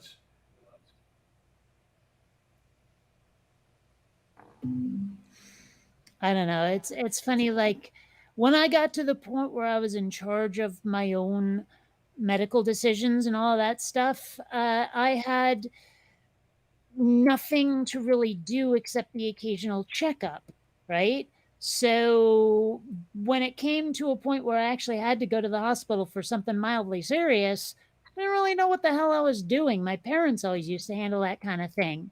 You know, so basically from like college until about, or rather from high school until about 24, I actually didn't see a doctor because I didn't feel like I needed to. Like nothing was wrong, Okay. you know. Mm-hmm. So, whatever. I'm good now. I have to wonder what would have happened had what I went through when I was 18 happened now. Uh, Remind me what the actual problem was. What was the condition? Was it like a bleed or something? Tumor? What? it was too many normal cells, but it looked like a tumor. Oh, weird. Yeah, Okay. really weird. The neurosurgeon said I'd never seen anything like this before. um, no, I was not awake during the surgery to hear him say that, but you know, I spent a month in hospital. I had every test they could throw at me. How much would that cost now? And Um, would I get the month in hospital? You know, that sort of thing. got a month in the hospital. Oh, hundreds of thousands at least. Yeah, yeah. Spent Yeah, 32 days. Yeah, that would 32 not days be since cheap. what? Huh? 32 days since what? I was in hospital 32 days Oof. back in My 1976. my apologies for you then. Yeah, it's funny when I had them doing the EEG tests for the brain surgery and all that for the seizures. Mm-hmm. Um, I basically, after 4 days of sitting in the hospital bed, I told them I'm going home and there's nothing you can do about it. because my ass was hurting like you wouldn't believe from just sitting on the bed 24/7 constantly. Yeah. Because I had all these wires in my head from the EEG. Well, not Hmm. in my head, but Yeah, like yeah, stick they a had pin those on my electric. Yeah. Hmm. yeah. Oh, I know the feeling. I really like they didn't want me rolling over onto my side. They said, "Oh, you can adjust the bed this way and that way so that the pressure isn't on your butt anymore." And I was like, "Yeah, but now it's like underneath my knees and it still hurts." I was just like, "Look, I've been in this bed too long. I'm leaving." Oh man, the last 2 weeks, and well, especially the last week, the neurosurgeon was avoiding me because he didn't want to hear, when can I get out of here? When can I get out of here? Oh God. Mm. Uh, Is that during the dialysis incident? what dialysis incident? Oh, the Yeah, what are biopsy you incident. talking My about? bad. No, the biopsy was last month. The brain stuff was let's see now, 47 years ago. Oh, sorry. My bad.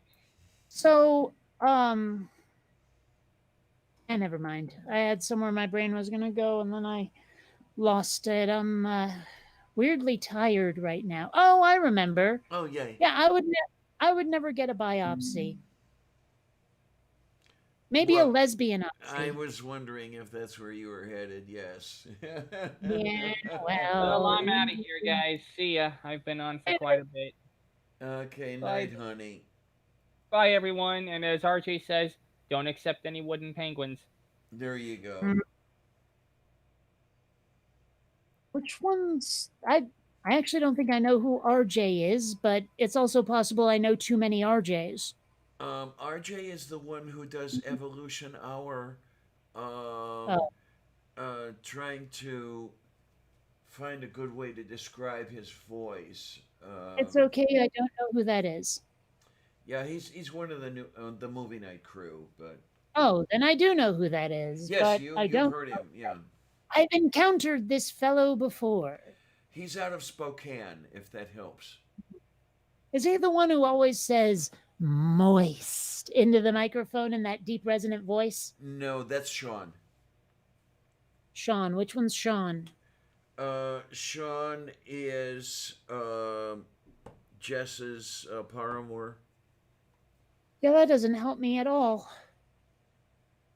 Okay, Like, the girl who runs. just no, that still doesn't help me. Tell me what he is like, not who he's attached to.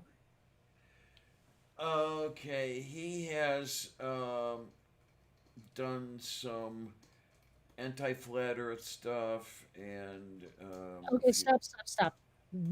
If I'm watching movie night and I'm looking for this fellow and I was looking for someone with a certain description, what would I be looking for? you almost never see him. That's the problem. Okay, then what's his avatar? The very long blonde hair and the Walmart vest Hmm. with a scruffy beard. Well, I'll have to keep an eye out because that is not in any way familiar.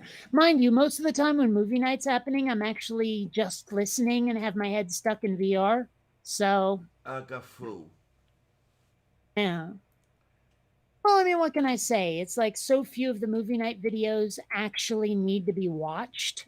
You Oh, can listen correct. and get everything. Yeah, occasionally there's a diagram you want to see or something, but not, that's not everything. Yeah. Yeah. So, I mean, I usually am doing some sort of like calm sit down VR game and listen to movie night rather than watching it. Oh, look, it's Russ. Hi, Russ. Yay. Hmm.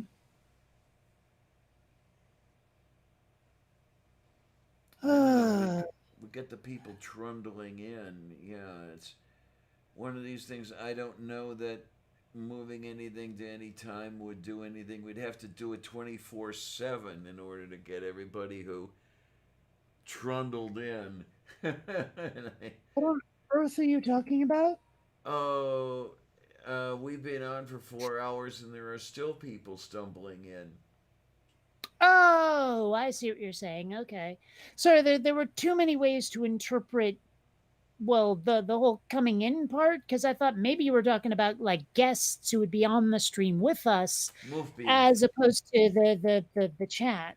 And then I was like, but so far we've had two people that aren't us, and you're making it sound like there were more or that we can expect more, and I'm very confused. Yeah, we've had Russ on once or twice. Hmm. But, But still, I was confused. That's all. moo. I'm always Hmm. confused. That's my permanent state. Really? Because for a while I thought my permanent state was Washington, but apparently not. There you go. Looks like my permanent state is Pennsylvania because, I mean, at this point in my life, um, I'm not sure I want to pull up stakes and just, move. Hmm. I don't know. I when this whole pandemic shit is over, Oh! I kind of want to travel. Upside down, sweetie! Hi! Oh, hey, it's Natasha. Yay! How you doing? Oh my, oh my, oh my. We is little bit this, little bit that. Good for me, good for you. And we've got to be on late if the Aussies are coming in here. I guess so. I don't know. It's 8:30 in There's. the only time zone that matters. Hush you.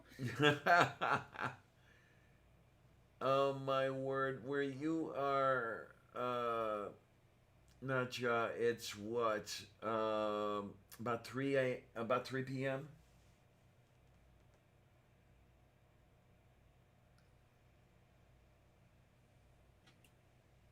I'm trying to remember where I got that from. That whole the quiet you said in that way, that's from something, and for the life of me, I cannot remember what. It's a cartoon, I know that much. But for the life of me, I could not tell you where I first heard it and picked it up as a like a an affectation. Hmm.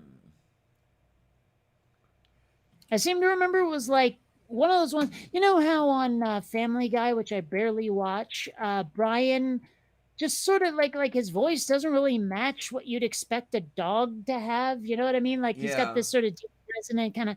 Yeah, it was like that, except the whoever it was that said the quiet you, hush you, listen you, like that was sort of a it was an animal, but it was British. I don't remember where I got it from. I got it from somewhere. Hmm. From I Walmart. don't know. 350 plus tax.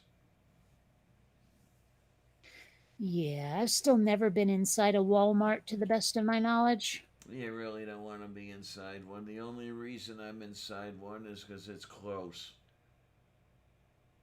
I would Yeah, much but prefer to be close to a better store. I can think of reasons to like go into a Walmart. Okay. To point and laugh at Walmartians for a start. Well, there you go. I mean, what else you gonna do? Oh my. I mean, hell, I would imagine walking in there with like a hidden camera and just taking picture after picture, or maybe you don't even have to hide it, but like, let's face it, people in Walmart are goofy, Yes. and there are whole websites and YouTube channels dedicated to showing people how freaky Walmartians are. So, that's the main reason I would go into a Walmart is to go Steve Irwin a few Walmartians. You know, Oh, that's the Midwestern Walmartian over there. Them's good eating. I don't know. I could, But yeah. I So could just see doing a Marlon Perkins in one of nah, my. no Marlon Perkins. No, Steve Irwin. Oh, okay, okay. He has the Australian accent, or had the Australian accent. Come on. Well, yeah, Perkins was definitely not Australian. Well, there you go. Also, he's kind of old timey, and no one likes anything old. So that's my problem, is it? New is always better. It's my one rule. Actually, no, it's Barney Stinson's one rule, but still. And you have no idea who Barney Stinson is, do ya? Nope, none at all. You need to watch How I Met Your Mother. Great show, by the way. Amazing show. Oh, I see. But Nacho likes your Steve Irwin impression. it's the best I could possibly do. I can't do an Australian accent well. So, I do like the worst stereotypical version I can cobble together. There you are.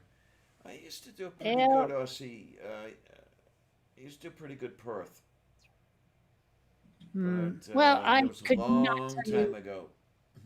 I could not tell you from Australian accents. I couldn't do it. I don't know like regional anything for Australia.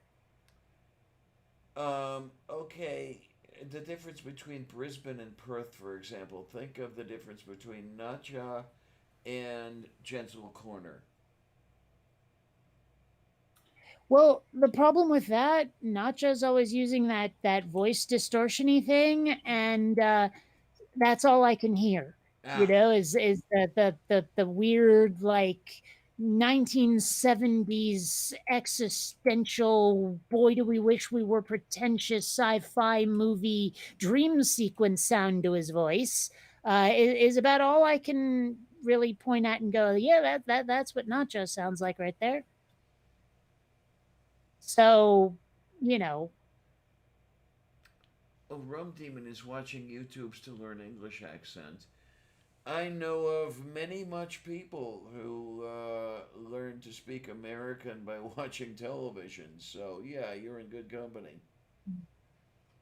come to think of it, I hadn't even thought about it. There must be like how to imitate an accent courses on YouTube. There has to be. There have to be absolutely. I know that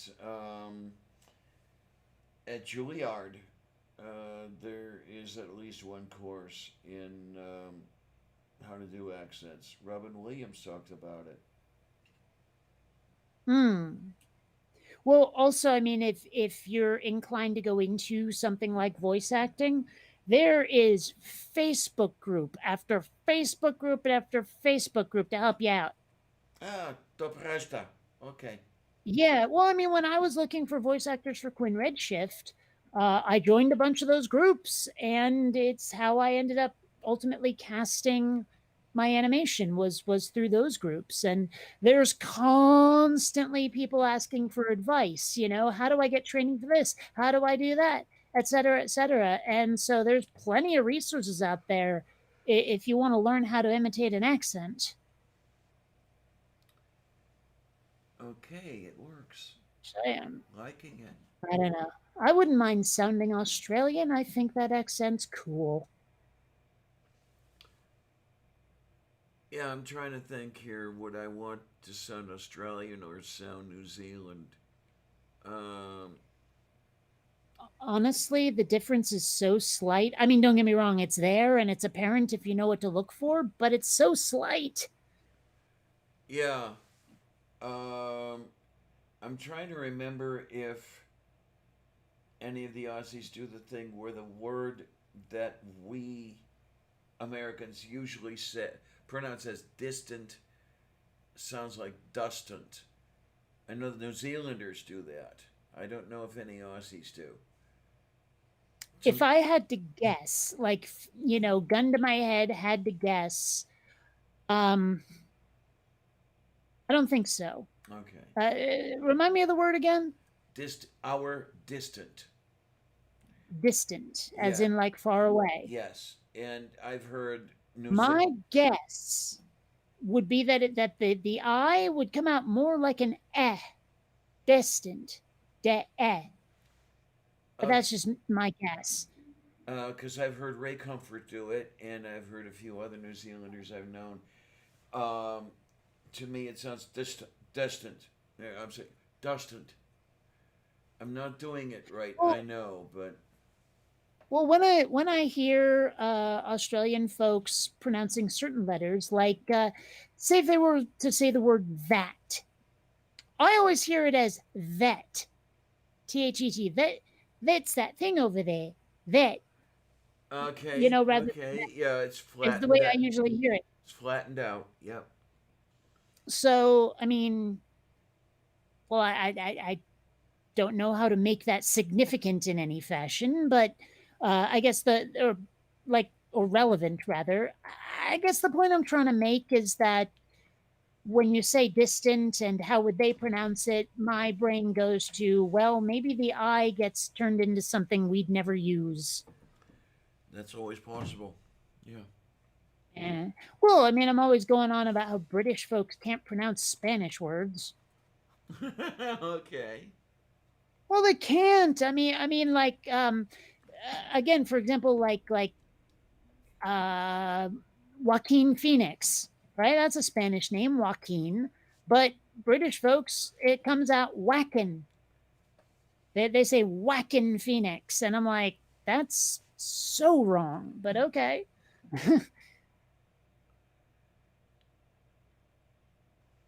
I don't know. There's a number of things like that where it just seems to come out kind of funky with some folks from lands that aren't the U.S. Okay. But like if anything defines the US attitude towards pronouncing words, or at least the generic US accent version of pronouncing words, because yeah, we got the South and Brooklyn and all that shit, is to be about as phonetic as possible. Moo. A lot of other English speakers from whatever country, they seem to not do that. I don't know. Oh my! If there's anything that would turn your ears upside down, I know it does mine, is to hear English spoken with a Belgian accent. That's the one where you end up sounding like the character Madeline Kahn played in Blazing Saddles. Oh. Don't they speak like a buttload of languages there? Like there isn't one official language? Pretty much, yeah. I mean, you speak German, you speak French, you speak a Mm-hmm. brand of Flemish. I don't know that one. I mean, don't get me wrong. I know what Flemish means. I could not identify the accent in a lineup. Yeah, I'm not sure I could describe exactly what the accent sounds like, but yeah, it's a geographic region representing a country that doesn't exist anymore. Hmm. Yeah, Flanders does not exist as a country.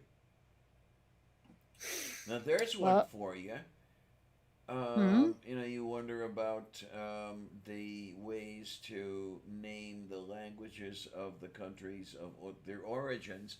So, I mean, wouldn't one want to say something? The language of Flanders might be Flandese or something like that, or Flandish. But no. Flanderian. There you Flanderian. go. Yeah, I mean, definitely flipped up German and Latin. Belgian is crazy. Um, Hmm. oh, English with a French accent. Ugh. Yeah, yeah. Well, I cannot speak French at all because I don't have a mouthful of stuff that doesn't belong there.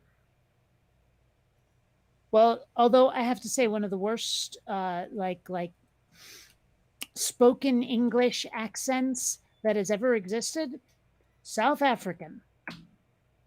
Oh man, take They Australian and combine some file of it to a. the Hmm? well, see, that's the weird thing. People say Australian. I keep hearing something sort of Germany. like something a little bit Germanic in there rather than Australian. Well, of course there would be because that's who settled the area, and then the whole thing is filed to a really sharp point. I mean, Hmm. God, I hear the very, very sharp vowels.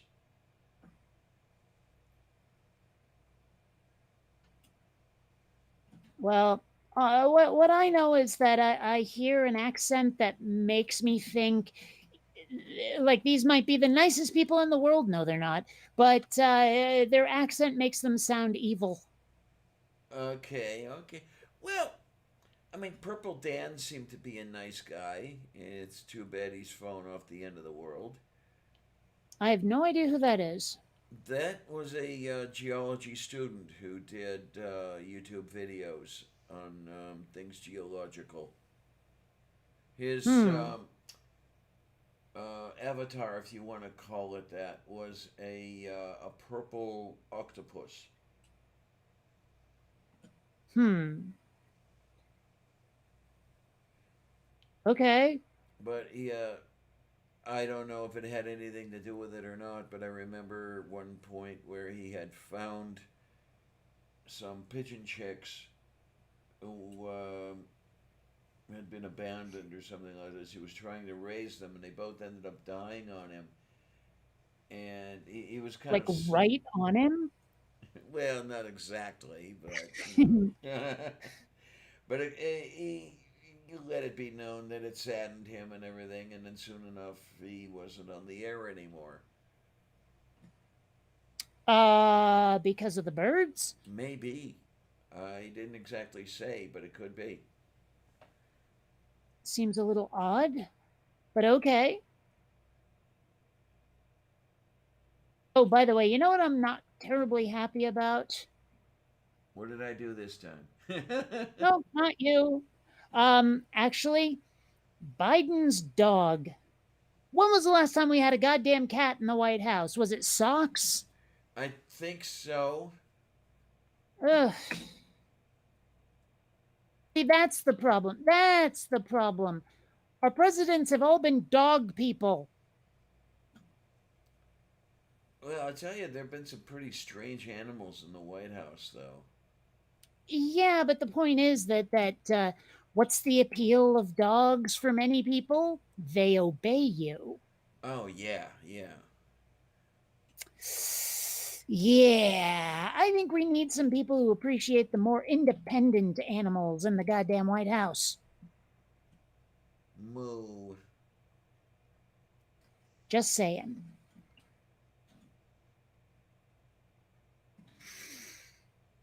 Dogs. Woof. Woof. Why is it that whenever I get into, like, suppose there's a choice between two different things that are like considered diametrically opposed, like it has to be one or the other, dogs or cats, Star Wars or Star Trek, vanilla or chocolate, etc., etc., and VHS or beta, that kind of thing. And I pick the one I like best, and the next thing I know, the entire world goes the other way. They're watching you. Yeah. Clearly, it's just like I have the worst luck when it comes to that kind of thing. I'm like, ooh, here's the, I don't know, device or configuration or whatever that I prefer, and the world goes, yeah, we like the other one. Bye. Thanks for Mm. playing. Oh, that It's very frustrating. that happens to me with clothing quite a bit. I mean, I find something that I really like, and I'd like to keep coming back for it, and Yeah, it but you also like disappears. dressing like a complete Poindexter, so it's probably for the best. Hey, you're the one dressing like that, not me. Oh my. Yes, Rome Demon. Moo. I have no idea Hmm. where that started or why, but it did start. Well, what did? Moo. Oh, that. Okay. Yeah, Okay, here's a question for you. I have all the Maybe you know, answers. maybe you don't. I assume you do. Um, like when I've been watching movie night lately, during the intro, there's this one moment where everyone says something in a kind of droning, groaning voice. It sounds like a Rocky Oh, Horror callback line, but for the life of me, I cannot understand it. There's too many people saying it all at once. I got no idea what the fuck they're saying. I know exactly what you're saying. Yeah, there's something that rolls across the screen. Um, there was some. There Oh, was somebody who was getting copyright whatever on the shows, and then filing DCMA against the SciStrike people. DMC, Yeah, DMCA, DMCA. Digital Millennium Copyright Act. There we go. So Jeff put this thing up, about this is ours, cease and desist, and the last word rolling up the screen was ass hats. Oh, so everyone says asshats then. Yep, yep. Oh. And I suppose I didn't notice because, like I said, I've been, playing VR while movie night's on. Well, yeah, it helps a little bit if you're reading while they're doing that. Because as you say, they all say it together, and they don't say it quite together, and it sounds like a jumbled. And that's different to a that is not jumbled. By the way, if anybody was wondering. Yeah, the non-jumbled doesn't quite sound the same as the jumbled. Well, the real hard part is spelling it. Okay, yeah, absolutely. Well, I mean, I have never seen a consensus on how to spell ever. There's usually lots of P's, B's, S's, and TH's, but like there seems to be no conformity, I guess, no standard by which one can judge how one spelled a raspberry. There you go. I mean, I took to spelling it for a long time as THP, TPH, TPH, TPH, TPH. There are people who do that with B, Mm-hmm. the second letter of the alphabet. And what do we have here? Okay. Well, Oh my. Robert X, are you doing Flemish or Afrikaans? mm. Or is that Dutch? Oh yeah, that's right. That's what it was. It's not German. They base their language on Dutch there, don't they? In South Uh, Africa. yeah, White South yeah. Africans. Mm-hmm. Yeah. I hate that I have to specify that, but I have to. Yeah. I mean, like as I understand it, the black South Africans were the ones taking it in the neck and probably still are. So, it's hard to paint them as the bad guys, and I don't want to anyway. So, Yeah, I know that feeling. Yeah.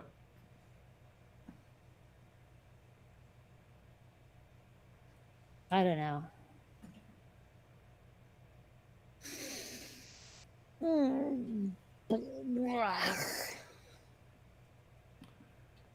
Yeah, Megan Nut says screw DMCA. YouTube download was pulled from GitHub. Yeah.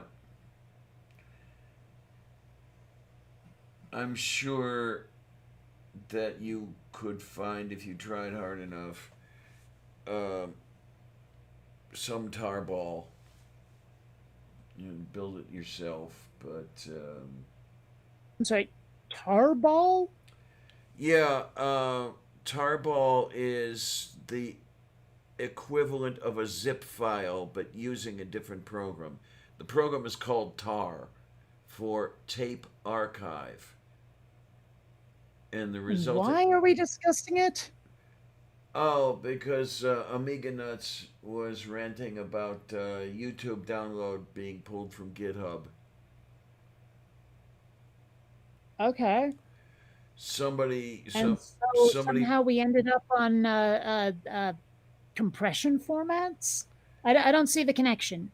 connection is very often source code is distributed in a gzipped tarball, um, where you store the source onto the single tar file, single tarball, and then compress it using the program called gzip. I'm still not seeing the relevance, though. Can you connect the dots a little easier for me? It comes directly from Omega Nuts complaining about not being able to get the source code for YouTube download anymore. No, I'm sorry, I'm still lost. There's a missing couple of steps in there. Can't download YouTube video from GitHub. They're for tarballs. Yeah, I said that there should somewhere be a site that mirrored GitHub and would have those compressed files Oh, on their servers. yeah. I needed the context, and then when you gave me the context, it was out of context. So I needed you to repeat the whole thing because I was totally lost just conceptually. Moo. Moo, moo, moo, moo, moo. I mean, there are websites that you can just go to and download YouTube videos. I don't know why we need this tarballs nonsense. I'm not exactly sure why you need it locally. Possibly because the online stuff may start disappearing. I don't know. Well, I've been using the same one or two websites to download the videos that I debunk for years, and if those ever go away, there will be others. Yeah, Amiga says the connection is the misuse of the DMCA. Yeah, kind of right about that. Here we go. I'm sorry, you lost me again. Amiga what was Nuts. the result? Amiga Nuts literally said, the connection is the misuse of the DMCA. You were wondering what the connection was. Yeah, but I'm still not seeing it. There's a missing step in here somewhere. Is there something you're assuming I know that I don't? Ishimai no to knowing. Because I don't see where the DMCA comes into it. The program got pulled from GitHub because whoever it was that filed the DMCA complaint maintained that the program violated copyright by providing the ability to download something, which you and I, Okay, we see, both know. there's the context I didn't have. That's the context that was eluding me, because it there was like a whole background to this story that I just was never party to. Move beef. And Chur says the missing step is to read the chat. Yeah, there you go. Well, I'm sorry, I'm working on stuff over here. Moo. I mean, Yeah. truth to tell, like, because the last couple of shots of Quinn Redshift have been extraordinarily, let's almost say unreasonably complicated. I've had no time to work on Head Meets, but Head Meets is what will be released first when my channel goes animation only, so I need to work on Head Meets. So basically, like right now is a certain amount of just built-in production time where I can talk to you, don't have to listen to anything except you, don't have to look at anything, not even you, and can just work on my animated shit while we're chatting. I'm not useless in the stream, but at the same time, well, I'm also not having my ADD triggered hardcore because I'm not doing anything else. So, there's benefits, there's reasons. Moo. Plus, this cat is almost done. I have, like, the hind legs and the tail to do, and that's it. Oh, yay. Yo. Hey, guy. Oh, my, excuse me, please. Yay. Ugh. Yeah, well, it's almost. Gosh, it's almost 9 and I'm still hungry. I should go. Yeah, I was gonna say it's almost midnight here, and yeah, we've only been on for what 4 and um, it's gonna be 5 hours.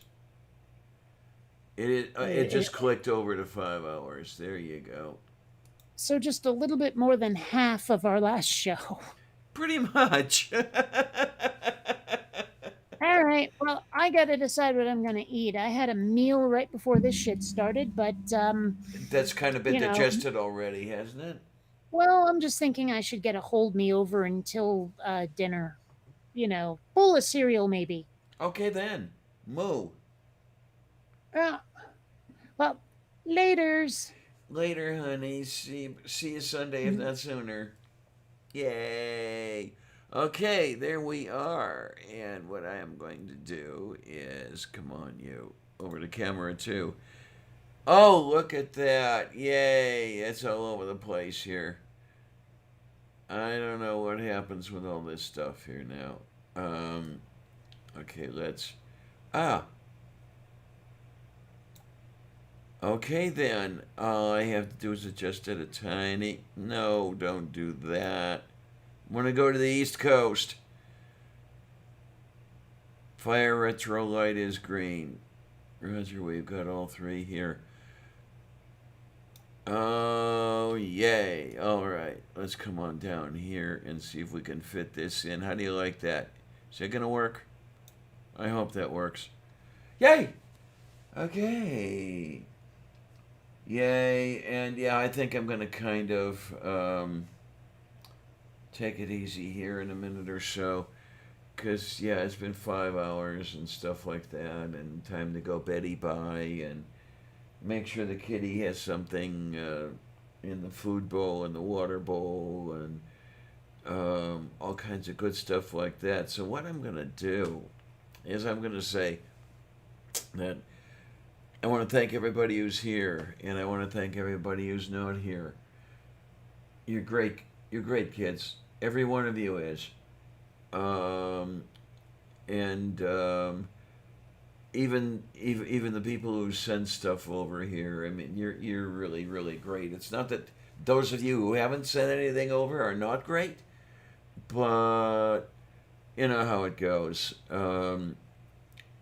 Just to have you around, just to know you're appreciated is amazing. It really is amazing, and I'm thoroughly grateful. Therefore. I'm gonna keep doing it. As long as you keep liking it, I'll keep doing it. You know what the heck? And I'll find new ways to do it and other ways to do it, and I'll be doing it all over the place. God, that sounds horrible. Uh, so let me tell you, thanks a lot, troops. See you on the other side. Love every one of you dearly.